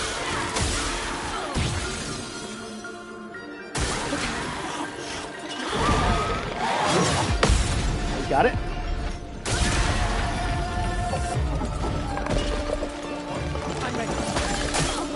It's always that first lamp that gets me, because it seems to come out of nowhere.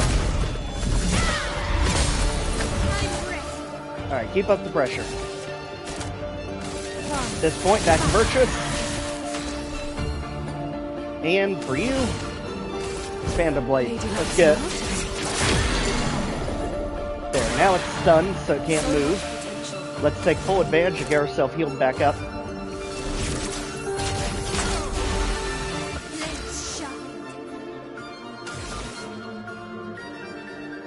Somehow it seems like it didn't heal anything. I'm not sure what happened there, but let's go ahead and take out the first form.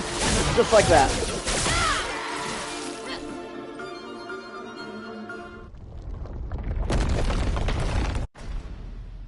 Here we go, on to phase 2.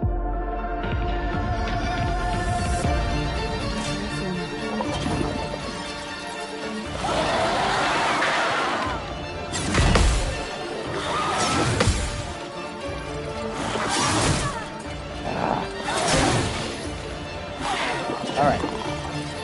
Here we go.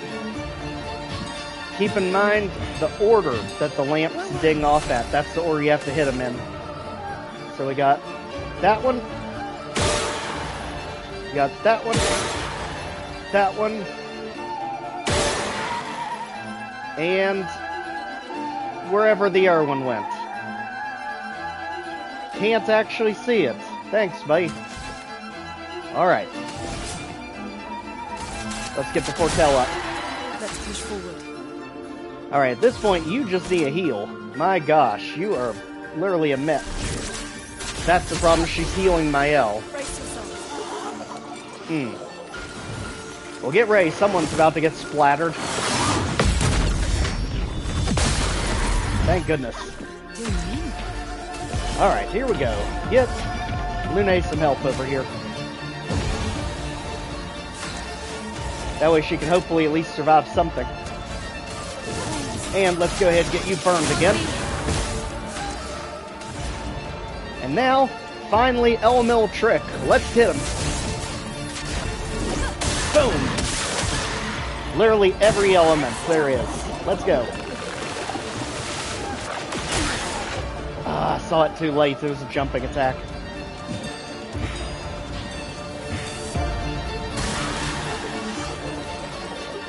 Here it comes.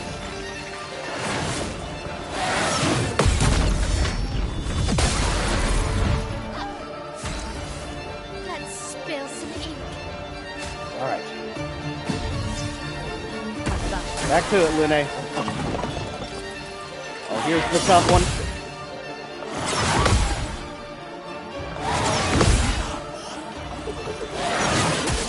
Ah, the last one, almost. Right, left, up, there. Chroma's flowing. Okay, well luckily we don't have to worry about aiming too much right now. We just have to worry about getting ourselves healed up. As for you, ooh, this is where it's gonna get tricky. We're out of revives. Alright. Keep piling on the pressure. It's not burned, let's burn it.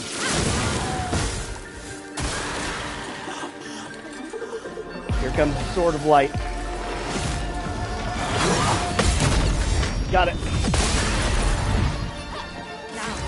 Alright, almost got it halfway. Here we go. Is Burns the Elemental Trick. Let's go.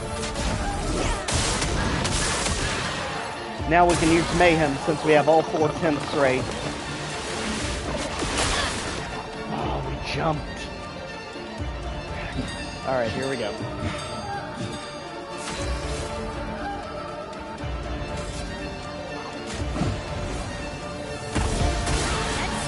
Get a good counter. Otherwise, Gustav's gonna have to pick up the slack here. Yep. Alright, Gustav, you're up. Literally, it's gonna be a counter fest at this point. Or dodge. That's a little easier.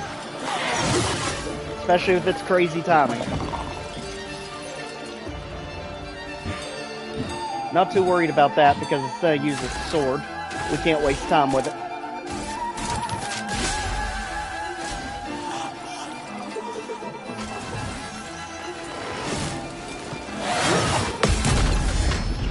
Back at you. Alright, let's get the critical hit set up. Each arm. Watch it. Let's dodge.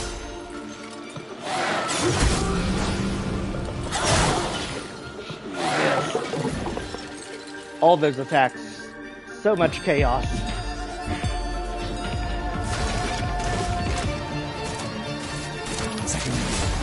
Literally got stuck until we can actually get a counter on this thing. Ah, close. Well, we got him literally under halfway, so we've almost got the big boss of Act 1 done. We've got to be as aggressive as possible in that first half so we don't waste all of our resources.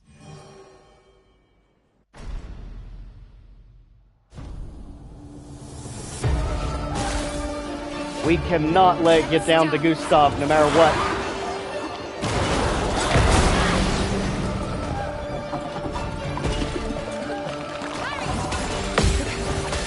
Don't worry, this time we actually parried it for a change. Here's your card.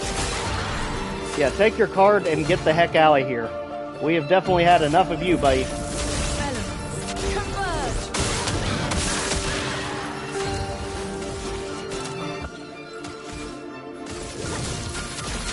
And here's the special, just for the trouble.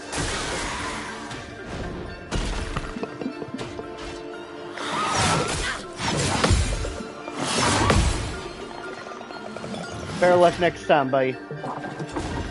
You crazy gargoyle.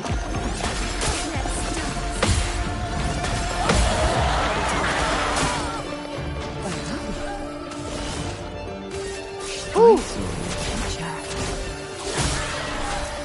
Now luckily this thing is weak to dark from what we're able to tell.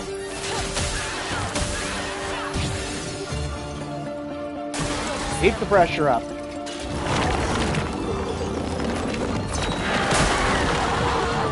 You literally have to press it right when that thing flashes.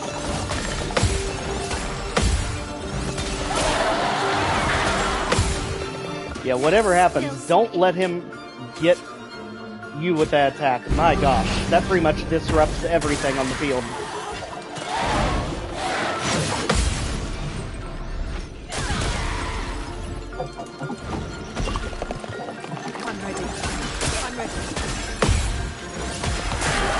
Definitely makes us waste very valuable items. Happen to get everyone back.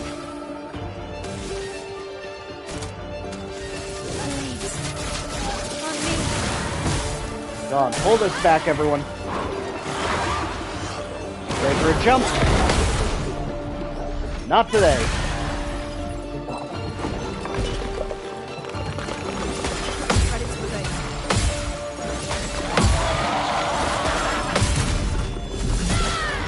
Back at you, buddy.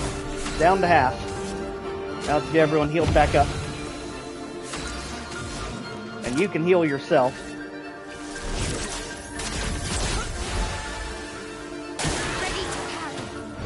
Here it comes.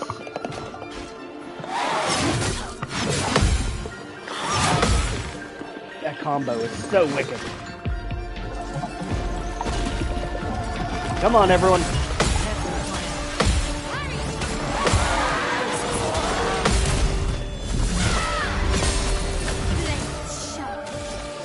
We can do it. Shove it where the sun don't shine, buddy. Well, hopefully it won't come to that. Hey, got it.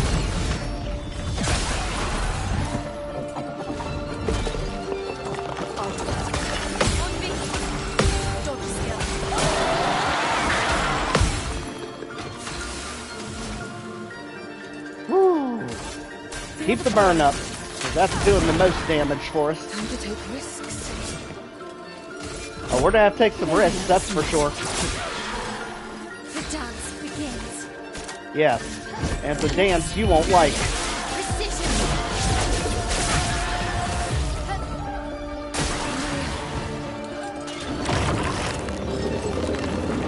Flash! How do we miss that, my gosh?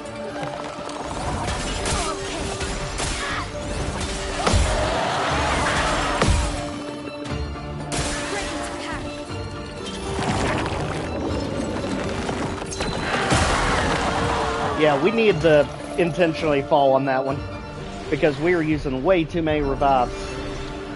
Gustav, we didn't mean to send you in, but heck, why not? At least it's good practice for the berries. You don't have a stone's chance in heck, but more power to you, buddy.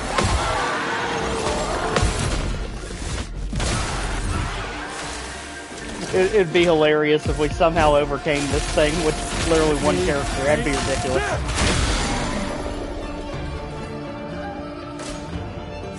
Oh yeah, I guess just keep himself powerful is pretty much all he can do at this point. Basically making sure he does max damage every hit.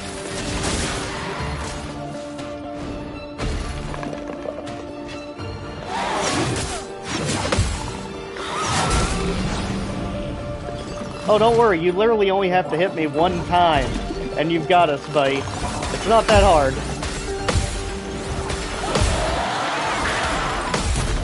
Somehow it was that hard, apparently.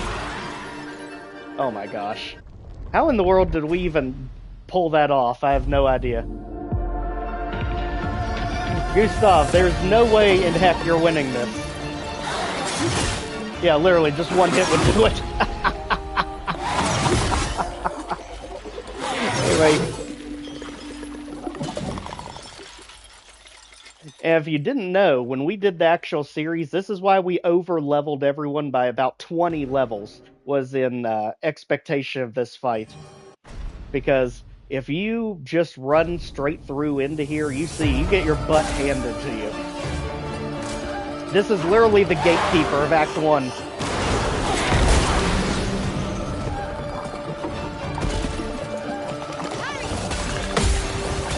Yes, Mael, we will attempt to parry it. To the best of our abilities, at least. Alright, you pain in the butt. We are getting out of Act 1, whether you like it or not. You know, it's like never before has the gatekeeper ever been such a literal thing.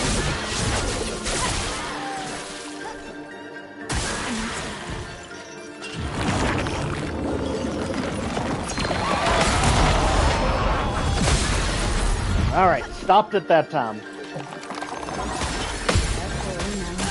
Of course, everything's gonna go for Lune, because she was low on health.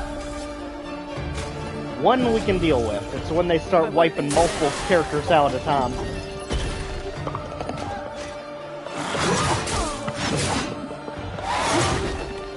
And that becomes the problem when you get one character that you're trying to get back on the field. That's just gonna keep targeting.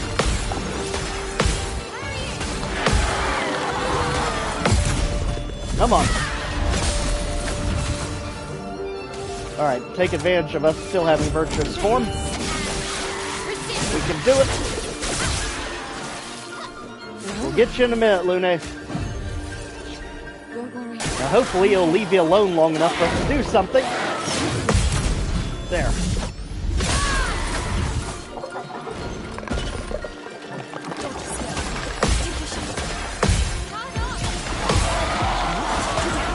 Everything targeting CL there. Getting her up to max AP, which is perfect. No, stop healing other people. Worry about yourself, Lune. There. Yeah, let's finesse and grace this thing right out of here.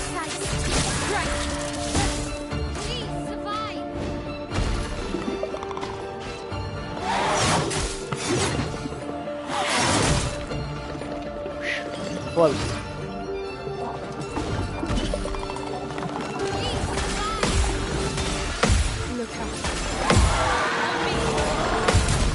Got it. On to Act 2. There we go. That was a better start.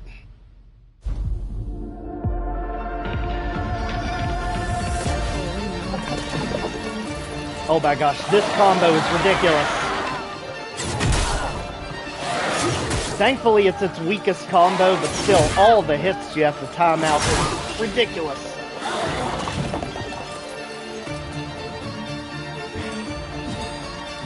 Right, top, left, down. Right, top, left, down. Where's down? Down doesn't exist. Oh, down's literally like hidden behind it. There. We completed the lamp trial, thank goodness. Now let's get a good hit on you.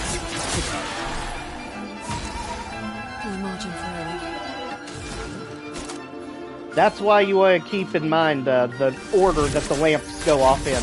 That's the secret. Here we go. One more. And the fly through. Got it.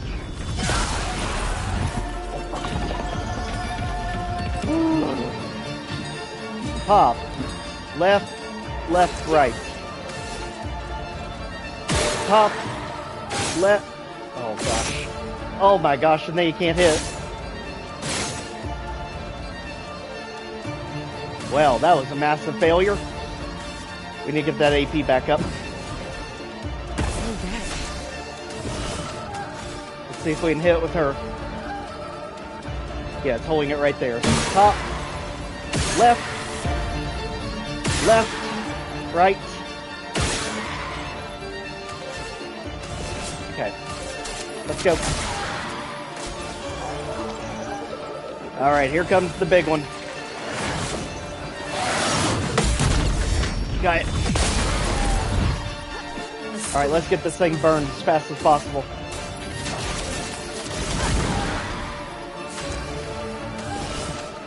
Back to Phantom Blade. Broke it.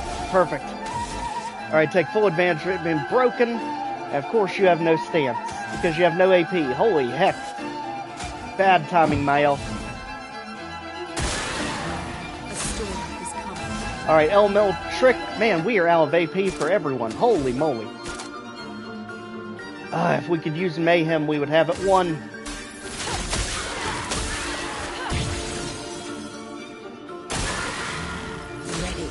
Taking too big of a risk here. CL, you are out of AP too. He literally drained everyone of AP. This is crazy. Come on, Mael, get in here. Now we got Mayhem. Come on. Big hit. Almost. Alright, no longer stunned. Be careful, everyone.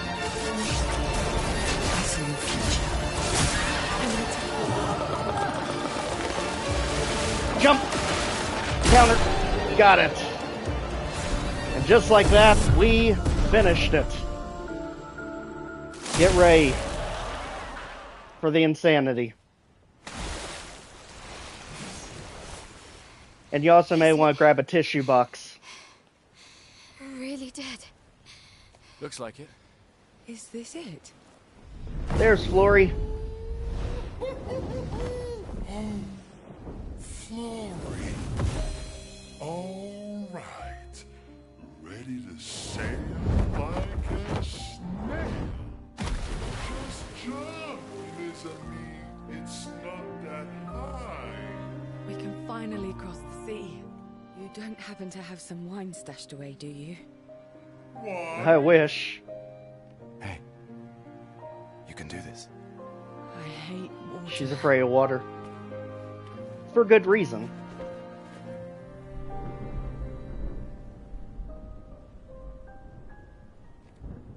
Get ready, here it comes. That far now, does she? Yeah. Wanna throw one more rock? The others are waiting, but... You might reach her. Okay.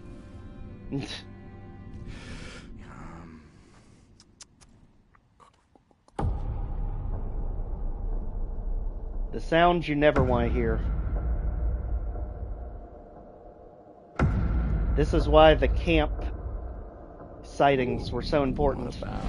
We knew they were following us.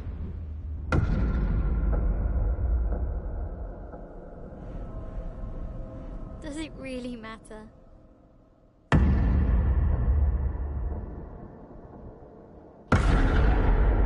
Well, you know, like I always say, it's not about the rock.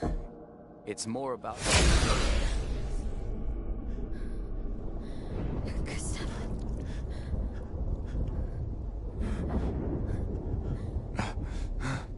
Run.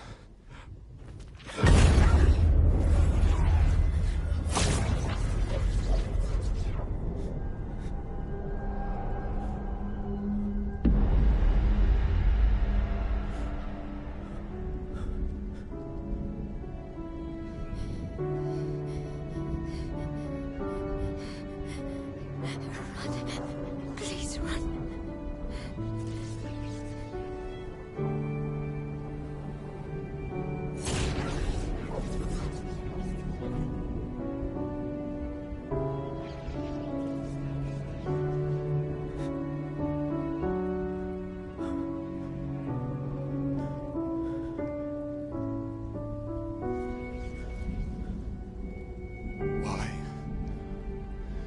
Why are you doing this?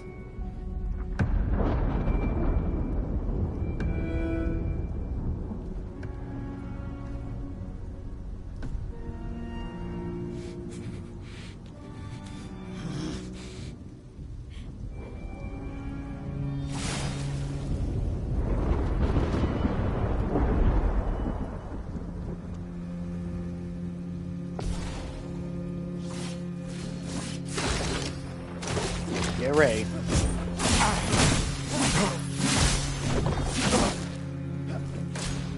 We've done nothing to you.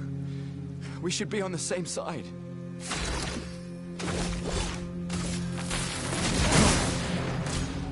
Let her go.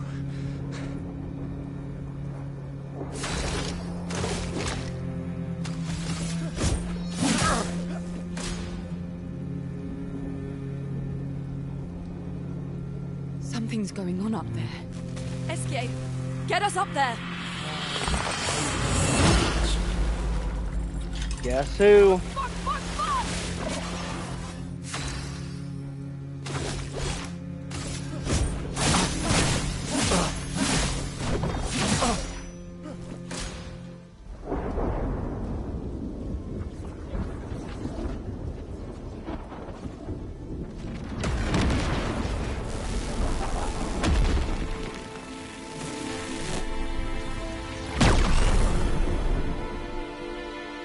But we won, right? However, look at that XP gain.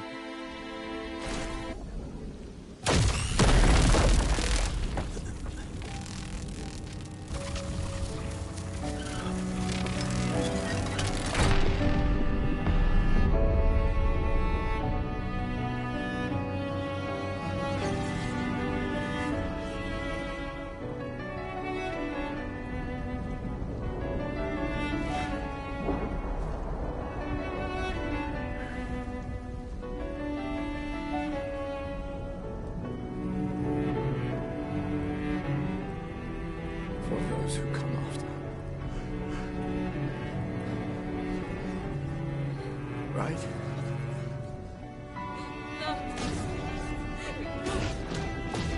You promised!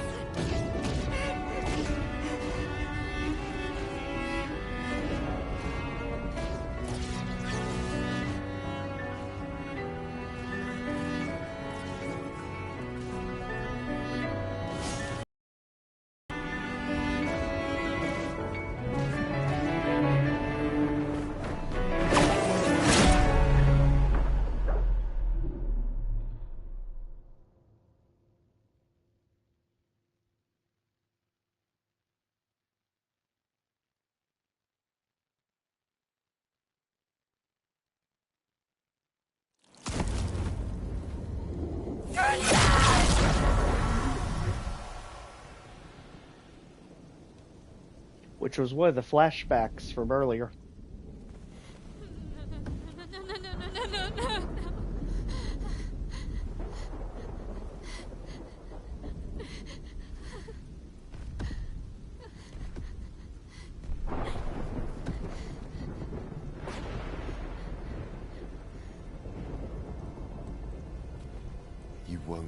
understand.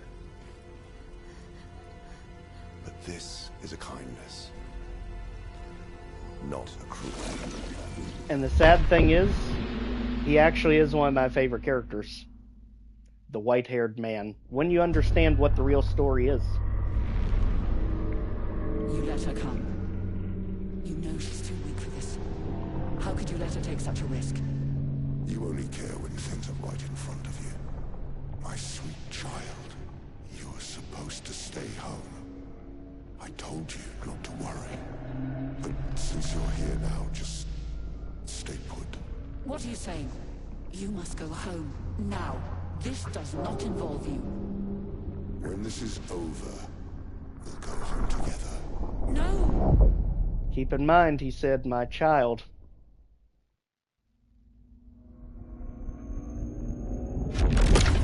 AK, we've just found out who Daddy is.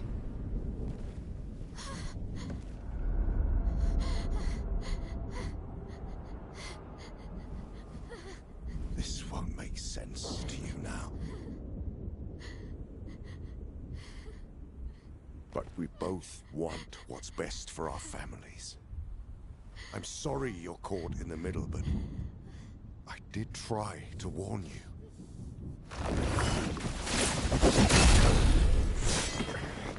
Enter Clive from Final Fantasy 16. It's been a while. Same voice actor.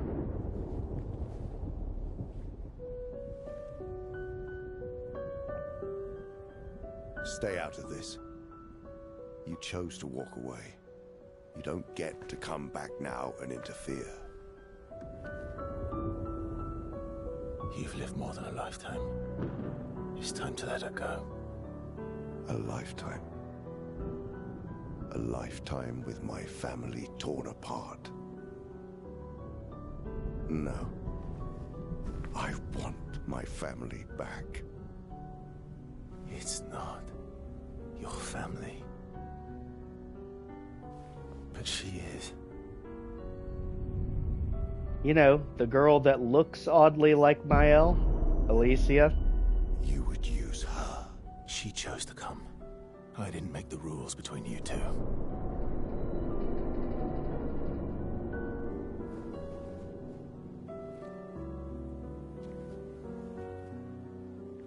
Hey. You all right? It's okay. I'll handle things here.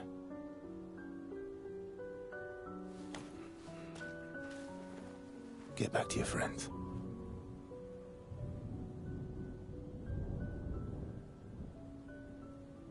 Go.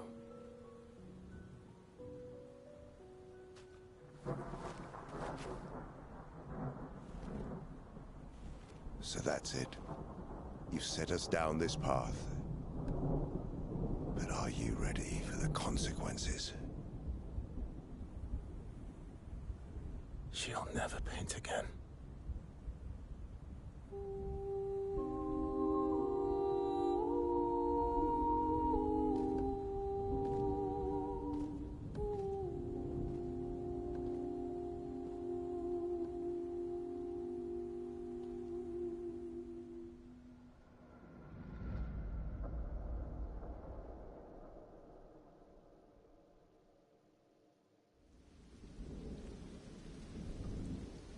And just like that, we have officially made it, everyone.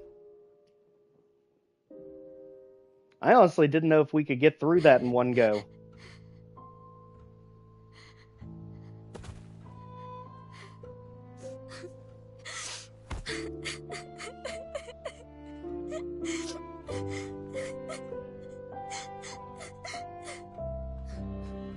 Yep, you've got it.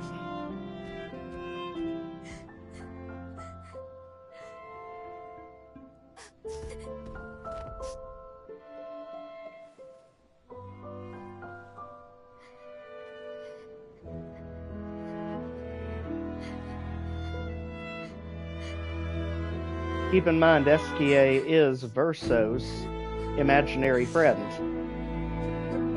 Verso being the one that just saved us. who also seems to be related to the white-haired man.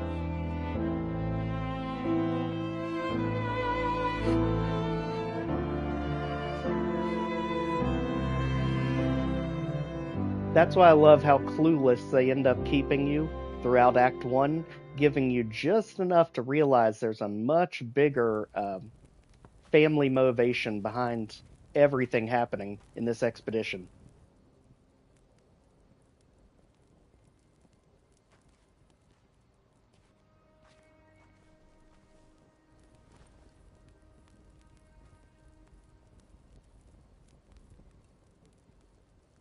Last time we sat together like this. In Lumiere, mourning our parents. Seems like every time we're together, it's to grieve. You should spend more time together. I wish we could have spent more time in less hopeless contexts.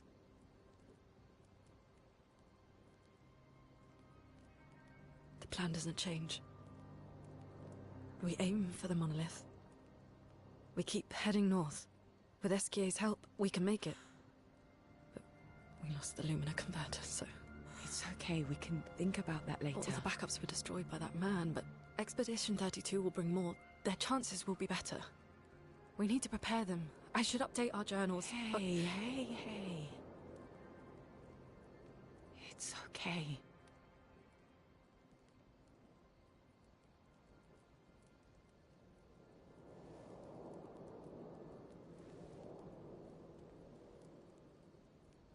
Tomorrow will still come.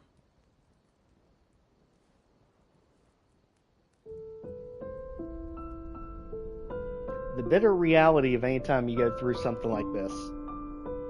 But this time with Verso essentially taking over Gustav's spot. So basically all the progress you made with Gustav in Act 1 basically transfers to Verso going forward. He's basically the replacement character.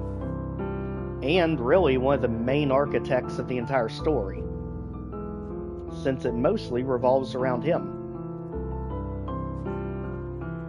Ciel. This seemed important.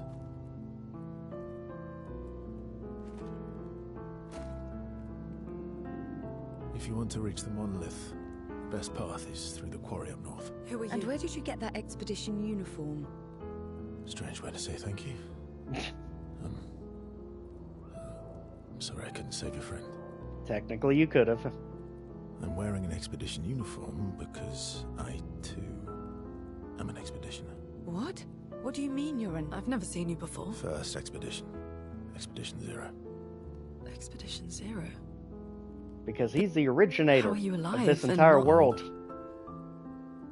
I don't know exactly, but some of us stopped aging and were not affected by the Gamage.